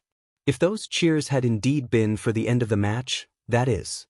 If the next match had already started, Bakugo should have returned to his seat already. Izuku rushed through the hallway without meeting any resistance, thankfully.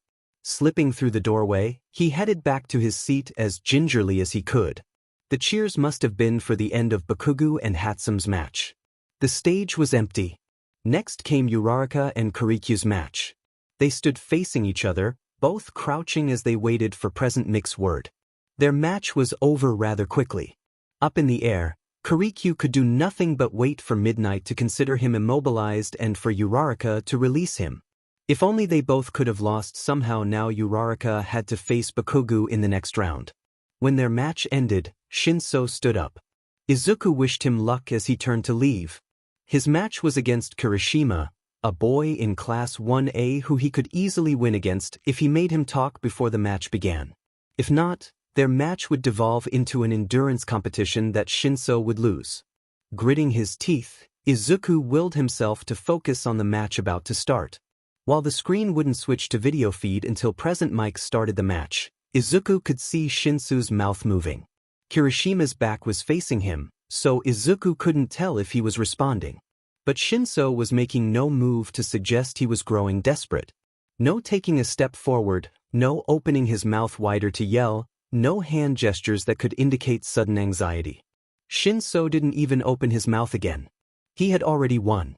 When the match began, neither Shinso or Kirishima moved at first. But after a few seconds, Kirishima turned around and walked out of bounds. As he walked, Present Mic explained Shinsu's quirk. But, just like Izuku, he only described the basics. He left out any specific details that could ruin the quirk user's chances of success in another match. When Midnight announced Shinsu's win, the crowd matched Present Mic's volume. Though Izuku didn't have the confidence to contribute to the whoops and cheers, he did clap.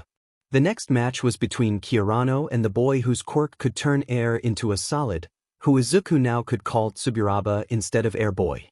Their match lasted longer than any of the previous matches, but not by much. Kirano took the win with a nasty kick that sent him sprawling out of bounds. A Class 1A student fought a Class 1B student Yaoyorozu and Kuwaro in the next match. After a few minutes of back and forth between the two, Yaoyorozu managed to immobilize him with a pair of cuffs around his wrists and ankles. The last match was between Monoma and Kaminari, the blonde boy with the electric-type quirk. Kaminari attacked first when the match began. Once again he yelled, 1.3 million volts, before releasing a burst of lightning that shot towards Monoma in a loose line. But at the same time as Kaminari's shout, Monoma's paler blonde hair shifted into vines. They detached from his scalp to form a wall.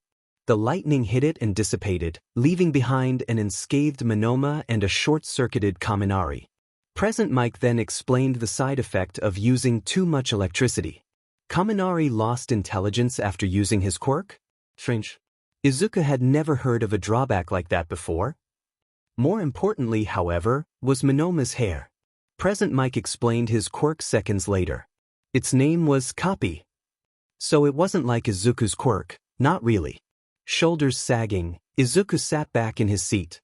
He refused to meet Shinsu's eyes, which he could feel on his face.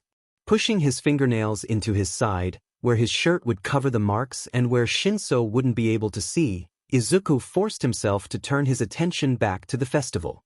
Present Mic announced the end of the first matches. Izuku was almost certain that Todoroki would solely use his right side during their match, though he had little clue as to why. Not that the reason currently mattered. From what Izuku had seen, Todoroki needed to first produce a narrow trail of ice before it could grow into the fearsome attack that had nearly frozen the audience. Izuku didn't know if Todoroki could use ice to fight close range as well. He certainly seemed to favor keeping his opponents at a distance.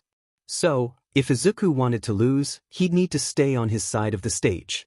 If he managed to get close enough to Todoroki, he'd be able to take his quirk, and if he took Todoroki's quirk, he couldn't lose without making it obvious that was what he wanted. If he won, there was no way he would be able to win the next match. No way he'd be able to hide his scars. No way he'd leave without reliving what he thought he'd finally escaped from. If he won, the hero course teachers would realize he wasn't fit to be a hero, and All Might would realize, and the audience would realize. They would all realize he was pathetic. Maybe that was better than them believing he was a future villain. But they needed to see he could be a hero, and of the options available to him, losing here was the only outcome that might produce what he desired. Unless Bakugo had already convinced the hero course teachers of that. He could have mentioned how worthless Izuku was, how he was less than worthless, how everyone had despised him, how everyone had wanted him to disappear so he wouldn't become a thief and a killer. But, if Bakugo had already persuaded them, All Might wouldn't have told him that the hero course teachers saw potential in him. Unless All Might had been lying to him to spare his feelings, but then why would All Might seek Izuku out just to lie to him when he could have stayed away? People tended to avoid lying unless pushed to do so by a situation they couldn't avoid. The hero course teachers knew his quirk, and they'd known it since the first event. And yet All Might had said the hero course teachers were truly considering him. Maybe that even included Eraserhead. Maybe Eraserhead could see the similarities between himself and Izuku, and maybe they could all see past Izuku's quirk. Even if they couldn't, and they were merely afraid of what he would become if they denied him a chance, he could still prove himself eventually. So maybe Izuku still had a chance, maybe even if he threw the match. As Izuku reached the last step on the stairs, he froze. If he purposely lost, Todoroki would move on to fight Bakugo. How could Izuku do that to him? He was the one who was used to the pain, the stench of smoke and burnt sugar in his nostrils. The melted skin that, no matter how well he took care of it, never healed into something unnoticeable. He was the one who could withstand the pain, and he was the one who should. What was one more scar on his body? What right did he have to place his own safety before Todoroki's? Wouldn't that make him as awful as a villain? No, he had to fight Todoroki with all the strength and strategy he had, and he would win. As he took his place on the stage, the cheers of the crowd barely registering in the back of his mind, Izuku wished his match came later. He wished he'd brought his knife and his first aid kit packed to the brim with gauze and bandages. He wished he could lock himself in the bathroom and come out with bloody shoulders and a clearer mind.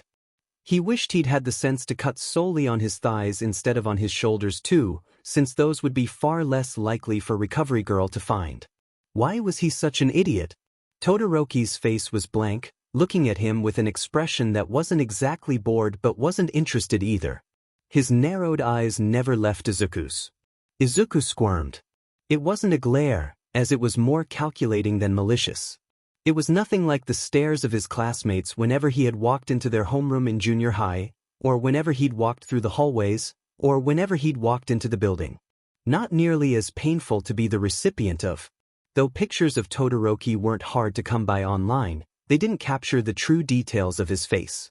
Both of his eyes were lighter in the sunlight, his blue eye the color of the sea in the summertime and his gray eye the color of a springtime storm cloud.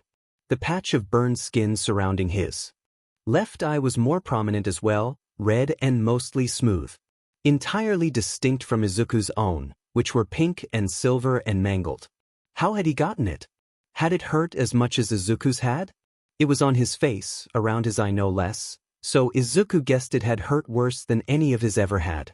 It was strange how Todoroki never made a move to cover his scar, never used makeup or grew out his hair to cover it like Izuku surely would have. It was admirable, that confidence. Averting his gaze, Izuku hoped Todoroki hadn't caught him staring.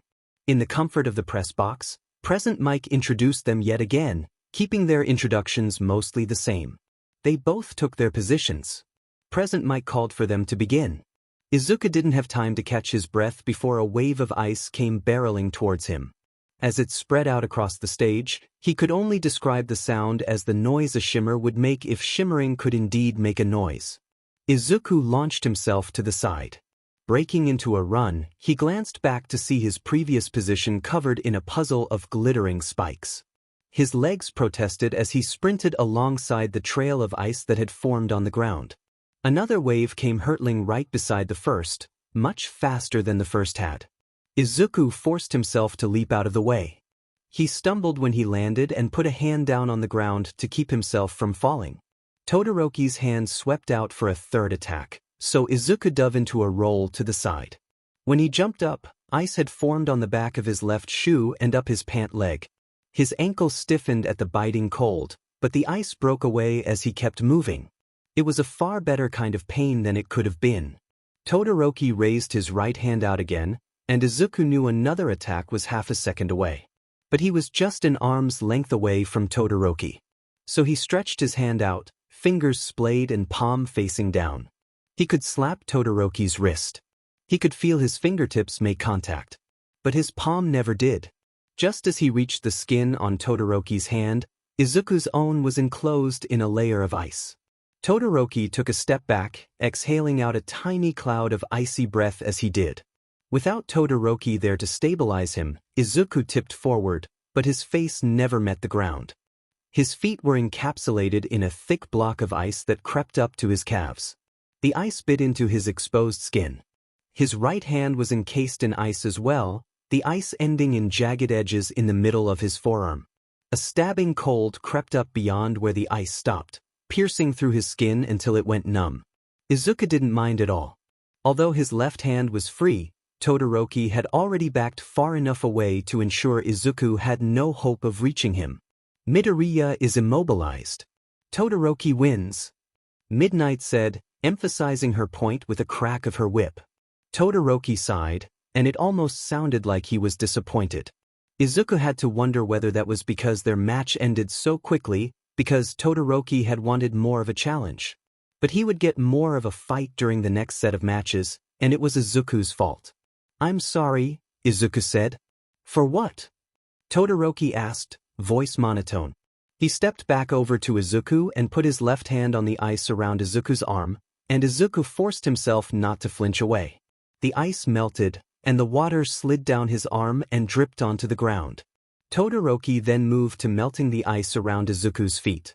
Holding his arm away to keep the water from dripping onto Todoroki, Izuku eyed Todoroki's hand, searching for a sudden attack his rational mind didn't expect but his subconscious mind did. For losing. You tried, didn't you? I did, Izuku said. Then it's fine. Todoroki stood up, his work complete. Izuku stepped out of the puddle the melted ice had created under his shoes, which were now soaked through with water that wasn't exactly warm. He shivered, rubbing his wet arm against his shirt to dry it off. Here, Todoroki said, reaching out slowly to put his hand against Izuku's arm. Izuku jolted at both the touch and the heat that radiated from it, but Todoroki didn't pull away, likely because he expected such a reaction from the sudden change in temperature. Izuku locked his arm in place. The heat was a pleasant temperature, and Todoroki was merely trying to help. Izuku knew this, but it was still heat on his flesh. So, as soon as his skin had warmed up, Izuku snatched his arm back, eliciting a confused, almost offended look from Todoroki. Sorry. I'm sorry. I didn't, mean to move like. Todoroki gave him a somewhat awkward nod and turned to leave, but Izuku stopped him before he could get far. Can you fight Bakugo? Todoroki's confusion was obvious. I have to. You should use your fire too, Izuku said. If you can. It would work well against Bakugo's quirk, since the skin on his hands produces a substance like nitroglycerin, and that explodes when exposed to sudden heat. You could use your fire to activate Bakugo's quirk to use against him. I can't. It certainly wasn't Izuku's place to ask. But if Todoroki wanted to leave his next fight without scars to match Izuku's, he needed all the power he had. Even if Todoroki's left side was fireproof, Bakugo would target the side where his explosions would do the most damage possible. And if Todoroki could use his fire side to warm Izuku's skin, what was stopping him from using it to fight? Why not? Izuku asked softly. It's my father's quirk, he said, then started to walk away. Was that the reason why he seemed so disappointed in the outcome of their match? That their fight hadn't been long enough for him to demonstrate how unwilling he was to use his fire in front of his father? It would make sense. Now that Izuku knew that much, he could tell that when Todoroki glanced up at the stands, it was to look at his father. To gauge his father's reaction to his defiance, Izuku supposed. In that case, his refusal to melt the ice had been another jab at his father. Izuku didn't know much about what having a father was like, but he knew enough to know Todoroki's relationship with his father was unusual. Sure, teenagers were prone to rebelling against their parents. And sure, if Izuku had a copy of his father's quirk, he'd be much happier. So maybe his judgment was biased. But from what Izuku knew, Endeavor wasn't kind to even the people he saved. Still, Todoroki's reaction seemed extreme for just that. And why would Todoroki hate a quirk so perfect for heroism? Even if his father was a terrible person who Todoroki wanted nothing to do with, his quirk wasn't his father's. Who would believe their quirk was just their parents'? To think that he could reject half of his quirk and still make it to the semi-final match of the third event without any trouble. That Todoroki, with his plainly heroic quirk, could breeze through the festival with only half his power. Shinso and Izuku were forced to use their quirks just to survive. Except, who was Izuku to talk? When he had refused to use his quirk in the first event and most of the second. Were Todoroki and he honestly so different? No, there was a significant distinction to be made between their situations. Todoroki didn't need to suppress his quirk. It was a burden he was forcing himself to bear for no justifiable reason. What kind of daily stress was he under, suppressing a part of himself so intensely? Stop by Recovery Girl's office to make sure you didn't get any ice burns, Midoriya, Midnight called out. Right. Izuku said. Todoroki's half-white, half-red hair disappeared under the first step of the stairs, and Izuku didn't follow. Midoriya didn't come back until Bakugo and Uraraka's match had finished. Hitoshi didn't see him until he left the stands for his match. The idiot had been leaning just outside the door in the hall, eyes moving around and stopping on doors the way they always did. He was making a face too. Made him look constipated. Why making that face? What face? The one you're making, Hitoshi said. Midoriya just gave him a look. Well, he tried. Here the whole time? Midnight told me to go visit Recovery Girl before I went back up. That took a little while. Yeah. He looked like shit. He hadn't gone to Recovery Girl. Hitoshi would have to drag him there after the festival was over. Not literally drag. Obviously. Just words. Brainwashing or not would be determined by level of cooperation. And I didn't want to disturb anyone by walking in during the match. Also bullshit. Aha. Are you ready for your match? He'd let Midoriya change the subject. Hope so. Midoriya smiled. You'll win. Right? Hitoshi said, then turned to leave with a wave over his shoulder. If Hitoshi wasn't certain before, he sure was now. He saw how Midoriya locked himself in the stall farthest from the changing area during P. Listened to him make excuses to avoid lifting his shirt to show Recovery Girl his bruises. Watched him sit on the edge of his chair during lunch so he would be as far away as possible from the person sitting next to him. Heard the way he talked about Bakugo during the second round.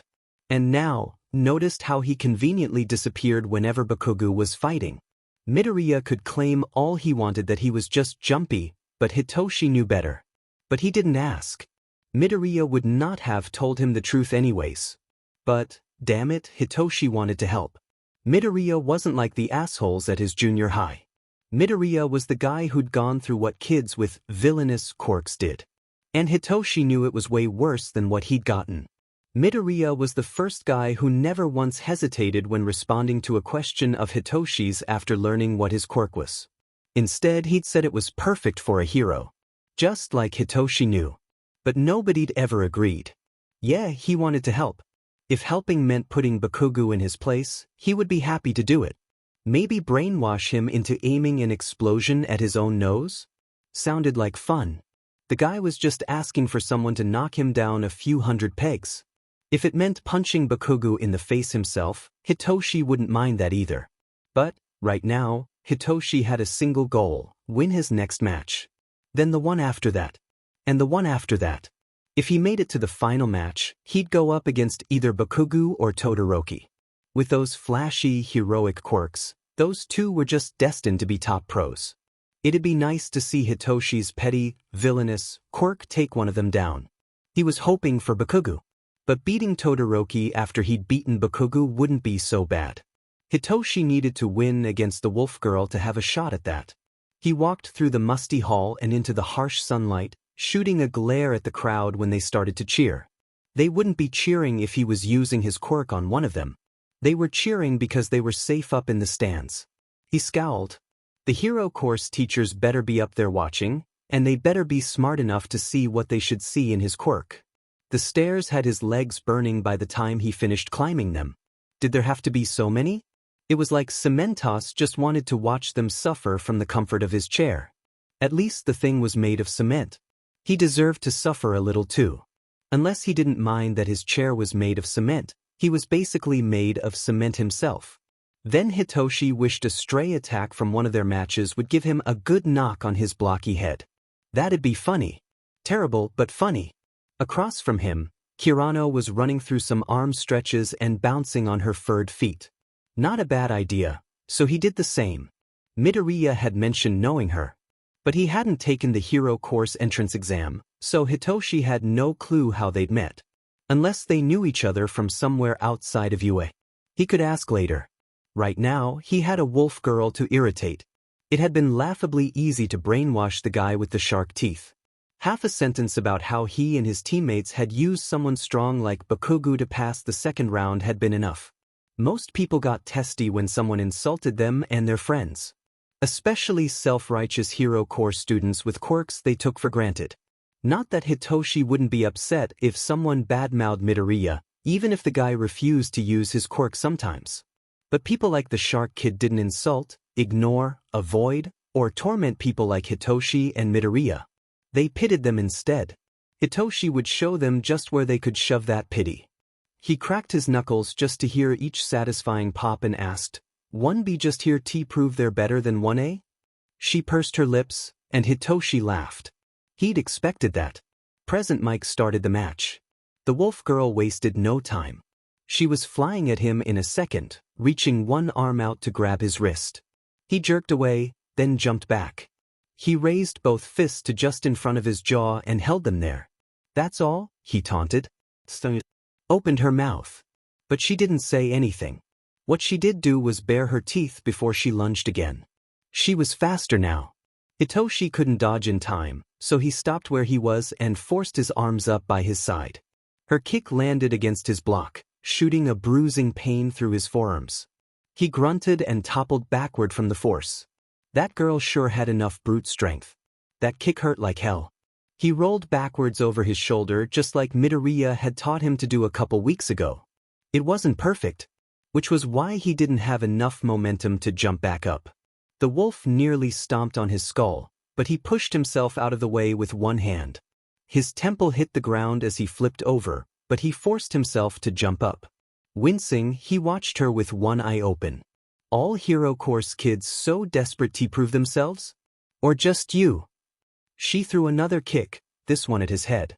He ducked under it, ready to jab her in the side.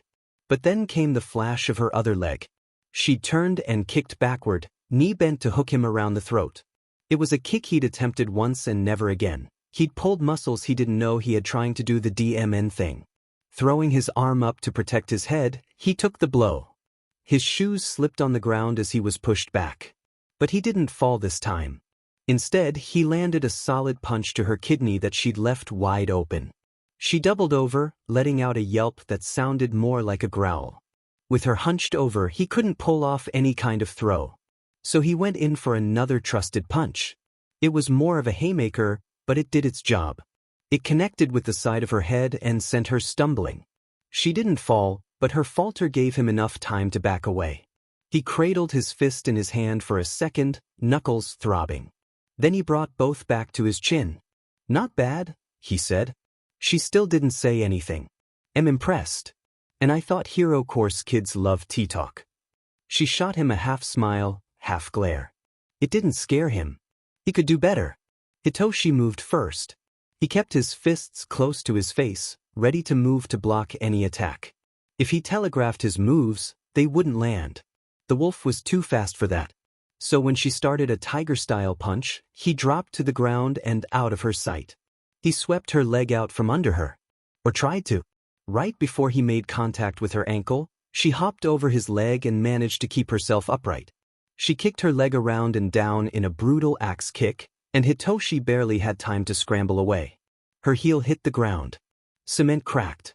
Hitoshi shot to his feet and whirled around, aiming a left jab at her nose. Just before it connected, her hand shot out. She stopped his fist with her palm, then curled her fingers around his hand. Her nails dug into his skin, drawing tiny drops of blood. Worse than that was her grip. If she kept tightening it, she'd crush the bones in his hand. He clamped his teeth together for a moment to stop himself from grunting in pain. She didn't deserve the satisfaction of getting him to admit it hurt.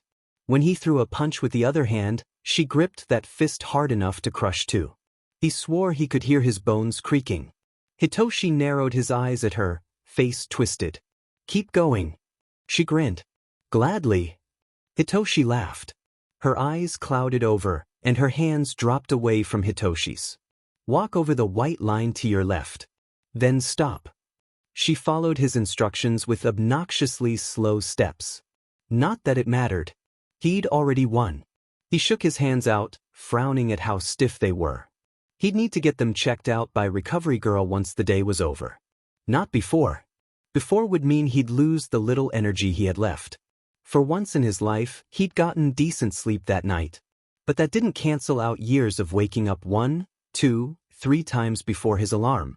Present Mike announced his win, and the crowd went wild. Like they didn't care about his quirk as long as he only brainwashed other contestants. Funny how that was. But he knew better than to think they'd take that fight to mean anything. He'd bet his extensive and very necessary stash of medium roast coffee that they'd still hesitate if he asked them what time it was. The crowd was cheering louder for him than they had for Midoriya. If participating in the festival bought Hitoshi a couple of not completely villainous passes, it wouldn't do anything for him. Midoriya was an idiot for wanting to be a normal pro. Why not try to become an underground hero like him? It'd be much easier. Stay out of the limelight, avoid assholes assuming you'll switch to the dark side with the right bribe. When he'd asked, Midoriya said he wanted to be a hero who could prove no quirk was naturally villainous. It made sense, since undergrounds couldn't do that. But Hitoshi wasn't sure the public changed their minds anyways. People didn't change easily. Or often. Hitoshi glanced over at the wolf girl, who was staring blankly into the crowd. She'd stopped just outside the line and now stood completely still. After releasing his hold on her mind, Hitoshi shoved his thumbs in his pockets and headed to the stairs. His hands throbbed. The shade in the hall felt nice. He turned right and headed for the first door on his left. Before he went up, he stopped at the water fountain. The water was fresh on his tongue and cold on his knuckles. As he walked up the stairs 2 at a time, he dried his hands on his pants. He stopped halfway up to catch his breath. He'd need to work on his endurance if that short fight had been enough to wind him. Fights with villains, underground or not, wouldn't be so simple. Not when his quirk didn't work. Even as an underground hero, he couldn't keep his quirk secret forever. There'd be rumors of it floating around in the villain world. Just like there were for Eraserhead. UA wasn't really the issue, since Hero Corps students never wore their hero costumes during televised competitions. Most undergrounds wore masks too. So no issue there. But the more villains you caught, the more your quirk got out there. It was unavoidable. The fluorescent lights of the stairs and hall hurt his eyes, but the sunlight in the stands wasn't any better. He squinted as he took a seat next to Midoriya. Hopefully, it wasn't obvious how he sat on the edge of it. He'd noticed the way Midoriya did the same thing before. He'd sit with a seat between them if he thought it'd be better, but he had a feeling Midoriya would assume he didn't want to sit next to him anymore. Because Hitoshi was mad that he hadn't used his quirk enough. The guy was too worried about his quirk. What would it take to get him to shut up about it? Or accept it? If everyone was going to treat you like a villain whether you used your quirk or not, why bother playing nice? Using it would make his life much easier. It sure made Hitoshi's easier. When he'd started crying about it during the second round, Hitoshi'd almost wanted to slap him. But whatever Bakuga'd done to him was way worse than whatever Hitoshi'd gone through. Maybe if someone abused him, he'd hate his quirk too. Midoriya smiled up at him. Good job. Thanks. Hitoshi ran a hand through his hair. Grossly sweaty. You know her? Kirano? Oh yeah, we met on the day of entrance exams. She was taking the written portion of the Hero Course's exam in the classroom next to mine. Hitoshi was eternally grateful that Midoriya never asked him to elaborate. He just guessed correctly, gave Hitoshi a split second to correct him in case he'd assumed wrong, then answered. Every time. Everyone else always asked him to clarify like they shouldn't be expected to know what he was saying. Got mad at him for not specifying anything. It shouldn't be as hard as it was for them. His weird way of talking hadn't started as laziness. It was now, but it hadn't been. In junior high, he'd started talking like that. It had been to make friends. Kids had been afraid of talking to him. The teachers too. So he did the logical thing. He stopped talking. But making friends without talking was even harder than making friends with it, so he did the next best thing. He talked less. It didn't work.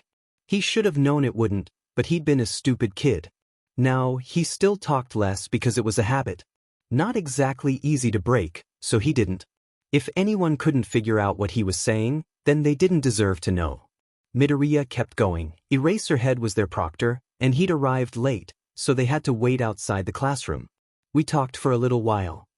It had been a shock for Hitoshi to discover Eraserhead was a teacher at UA. He hadn't even recognized the hero when Midoriya had pointed him out at first. It wasn't like Eraserhead had many pictures online. He was a ghost, essentially. And the few grainy pictures of him that did exist were with his face covered by his yellow goggles and gray binding cloth. Hitoshi'd asked how Midoriya recognized him. Turned out Eraserhead was one of Midoriya's favorite heroes too. To think Hitoshi's favorite pro was constantly in the same building as them. To think he wasn't training under Eraserhead because of a biased entrance exam. Hitoshi hummed in response. Midoriya tilted his head, eyes on Hitoshi's hand. Did she hurt your hands? She was crushing them, wasn't she? I knew she would have a lot of brute strength, since most animal-related mutant types tend to, but especially with a wolf quirk. I'm sure you knew that though. Everyone knows that. I didn't mean to imply that you're. There he went again. Hitoshi tuned him out until he heard something that made sense. Are you going to get Recovery Girl to check them out later? After your next match? If I lose, Hitoshi said. Midoriya froze. Oh yeah, of course. I didn't mean. You want me to lose? No. Of course I don't want you to lose. Hitoshi started to lean closer to Midoriya but stopped when he realized what he was doing. Leaning back, he said, Don't want me to fight Bakugu. Midoriya looked down at his hands, which were linked together. He glanced back up at Hitoshi occasionally. It's just, he knows how your quirk works now. He has to. And I'll win. Shinso, you won't. You can't. What did he do? Hitoshi asked. Midoriya crossed his arms over his chest. Both his hands went under his sleeves, and he wouldn't meet Hitoshi's eyes. But he still glanced between his hands and Hitoshi like he needed to keep an eye on him. What did he think Hitoshi was going to do? Hit him? Tell me. One day. For a while, Midoriya didn't move. It wasn't until the next two competitors were on stage that he nodded slowly. Hitoshi accepted the answer and turned back to the next match. Whoever won this fight would be his next opponent. Yaoyorozu, the girl with some creation quirk. And Minoma, the guy with a sad excuse for Midoriya's quirk. Both Hero Corps students and therefore both probably irritating. Their fight sure was annoying. Surprisingly, the girl won. Embarrassing for the idiot with 3 quirks in him when he started the match. If Hitoshi'd been blessed with that quirk, he would have used it properly. Even Midoriya agreed with him in his own less insulting way, if his mumbling was anything to go off of. After their match was an hour-long break. Midoriya and Hitoshi spent it in the cafeteria, which was only open to the students and teachers. Midoriya snagged them a table at the end of one of the rows. It was a table he wasn't as jumpy sitting at. Hitoshi didn't care. He wasn't the biggest fan of bumping into people who didn't have enough sense to mind his personal space anyways. When they left early to get back to the stands before the crowd hit, Midoriya muttered an excuse to go to the bathroom. He almost smacked his face into the doorway of the bathroom with how fast he was moving. Hitoshi guessed he wouldn't be seeing him until after Todoroki and Bakugu's match. He was right. Midoriya didn't reappear until Present Mike announced Bakugu as the winner and the crowd cheered loud enough to damage his ears. It was almost funny how little they cared about how brutal Bakugu had been. Almost. Todoroki had put up a decent fight with his ice, but Bakugu hadn't let up. And he had the audacity to look sad when he won. Like he hadn't won if he didn't kill someone. Like the candy cane having to be carted away on a stretcher wasn't enough for him. When he commented on it, all Midoriya said was Bakugu needed to know he'd won against someone doing their best. Hitoshi couldn't say he didn't expect to leave the fight with a few burns. But he'd already known what a fight with Bakugu could lead to. And Hitoshi could catch the a-hole off guard. He would slip if Hitoshi asked about what he'd done to Midoriya. All Hitoshi would need was the start of a word, but it'd be hard to cut him off there. But maybe he could brainwash Bakugu into spilling everything. Midoriya wouldn't like that much. But if the a-hole hurt him, it was Hitoshi's job to turn Bakugu in. He'd already left a burned hole in Midoriya's shirt, and Hitoshi didn't think that happening once or twice in the past would make Midoriya act the way he did. Villains didn't belong at UA. Midoriya waved him goodbye and quietly wished him luck. Good luck on losing, probably. Didn't matter. Up on the stage, Hitoshi did some last-minute stretches. He strategically hadn't eaten much during lunch so he wouldn't feel awful. Actually, he felt decent. Better than a normal day. With his usual amount of coffee, he might go so far as to say he didn't feel like collapsing and falling asleep instantly when he hit the ground. As Present Mike introduced him and Yaoyorozu, she unzipped her PE shirt. She kept it on but let the two have split to reveal a sports bra. Just in case? Or was she planning to make something too big for her arms when the match started? Planning something? Hitoshi asked. She put a hand over her mouth, and Hitoshi scoffed. Don't think too hard. Might hurt yourself. She narrowed her eyes but didn't take her hand away. Almost feel bad for Todoroki, Hitoshi said, hand on his chest. All Hero Course students get away with everything? Or just Bakugo? No response. The match started, and the first thing Yaoyorozu made was a strip of duct tape. She pressed the tape to her mouth, and he didn't stop himself from laughing a little. Was she serious? At least he wouldn't have to waste his breath anymore. He wasn't about to wait for her to make something else. He rushed at her, and she didn't do anything to stop him. Driving his hands into her shoulders, he shoved her backwards. When he'd made it halfway to the line behind her, she tipped over. Just sat down. Hitoshi stumbled, jumping over her to avoid tripping. His awkward landing on his knees wasn't the most comfortable, but at least he hadn't touched the line. She moved to push him backward and over the line not a meter away, so he dove to the side. Concrete wasn't as forgiving as grass. Not even when his roll was perfect. Wincing, he stood up, turned to face her, and brushed away a strand of hair that had fallen into his eyes. Hitoshi waited for her to make the next move. When she did, starting to launch herself forward, he sprung into action. She threw a punch. He slipped around it, driving the heel of his palm into her ribs at the same time. Heaving, she stumbled back. He didn't follow. Closer to the line but not close enough, the girl lifted her arm. From her forearm came a pair of H&D CFFs. She caught them when they slid off her arm and gripped them in her right hand. Hitoshi raised an eyebrow. Those again? They might have worked on that 1B kid, but not him. He would have thought she'd be more creative. She rushed at him, clutching the cuffs near her chest. When she was in range, she lunged for his wrist. He blocked it sideways with one arm and grabbed her wrist to keep the cuffs away. This fight wasn't like his and Midoriya sparring. She didn't know how to pull her punches back quick enough. He landed a quick jab to her side, then pulled her closer with a firm grip on her forearm.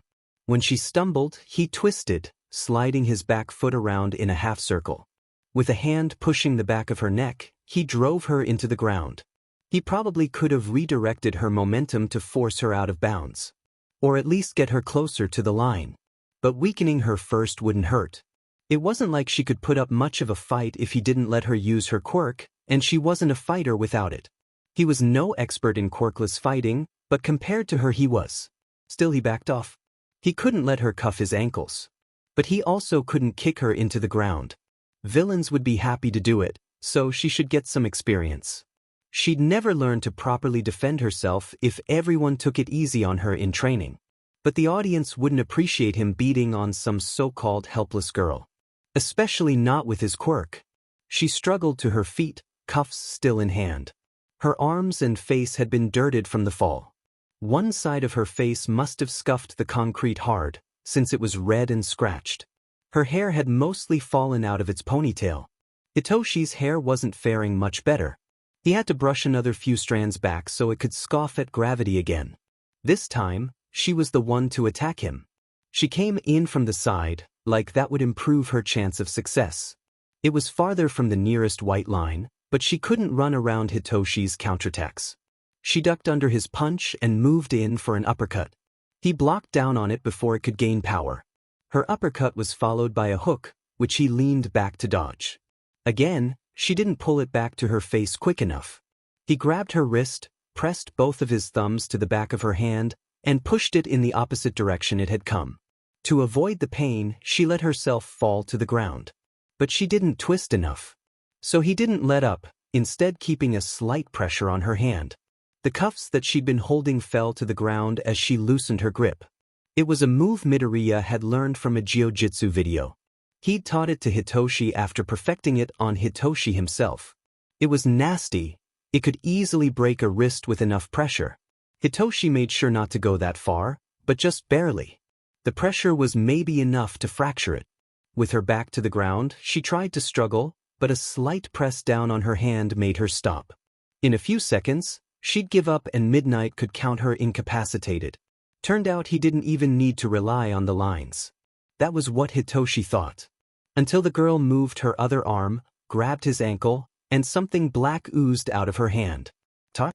Something like it? It slid down his ankle slowly, but she made enough to make it hit the ground before he could wrestle his leg out of her grip. When it had glued him to the ground, she pulled her hand out with no trouble at all. Then she stepped back to admire her work. It had coated part of his pant leg too. There was no hope of escaping it. Tugging on his foot didn't even make the stuff budge. Hitoshi glared at the girl as she slowly peeled away the tape over her mouth. She'd already won. There was no use trying to brainwash her now. Midnight announced Yaoyorozu as the winner. Hitoshi scowled. As she went to work trying to remove the tar, Hitoshi stared up at one S section in the stands. He couldn't see Bakugo from that far, but he knew the a-hole was up there. So he wouldn't get his chance to put Bakugo in his place. Not now, at least. But it would come. If it didn't come naturally, Hitoshi would force it. He wasn't trying to become a hero just to let a villain escape. Izuku peeked out of the door of Class 1CS homeroom, eyes scanning each person who passed, searching for the distinct split hair of one Shudo Todoroki. It had been 3 days since the sports festival. He had a good reason for waiting, though. They hadn't had school the day after the festival to let the competitors get some rest. And the day after that, he'd tried to find Todoroki after school, but when he'd emerged from his homeroom, it was with Bakugo right behind him. Izuku hadn't wanted to ruin Bakugo's week any more than it already had been ruined. Bakugo hadn't taken kindly to winning the festival, since Todoroki hadn't fought with his fire. And nobody else had stood much of a chance. Thankfully, Todoroki had escaped his fight without any permanent injuries. Izuku was just glad Shinso lost to Yaoyorozu. Not that he wanted Shinso to lose, of course, but if he'd won, Bakugo could have destroyed his muscles permanently. How would he become a hero then? Bakugo fighting Yaoyorozu instead minimized the damage caused overall. He didn't have to do much to incapacitate her. She hadn't even needed to visit Recovery Girl, from what Shinso had told him. She had lost so quickly. And even after losing to Yaoyorozu, Shinso had taken 3rd place. From the research he'd done to predict the first 2 events, Izuku was well aware that few General Corps students ever made it to the 2nd event, and even fewer ever moved on to the 3rd. In the last 20 sports festivals, not a single General Corps student had appeared on the podium. Therefore, Izuku was rather confident Shinso would be getting another chance to demonstrate his potential to transfer. Thankfully, they had decided to take the week off from sparring to recover. So, as soon as Izuku had told him he would be staying a little later, Shinso left with a lazy wave. The first students to leave Class 1's room were Uraraka and the broad-shouldered boy who had the aura of a class president. A class president who truly wanted to be one, rather than the one who volunteered for the ability to say that he did. He was the one who'd had enough confidence to scold Bakugo during the festival. Izuku ducked back inside Class 1CS room to avoid being spotted. A couple more students wandered out, oblivious to their surroundings as they conversed loudly among themselves. Todoroki was next to leave, and after checking to ensure Bakugo wasn't behind him, Izuku slipped into the hallway. He wove his way through the crowd, dodging anyone who looked prepared to run into him if he didn't move. His skin started to itch, flaring along his arm when he brushed against someone. Jerking away, he quickened his pace until he reached the other wall where Todoroki was nearly pressed against. He didn't seem uncomfortable with the crowd. Still, he didn't seem pleased that there were so many people he had to dodge to keep from being trampled. Todoroki? Izuku greeted lamely, turning to walk beside him, slowing to a pace that would ensure Izuku could keep Todoroki in his sight. I wanted to talk to you for a minute, if that's okay? Todoroki stared at him for a few tense seconds. Before Izuku could stutter out an apology and excuse himself, he spoke. Okay, Right. Alright. Can we go down this hall? Izuku asked, though Todoroki didn't seem to feel a need to respond. He turned left to head down the middle hall that opened up into the building's atrium, which had always been too open for him. Staircases wrapped around all four sides, leading up to the 10th floor one at a time. In the middle, illuminated by light streaming down through the glass ceiling, was a collection of desks and tables. An array of chairs surrounded each, some armchairs and others love seats. Each was a solid color of either blue or yellow or red UA's colors. Students tended to use the side stairwells, as they were closer to the classrooms, so the crowd was considerably less there. Izuku led Todoroki to the atrium and turned left as soon as he could. Taking a few more steps, he then pressed his back against the wall. While he could have led them to the chairs, their position provided multiple exits, and knowing someone couldn't sneak up behind him was comforting. Is there a reason you brought me here? Oh, yes, Izuku said. He took a deep breath. At the sports festival? You said you couldn't use your fire because it was your father's. Yes. What's wrong with your father? I'm sure you know who he is, Todoroki said. He didn't wait for Izuku to nod. Instead, he spoke of quirk marriages, of what they were and how his mother had been forced into one. How he was born, how he was created, to usurp all might because his father never could. How his mother, but really his father, was responsible for his scar.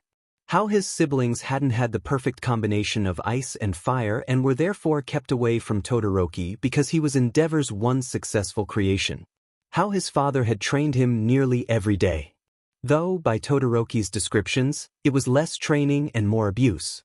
And how he refused to use his left side to produce any flames because they would be his father's.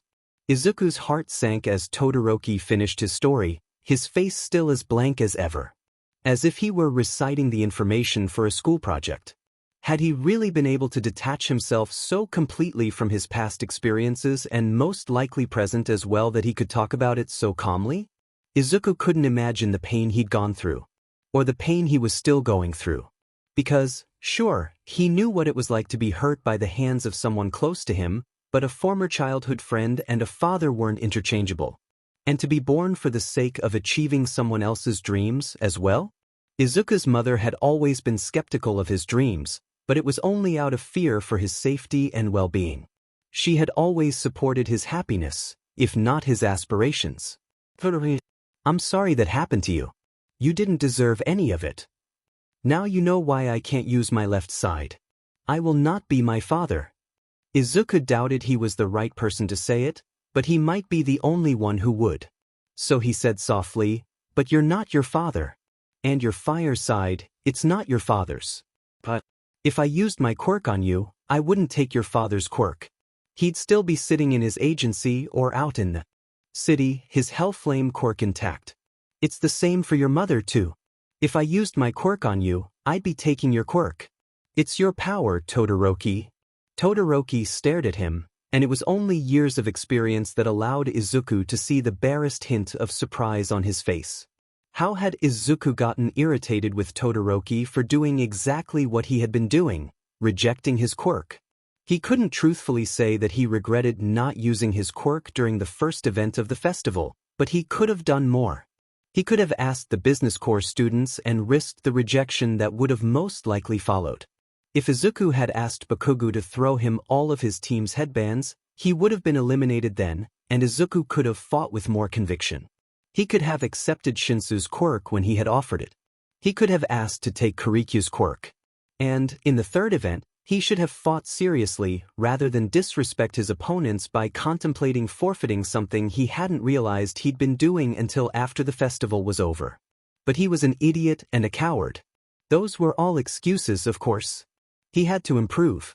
He had to use his quirk when the time called for it. If it would help him become a hero, if it would help him become someone who saved lives and futures, he'd use it. He had to use it despite how imperfect it was for a hero. Your quirk? It's a great quirk, Izuku said, corners of his lips upturned. I know you hate it or half of it, but you shouldn't. Because it's yours, it's not your father's, and it's so heroic. You're heroic, Todoroki. Todoroki said nothing, still watching Izuku like he was trying to discern just who he was. That was fair, Izuku supposed, considering they'd only met once, and on a stage to fight each other no less. Izuku certainly didn't feel like he was the right person to tell Shudo Todoroki that he was in the wrong.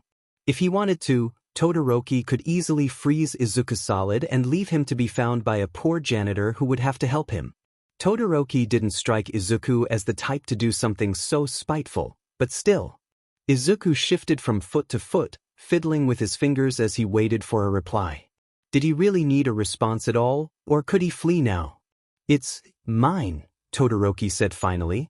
Exactly, Izuku said, cringing as soon as the overenthusiastic word left his mouth. Well, anyway, I should be getting home. Sorry for bothering you. After nodding to Todoroki, he scurried away, hurrying down the empty hallway and through the main doors. He tugged his backpack onto his right shoulder tighter, ignoring the way the bandage shifted uncomfortably on his left shoulder.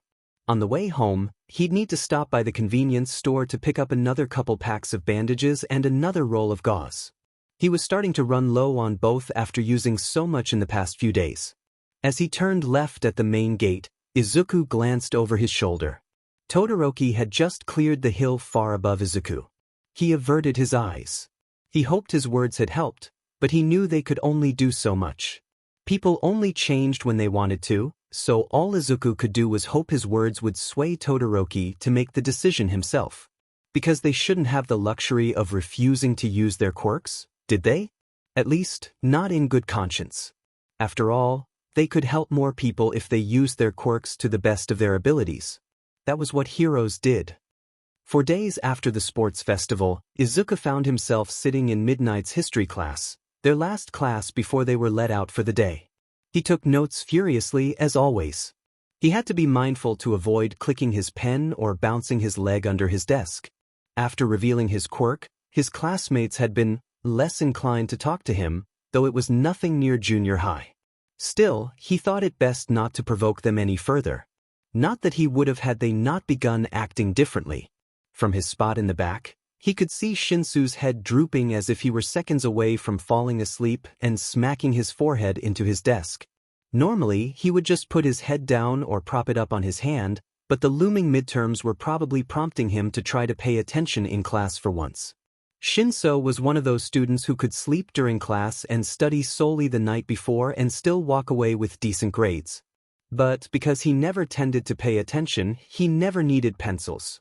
So Izuku had been lending him quite a few recently. Mostly because Shinso would take them, never give them back, and lose them. At least Izuku had plenty to spare.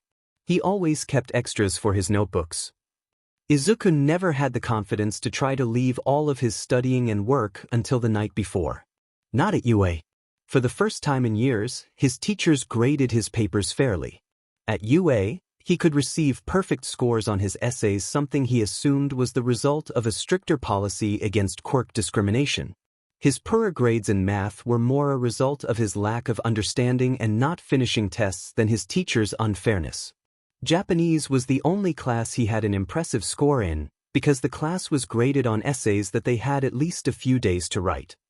When the clock above Midnight's head told Izuku that they had 3 minutes left, he started packing his backpack.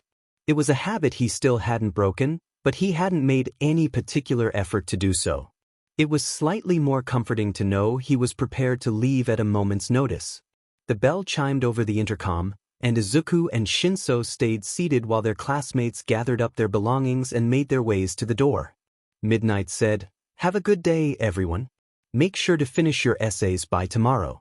And Midoriya, Shinso, can you stay after class for a minute?" Shinso and Izuku both pointedly ignored the looks they were receiving from their classmates. One of them, however, shrunk back, while the other disregarded them with a skill the former didn't have. The rest of the class left, leaving Shinso and Izuku waiting by the desk that Midnight was sitting on. She was watching the door, so they watched it too. Eventually, someone stepped inside. It was Eraserhead, who had been staring at the ground as he walked through the doorway, but now had raised his eyes to meet Shinsu's and then Izuku's. He was wearing his hero costume as all UA teachers seemed to do, but it looked as though he'd just crawled out of bed. The left side of his shoulder-length hair was messier than the right. Had he been napping on that side? This is Mr. Aizawa, Midnight said. He's class 1 as homeroom teacher. Izuku supposed it made sense for Eraserhead Mr. Aizawa to go by his real name, unlike most of their other teachers. As an underground hero, it would be best not to blatantly reveal who he was, though he didn't seem to be going too far out of his way to hide his identity. Midoriya, Shinso. Over the break, classes 1A and 1B will be going on a week-long training camp to train their quirks. If you two are serious about transferring, this will be your chance to prove it, Mr. Aizawa said. He handed them each a sheet of paper. Get one of your parents to sign these. And don't fail your exams. If you do, you won't be going. He turned to the door. That's all I had to say. As he left, Shinso and Izuku shared yet another look, though this one was far different from the first. Shinso let the corners of his lips pull up after a moment of silence. Izuku soon did the same. They had done it. The rest of the term flew by, with Shinso and Izuku returning to their sparring sessions 3 days a week. They couldn't do much else. Their chance for more would come after their written finals. Izuku started studying 3 weeks in advance, mostly on his own but occasionally with Shinso. While he helped Shinso in Japanese and English, Shinso helped him with algebra. Their study sessions were few and far between. Both preferred studying alone. Their Quirk Studies exam, however, was more of a project. Each student was to pick a partner and analyze their quirk, including possible uses in different career fields and hero work. It was Shinso who had approached Izuku, who had been hoping they'd be partners but had been too nervous to ask. To distract himself from the knowledge that Shinso would be analyzing his quirk, Izuku planned to lose himself to the excitement of analyzing Shinso's quirk. Analyzing it more than he already had, that is. So that was what he did. He spent every day of their second-to-last week holed up in his bedroom, making steady progress on Shinso's abnormally long analysis sheet. It was structured like the pages in his hero analysis journals, with a messy sketch of Shinso on the side, complete with a possible hero costume design. Under the sketch was an explanation for his choices. The design was minimalistic to fit the work of an underground hero, and it was fashioned after what he imagined Shinso's personal style was. Bulleted notes were scattered around the rest of the page, leaving no blank space. It was his hero costume that was giving Izuku the most trouble. Its base was simple enough, but the support items that could prove useful were what took more thought. Mr. Terumi hadn't required that level of analysis, but Izuku was happy to use the project as an excuse to take a break from the rest of his studies. And, if he could think of something, it could potentially help Shinso become a hero. Izuku needed to repay Shinso for tolerating him. At first, he thought of something simple, like a speaker that could be secured around Shinso's neck to increase his vocal range. A rip-off of present mixed directional speaker, really. But that idea was quickly scrapped, as Shinso had explained that if his voice was altered by an electronic device, his quirk wouldn't activate.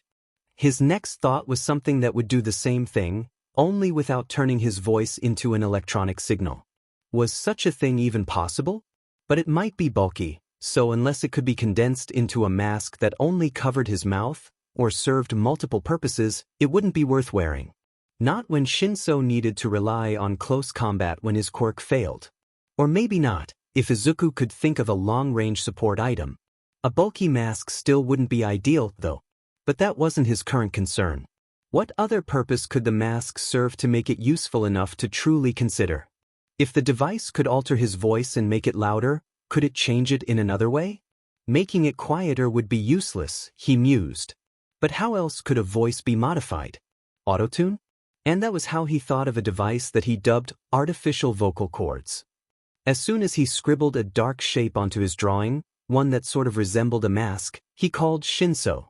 It was somewhat late, but he knew Shinso would still be awake. And Shinso wouldn't pick up if he didn't want to talk. He picked up after a few rings. What? Izuku grinned awkwardly, glad Shinso couldn't see him. Still, he could tell Shinso wasn't truly upset with him by the tone of his voice. That was why he preferred phone calls. Over text, Izuku couldn't pinpoint someone's emotions through their tone of voice, and it was already uncomfortable enough without the ability to analyze body language. For bothering you, Izuku said. Shinso hummed for a split second, tone pitched down. Izuku translated that to, continue. Well, I was taking some more notes about your quirk for our project, and I thought of a support item. I have no idea if it's possible, but if it is, I think it'll let you trick people into responding to your questions. They're like, artificial vocal cords? That's a long name, though. I think it'd be a kind of mask that could change your voice to sound like someone else, like your opponent's ally, for example. They'd be responding to you without even realizing. What do you think? Thought of that before. Figured it'd be electronic. Did you ever ask anyone if it was possible? Shinso huffed. What if it is? I think if anyone would know, it's Hatsum, Izuku said. He shook his pencil back and forth between his index finger and thumb. And she seemed really excited when I offered to go to her for any support items I might need in the future. I think she'd be happy to build it for you if she thought it was possible. It gives her an excuse to do what she loves. Shinso hummed again. Tomorrow. He paused, and Izuku was about to accept that as his answer and awkwardly say goodbye when he continued, I can transfer quirks to other people? Izuku stiffened. I don't know. I've never tried to give someone else a quirk. Tomorrow, Shinso said. Transfer your quirk? Have I ever? You want me to try to transfer my quirk to someone else?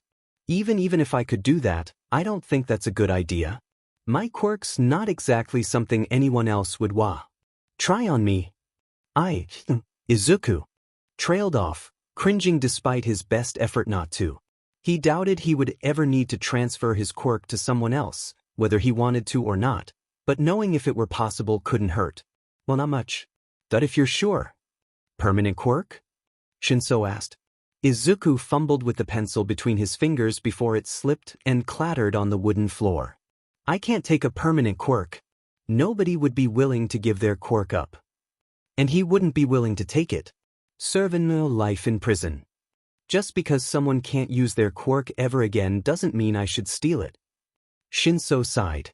Maybe calling Shinso hadn't been the best idea. But Izuku would need to consider the idea eventually. And at least he could admit that it was better to ponder the idea in the safety of his bedroom, away from any prying eyes that could watch him hesitate. Away from Shinsu's disapproving eyes, because Izuku was still reluctant to use his quirk. He glanced at his bottom drawer where his XACTO currently rested under a pile of his analysis notebooks, numbers 1 through 7. It was tempting to grab it, and he nearly reached to pull it open, but he couldn't. Not when Shinso was still on the phone. Not when he'd changed his gauze not 2 hours before. Instead, he dug his fingernails into his wrist, pressing harder and harder. Such a nominal amount of pain wouldn't make him uncomfortable enough to be unable to speak properly. But it also wasn't particularly satisfying. Better take a quirk that was used to hurt people. Repurpose it. How could Izuku take anyone's quirk permanently? No, he had told himself he would be better. Because he'd told Shinso he would, because he'd criticized Todoroki, because he'd decided to. And Izuku refused to go back on his word, so he said, I guess, if it was really necessary, I'd do it. If the person agreed. And I'd give it back if they wanted me to, and I'd have to make sure they really meant it. Because, what if they were afraid of me? What if they just gave me their quirk because they were afraid of what I'd do? 'Cause you're terrifying. Well, some people think I am. Who cares? Izuku pursed his lips. I do. Don't. Right.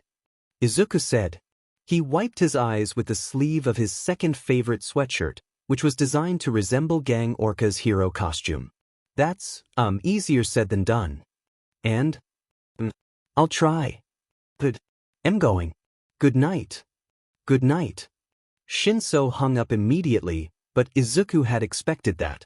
Still, it was somewhat disheartening to risk a phone call only to be done away with as quickly as possible. However, judging by Shinsu's tone, their conversation hadn't been entirely unwanted. And Shinso could have asked his questions when they were sparring the next day to accomplish 2 goals at once, especially to stall for time when he needed a break, as his stamina had never been quite as good as Izuku's. Yet he had asked Izuku over the phone. Unless it truly wasn't and Izuku's analysis was entirely incorrect. which was what kept him from referring to Shinso as his friend. Because what if Shinso wasn't his friend? And he only talked to him because he was afraid of Izuku, or because he felt obligated to in some way? But that didn't make sense. Had he allied himself with Izuku in class to ensure his quirk was never stolen?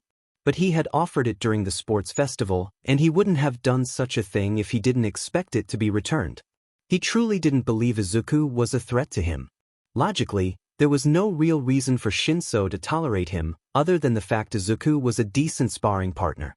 Unless Shinso truly didn't mind him in general, though that seemed unlikely. But that had to be it. Despite clearly irritating Shinso on multiple occasions, Shinso still put up with him. And, to think, Izuku's goal had just been to make up for that, and he had only exacerbated the issue. What an idiot he was. He glanced back at Shinso's quirk analysis pages and folded them carefully, putting them back into a binder that then returned to his backpack.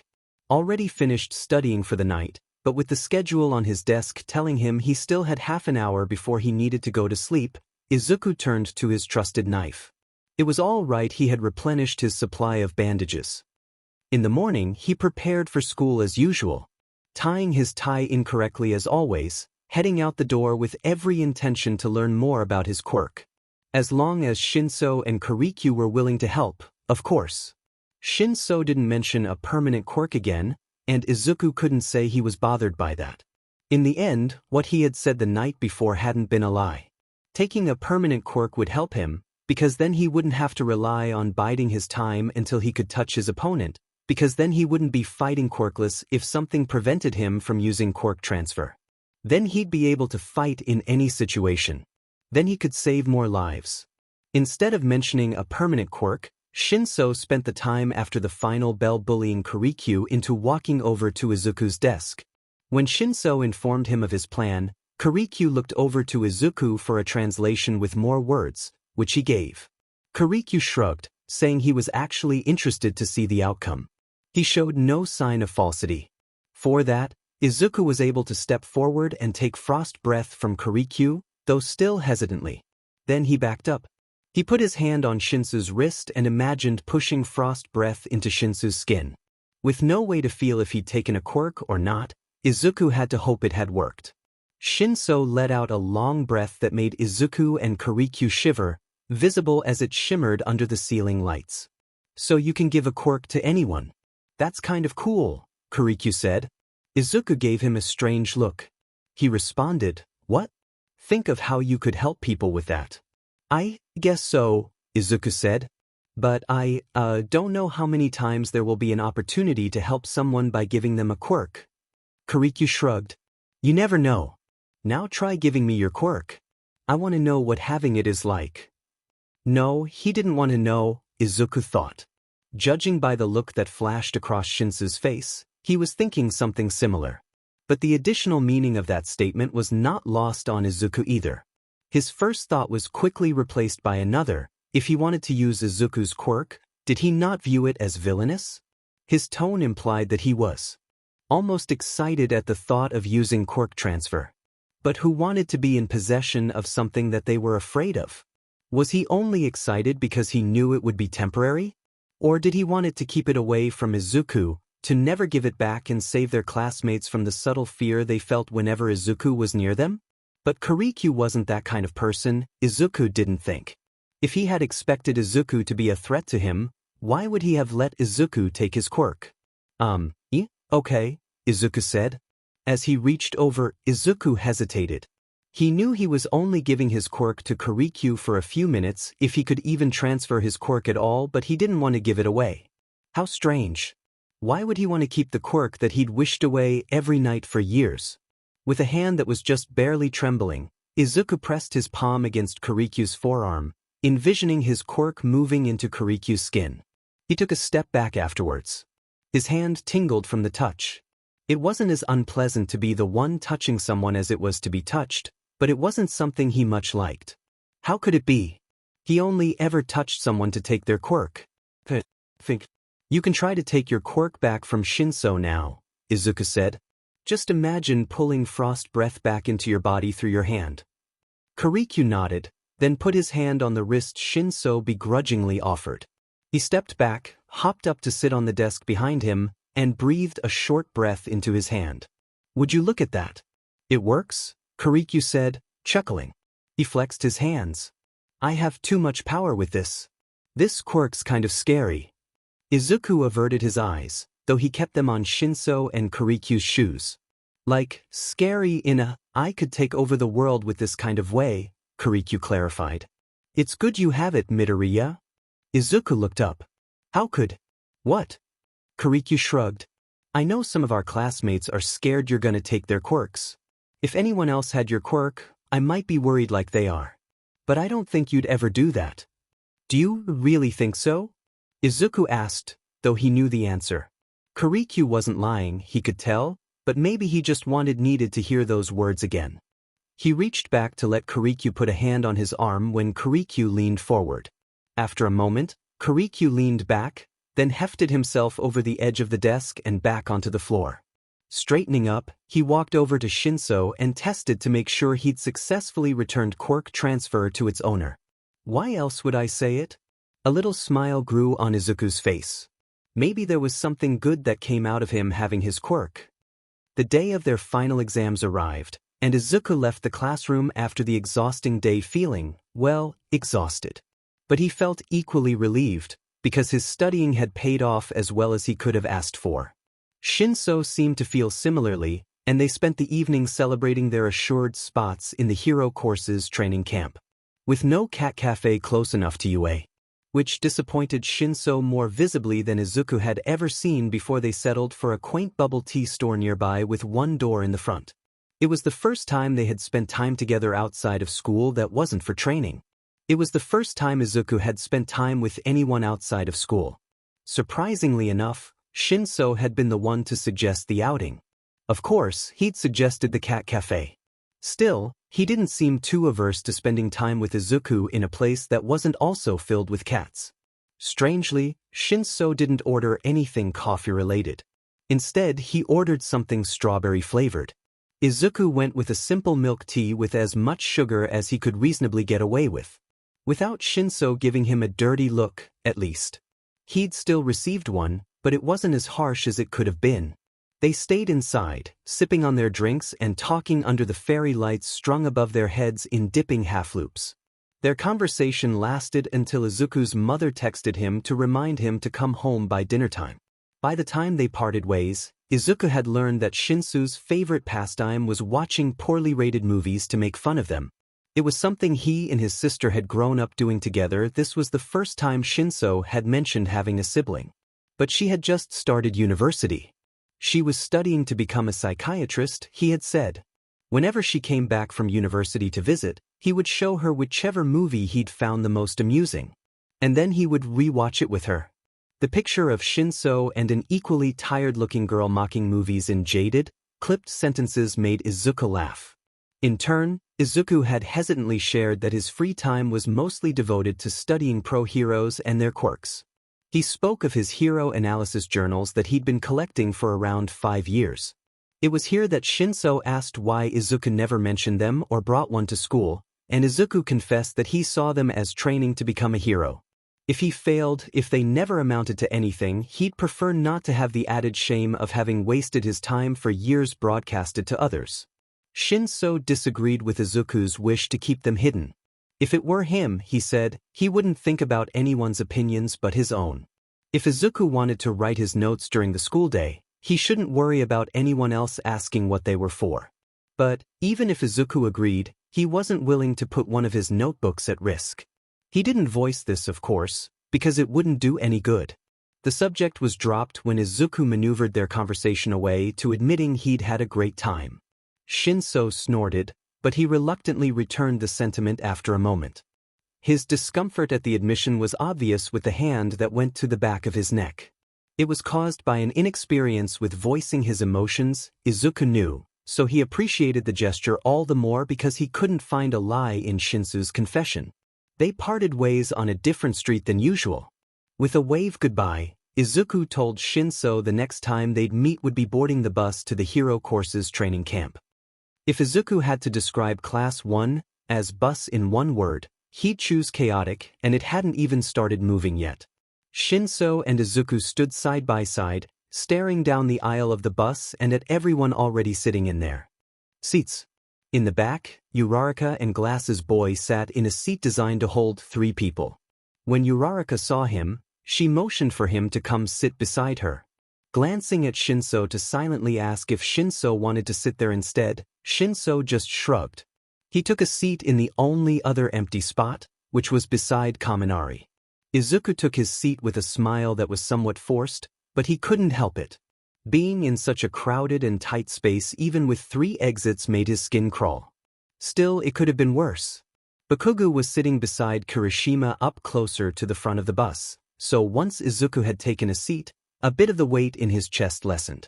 They exchanged greetings, and Izuku learned that Glass's boy's name was Ida. The trio eventually devolved into chatter. Not long after they lurched forward and began their journey, Izuku glanced toward the front of the bus. Shinso had switched seats with Kaminari to lean his head against the window. That couldn't be comfortable for napping. But, from the looks of it, Shinso wasn't getting much napping done anyway. Kaminari kept trying to talk to him. The bus ride turned out to be about an hour, but there was never a dull moment during the trip. Shinso convinced Kaminari to let him sleep in peace about halfway through it, somehow. Without Shinso to bother, Kaminari suggested they play some music only to be shot down by Ida, ironically, yelling at him to keep his voice down. He pouted for all of 2 seconds before turning to Kirishima and Siro, where they began a heated 3-way game of what Uraraka called chopsticks. She seemed rather upset by the fact that he didn't recognize it. Apparently, it was the staple game of every student in their time. 2 seats behind them, Todoroki sat with Shiozaki. The pair might have been the only ones who weren't talking on the entire bus. Besides Mr. Aizawa, of course, who looked ready to kill all of them from his seat at the front by the driver. But he wasn't talking, just glaring back at them every few minutes. But, now that Izuku looked closer, Todoroki had managed to fall asleep sitting upright, and Shiozaki was busy staring out the window. It was enviable how Shinso and Todoroki could sleep around so many people. The bus eventually slowed to a stop, and Class 1A filed out in no particular order. The lack of order seemed to upset Ida, which in turn greatly amused Uraraka. From the looks of it, their first stop was a lookout point that was nothing more than a place to pull off the road. Behind the metal guardrail was a steep drop into a forest below, which expanded out for as far as Izuku could see. A building sat nestled between the trees at the foot of a mountain in the distance, though Izuku couldn't be sure what its purpose was. It didn't look like a house. Izuku watched from the corner of his eye as Bakugo wandered over to the right side of the group, and when he was occupied by Ishido talking to him, Izuku moved to the left side. Shinso stopped beside him and Izuku asked, "Did you get some sleep?" "If only," Shinso sighed. "Kaminari wanted my number." "Did you give it to him?" "Don't have a phone." Izuku frowned. "That's what you said to him? But you had it in your hand when we got on the bus. You were listening to music right in front of him." "Yeah." Izuku couldn't help but laugh. "What did he say?" "Bought it." "He did?" Izuku asked. "And he never figured it out either?" Shinso laughed. Izuku's attention was pulled away by the sound of 2 familiar voices, ones he certainly didn't expect to hear. As expected, when he turned, there stood 2 members of the Wild Pussycats, Mandalay and Pixie Bob. They were both in their hero costumes, Mandalay in the red and Pixie Bob in the light blue version of their team's matching outfits. Their headsets sat atop their heads, shaped like cat ears. Their mechanical tails swished behind them. Behind them stood a little boy around 5 or 6 years old. That was odd. As much as he wanted to gush about the pros to Shinso, he couldn't. Because if the Pussycats were here and not wherever they would be staying, they must have something awful planned for the students. He was right. Mandalay announced that they would be staying in the building Izuku had noted before. Judging by the way a few members of Class 1A started to scramble to get back on the bus, they were beginning to realize as well. Mandalay and Pixie Bob just laughed, the claws on their paw-shaped gloves glinting evilly in the sunlight. As Kaminari and Lip Boy made it to the doors of the bus, the ground shook beneath their feet. With a groan, the cliff they'd been standing on gave way. Their group plummeted down to the forest below. The ground they landed on had been softened by Pixie Bob's quirk to lessen the damage they took, if Izuku had to take a guess. It still hurt though. Everyone picked themselves up with various degrees of complaining or cursing. Izuku could hear Bakugo cursing Pixie Bob rather loudly, and he couldn't help but cringe. It was a tone he was familiar with, and even with Bakugo on the other side of their group, Izuku felt his heart rate spike. From above, Mandalay instructed them to make it through the beast's forest in 3 hours or less. Her voice was too cheerful for Izuku's liking, as if she had some special quirk ability up her sleeve. As it turned out, she did. In the form of Pixie Bob's quirk. Something that could definitely be called a beast stomped its way out of the cover of the trees. It was modeled vaguely after a Carnotaurus, identifiable by the signature horns sitting atop its head. Izuku recognized it due to his research on a veteran pro hero whose quirk allowed him to transform any metallic object into a robotic version of any dinosaur of his choosing. It was literally made of earth, with its joints separated by fissures in the rock to allow for motion that was surprisingly flexible. Rockhead Boy ran towards the beast, shouting at it to calm down. In response, it lifted one powerful back leg and brought it down. Its claws were as long as Izuku was tall. Todoroki kept it from killing him, freezing its foot in a column of ice. It struggled, throwing its head back and opening its craggy maw. It made no sound. Thrashing, it tried to wriggle free, but the ice held strong. Rockhead Boy must have an animal-controlling quirk. Or, at least, he could talk to animals. But the beast was made of rock, and Izuku doubted they would be seeing many real animals with the beast making so much noise. 2 more appeared out of the darkness. They loomed over everyone with bodies large enough to block out the little light from the sun that filtered through the leaves of the trees. Bakugo launched into action, destroying the one on the right.